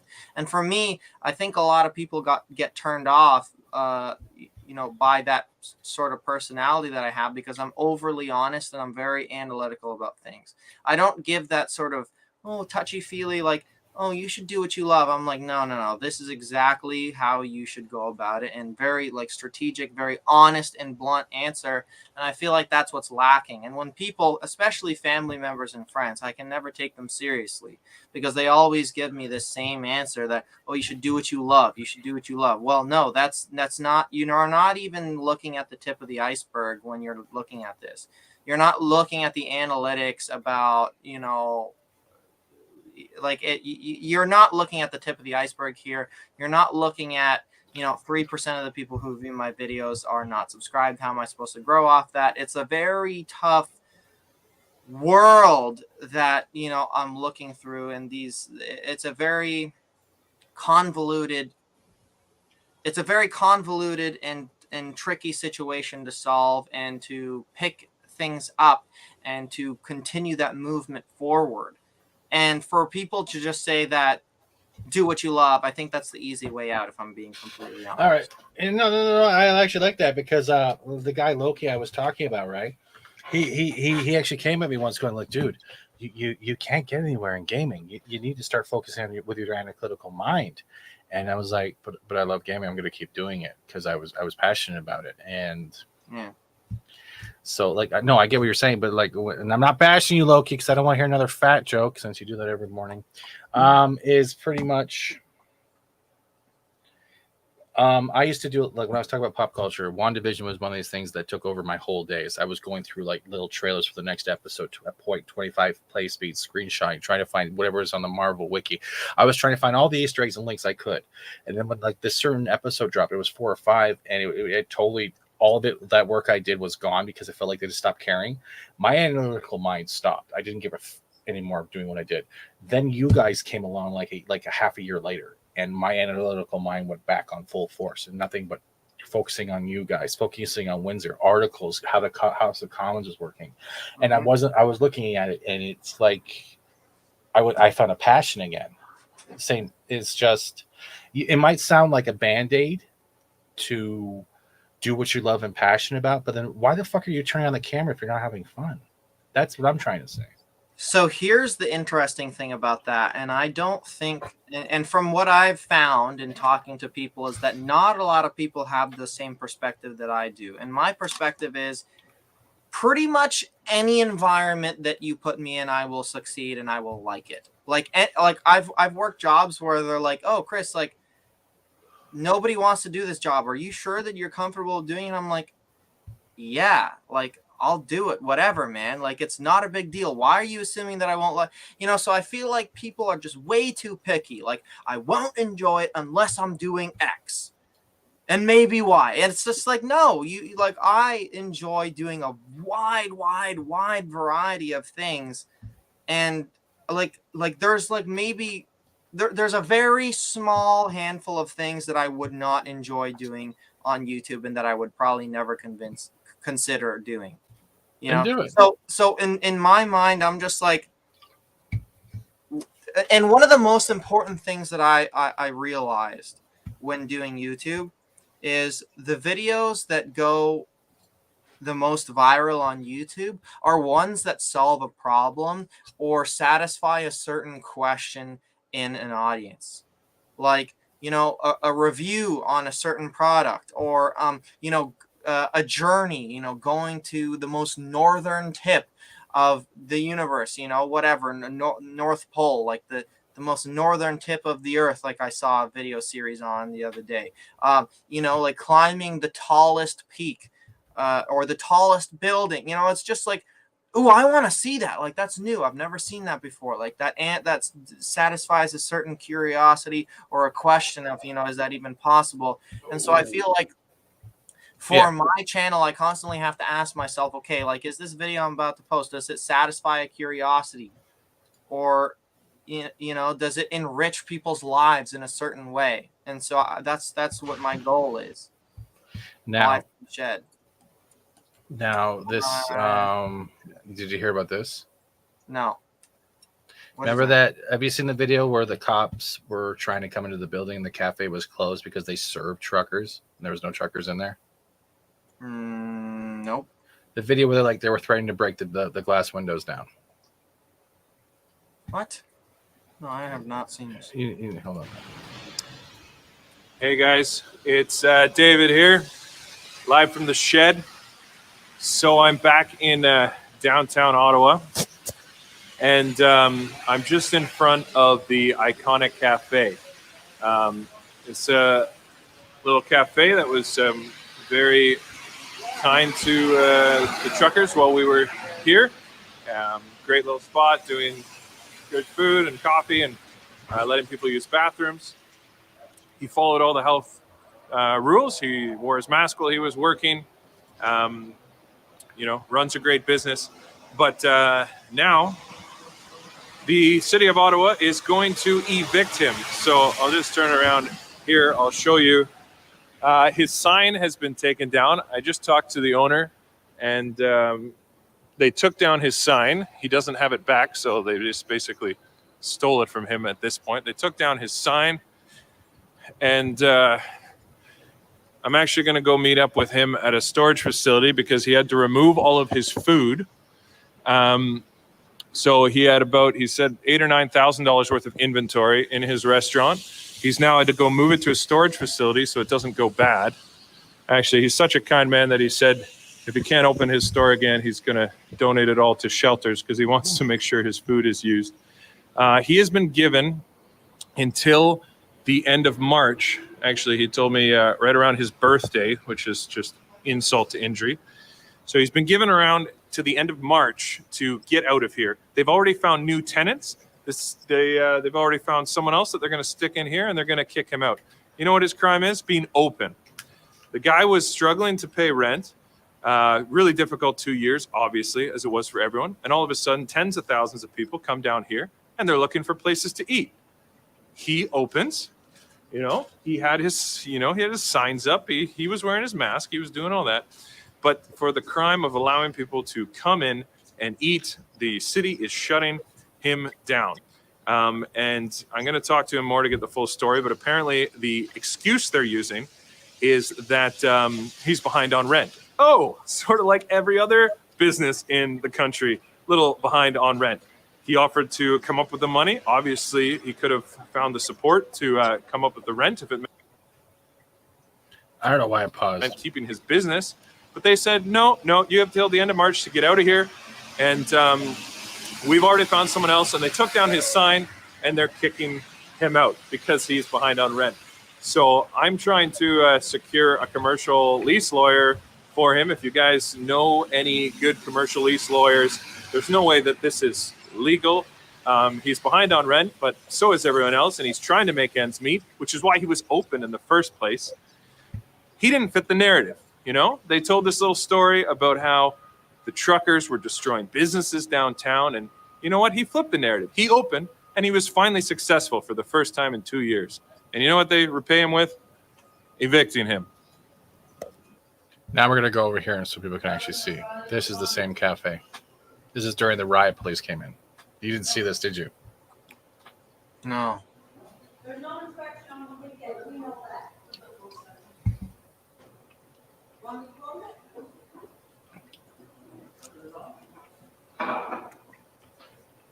Yeah, Tim Hortons is open. They don't go after Tim Hortons. No, of course not. I mean Burger King or Wendy's, whatever it's called. They're saying that they're going to break it. No, they're just doing it for spite. No, they're doing it for spite. You don't do it to show your face.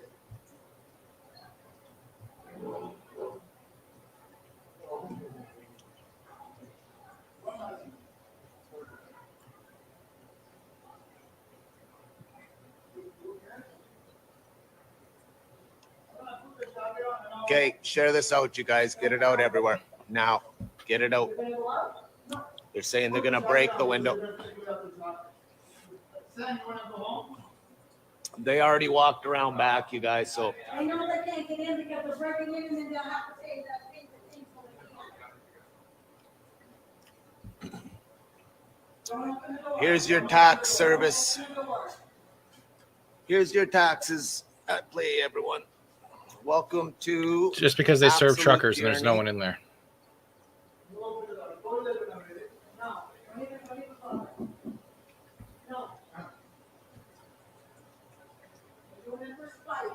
What about the businesses that was harassed by people with the hacked list?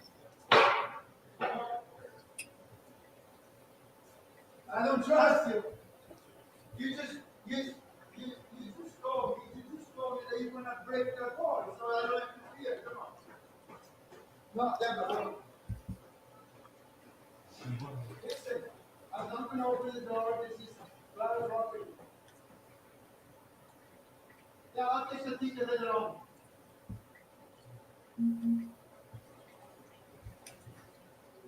But if there's no one in there, why do they need to be there? Keep sharing this out, you guys. Keep sharing. Keep sharing. Get it out there. But they're down there to maintain the peace, right? Why would they need to get into a restaurant, a cafe? No, I don't bow down to the beast. No, but you showing that I don't bow down. I don't bow down. Share this out. No, it's okay. It's okay. It's okay. That's okay. It's okay. It's okay. It's okay. Why do you need 8 cops to go into a restaurant that has no one in it? You're breaking the law. You're breaking the law, lady. Lady, you're breaking the law. Oh, so she has an attitude now because she has all the people standing back behind her. I don't trust you. I don't trust you. You can go. I don't problem. Yeah, right here.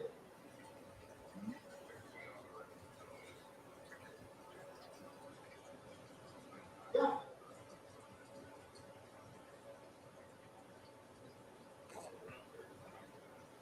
You can take it away. I don't care. You don't care. We're not to live for anyway. All you guys did all this. Listen. Pretty soon I cannot have nothing because Trudeau and his mandate and hero officers and enforcing it, we have no more money. So this is why I don't get too deep down the rabbit hole of politics, because stuff like this just makes my blood boil, man. But this was during the whole place moving in, clearing out all the people, the protesters. This is a cafe, right? And they're threatening to break down the window. They've already searched around the whole building, and yet they want in, but they haven't disclaimed why, from my understanding. And now we saw the video with Live from the Shed saying the city is shutting down their whole cafe, removing their sign, and he could find the money to pay rent, but they don't want that. They've already found new tenants. Right. All because they fed truckers. This isn't politics. This is let's look at the last 2 years, how they're saying we're here to help small businesses. We have tax credits. We have this and that. Then if the small businesses are here, why are they getting slandered on them? Why isn't politicians or anyone standing up for the fact that people were threatening at 2 locations to smash windows, hurt employees at that gelato place that's in Ottawa just because they donated $250 to a support of the meeting of that there's so much more shit going on. I've never seen the full video of the whole conversation, but I've yet never seen a police officer threatening to break down the window. Well, because they weren't wearing masks, and they want to just control everybody to the nth degree. Like it's not ever gonna stop. Like,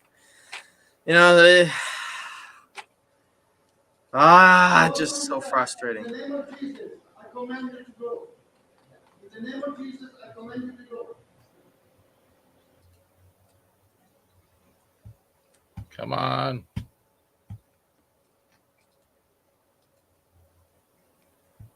But that sucks. I'm sorry. I don't mean to. Yeah. But that's it.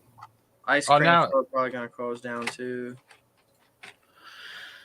Live from the Shed interviewed the owner a bit a while ago, and I linked it on the stream. Thank you. But it's like there's. I feel bad for people. You can't even believe in movements because everyone's already labeled it as something. It sucks. But like, going back to you, do what you want. I'll support it either way. Anyone who believes in it will support you either way. Yeah, I know. I appreciate it. That. Sounds like, oh, you're just being a good boy. I don't mean it like that. Well, like, anyways, I don't, I'm going to do what I like to do, but it's a very, it's not a simple question to answer. It's not a simple thing to think about. It's, there's a lot of factors here. And the thing is also, when you think about it, like, I don't exist if the people don't like what I do. It's one thing if you have the luxury of, just not caring about money. Like you're already having another, avenue of income, and you're already like well off, and you're just like, oh, like whatever, I can do like whatever I want on my YouTube, and I can wait for the people who want to view it. But as a person who is depending on the funds coming from YouTube as a job, more or less, or at least replacing quasi, what I would be making in a job, it's sort of, you have a narrower time window to gain that momentum back. And there's a lot of pressure for sure. There's a lot of aspects to consider, and it's not just an easy, simple do what you love sort of thing. So you can use it as a baseline, but it doesn't mean you have to ignore anyone who doesn't go along with what you love, right? Because you said you're very palpable, you're very adaptable, right? So technically, if you're like that, you will have a love for anything you're trying to do something new with. So technically, you can have a passion and everything. That's still good. And I'm not trying to push a narrative on you. I'm really not.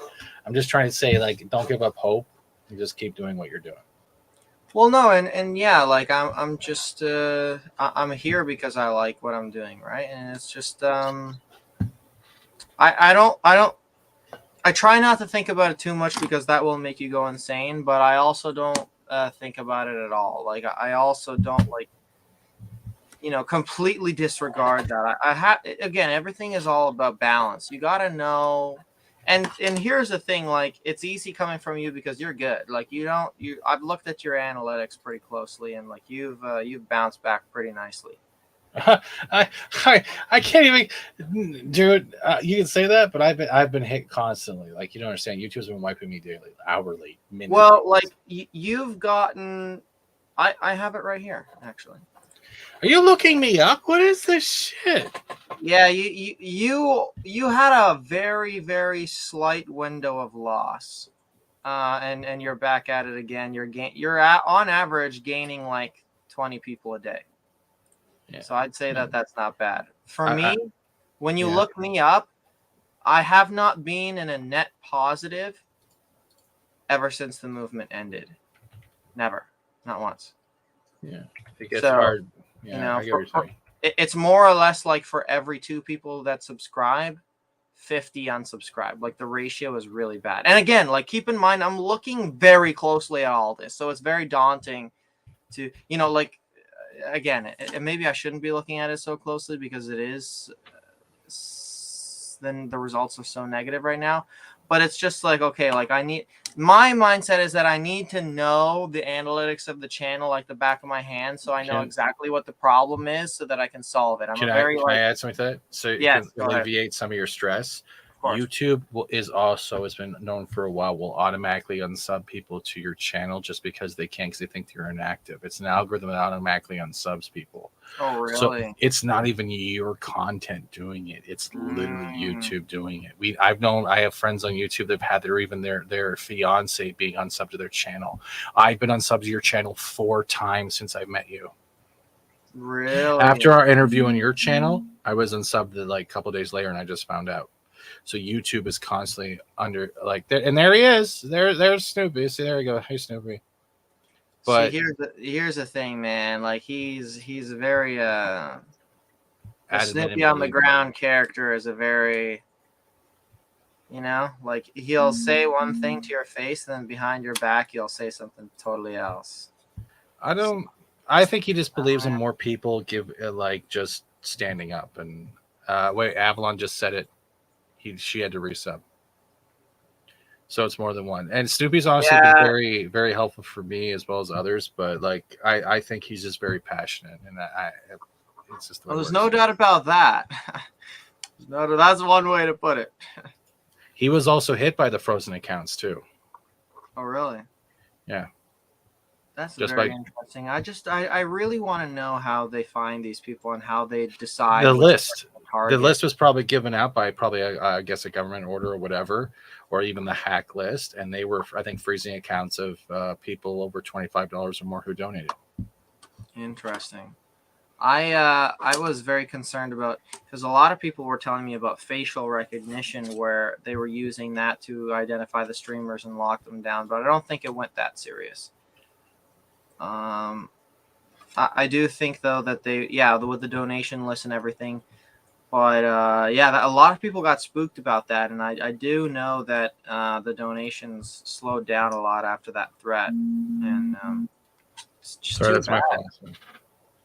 No, I get it. It's a nightmare, bro. But I'll just say, don't ever give up. And coming from a gaming channel, which is really hard on YouTube, especially with live streams, and I hear people saying that's not the way to go. It's never going to be easy. But that's the part about being successful, right? Is when you get those little bits of success, you realize your work paid off.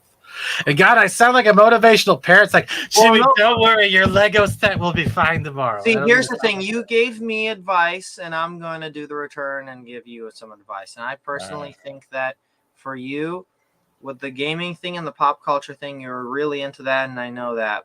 But you gotta. So with you, you've tested. You've set your feelers out into the water here, and you know, and I know you know which ones are doing better out of those that you've put out there. And I think what you should do is just build on those, but the things that you still love, like the pop culture and the video games and stuff, I think you should still do that, but focus on what your strengths are. And I think, in my honest opinion, your interviewing skills are what the strength lies. And I think that you should perfect that, and you'll get more and more and more high class people on your stream, more and more important people who hold like greater status in society, like exactly what Joe Rogan is doing. I'm sure the first person he interviewed wasn't Elon Musk, was, so he built his way up there. And I think, and I'm not saying that, we can all be Joe Rogans, but I do think that you have a specific affinity for that. And Thank you. You're not the only one who said that, but I appreciate that. This is branching out and finding people who actually want to interview is kind of different. But like, I'll try to work on that because your promise And like, reaffirming that. also, I genuinely think you enjoy this. Like, I don't think I'm mistaken in saying that, am I? No, I don't. I don't not enjoy this at all. I do enjoy this a lot, but people, it's for a lot of people, it's just, oh, why does he talk so much? I'm like, because you don't.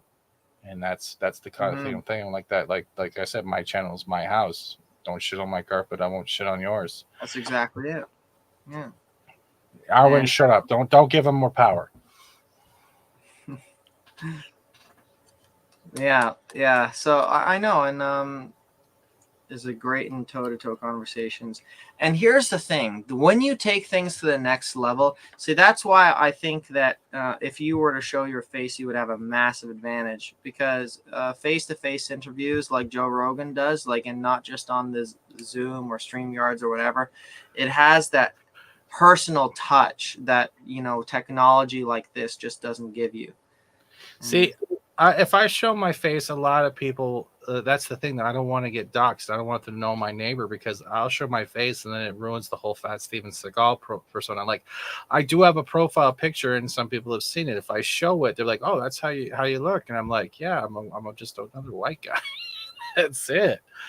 And it shouldn't bother people whether or not I'm behind an avatar or not. But it's the thing is, hey, now my camera is broken because it broke a couple days ago. We're not getting into that one, but maybe I'll put it this way in the future. If I get to, let's say, 6K or 10K, I'll reveal my face. But that's just it. I don't. Are you serious? That's it? I thought you were going to say 100K. That is so achievable. 6K is very, very achievable for I've you. been fighting just to keep 4,600, bro. Like, I was literally 1,000 when I started, and I wasn't doing it to get popularity or clout. I'm just honored by the growth. Within a year, you'll reach 6,000. I guarantee you. I wish, maybe on the anniversary. And I would know because I'm paying attention to your analytics, so I would know. Oh, good.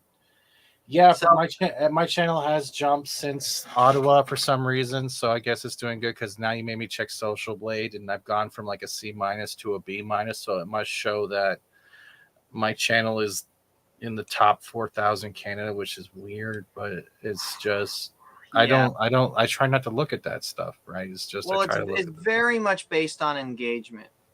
Yeah. And it's also based on your rate of growth. And God, I know my channel is absolutely in the dumps, and you're doing a lot better than me, actually. But in the regards to, so here, yeah, there's the thing. Like, subscribers doesn't mean anything, and that's what I've realized in the last couple of days. So I really do think that you've got something good going, and I really do think that I personally miss the in-person interviews as well. Like, it took a little while for me to get used to this and not having somebody directly in front of me, and, you know, the ability to shake their hand when we're done, or the ability to, you know, like, give them a handshake. You're able to pick up on the Yeah, you're able to pick up the mannerisms, the eye contact, the vocal tones, and all like that. And with the whole screen generation, even if I had a camera, it still feels very impersonal because you're not there feeling it in real time. Exactly. And it like, you know, I feel like even the people who are like the best at the Zoom calls and the StreamYard interviews and stuff would, in most cases, not have good person-to-person interviewing skills. Mm-hmm. So I don't know, man. I just really don't want to lose that skill, and I just got to get out there every Saturday at least to, you know, have that person-to-person interaction, because this is just, like, I really do miss the Ottawa convoy and that aspect that, you know, the people were so there and present, and it was something that I don't think I'll ever experience again for a very long time. Probably not, but there's other things across the board that make up for it, and that's why I'm trying to adapt. But that's the weird part. A lot of the streamers in Ottawa, well, you guys especially, I think you're the only one who knows of me, and not many people know of me or what happened with the riot police. Fancy, what can you ask Red if he can go and cover a Trump rally? I think it falls under whether or not you don't have the jab, so you can't get across the border anyways. That's right? exactly it. And I know he was really on me about going and covering the rally down south, and I'm like, well, what am I gonna do? Smuggle myself in? I'm very limited to where I can go. I was actually very concerned whether or not I could even cross other provinces, but it turned out to be not that big of a deal as what I thought beforehand. But yeah, with going into the States, that is, I personally, and another thing I've really considered with all of this, and I don't know when is the next time I'm going to be able to get on a plane and fly out of the country, if ever again. It's been something that's really weighed me down. I'd say give it till summer, and I think things are going to pop off again, and we'll just see how it goes. But I don't know. Life is fickle that way. It's just things change at the heartbeat, and right now, all the eyes went from Ottawa to DC, because from there we'll see how things popped off. We know how New Zealand ended. We know how Paris went, and we're just hoping that it doesn't die out. But I don't think it is. All of these politicians now are emboldened by the responses of people in New Zealand and Canada, and just absolutely crushing these guys with no mercy. So I feel like Biden, as sleepy as he is, he's going to do the very same thing. And I don't know. I just it's very easy to get down on yourself about this whole thing, but I'd like to think in the back of my mind that there is hope for this thing to succeed. And I don't know how it's going to happen. I don't know when it's going to happen, but I'm just hoping and praying that sometime soon it does. And not even for selfish reasons like going on the plane. I just think that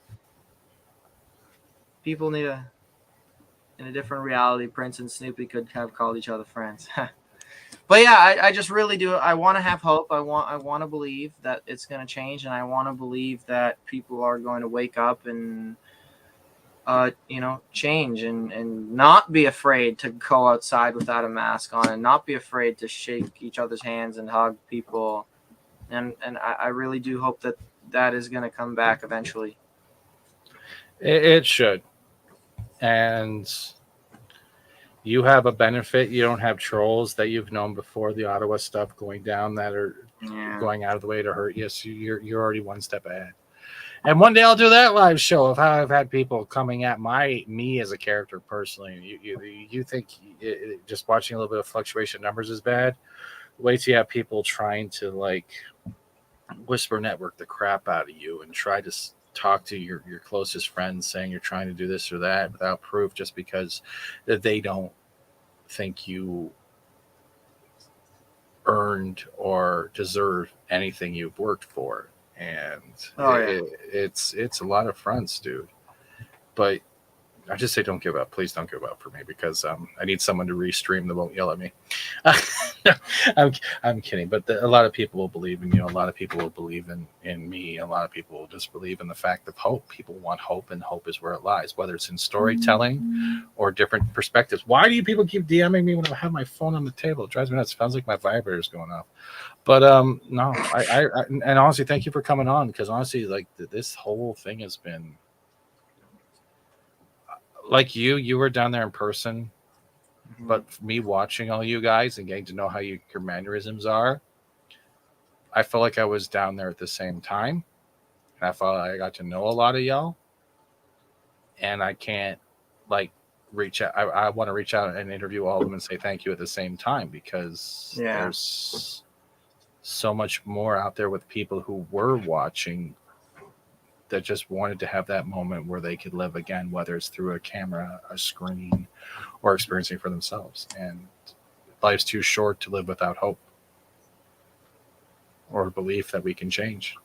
I know. And for me, I'm very affected by these things too, the ups and downs. So I just got to be more resilient and somehow not be as affected by all of these things. So, I just want to continue to believe that there's going to be a change, and that there's going to be a time where people are going to have those staple attributes of, being human again.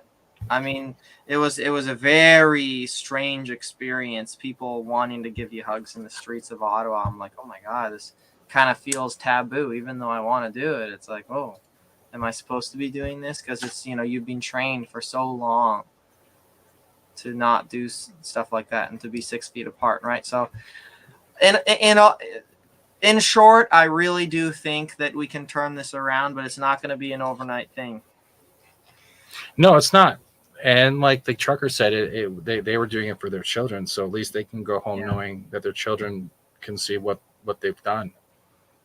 Resilience comes from experience. That's a great line. Stephanie, I might put that on a t-shirt.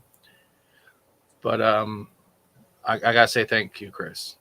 You're good. You're a good man at the end of the day. Eventually, some woman will send you, hopefully a very attractive woman will send you some like panties in the mail, be like, be mine, and you'll be all good. One day, man. I hope. Oh yeah, remember that? Oh God, remember that girl who was Oh, the one you. Yeah, I think the one. Wait, was that the one where you ran into Main Street and stuff, and you were on like Saturday? going On Saturday, like right after the porta potty incident. Yeah. Where she was like, oh, like I want to email you and whatever, and she didn't, and I was like, what? Oh, you hyped it up so much in the chat. You hyped it up so much. You were like, yo, I want to like. Anyways, whatever. Next time. You're good. Is there anything else you want to say? Because we try to figure this out. Like, you can come on again in the future if you ever want to like just jump on a trucker convoy and watch what's going on there and see different perspectives. Let me know and we'll set something up. But is there anything you want to say before we close out this? Oh my God, almost 5 hours. Almost 5 hours is a long time. Yeah. Anything I want to say? Well, I do appreciate you hosting me on the channel as always, because I don't know. All I want to say is I appreciate everyone who was there since the beginning, everyone who is still here, because I know that, you know, a lot of the people were just there for a specific cause, but for the people who are still here, that's absolutely amazing. And the fact that, you know, you were agreeing to host me on your channel, absolutely amazing, because at the end of the day, this is not just one specific moment in history. It's about making connections, right? And it's about those lifelong connections that, you know, are from people who are like-minded as you and who will support you and be there for you when others will not, right?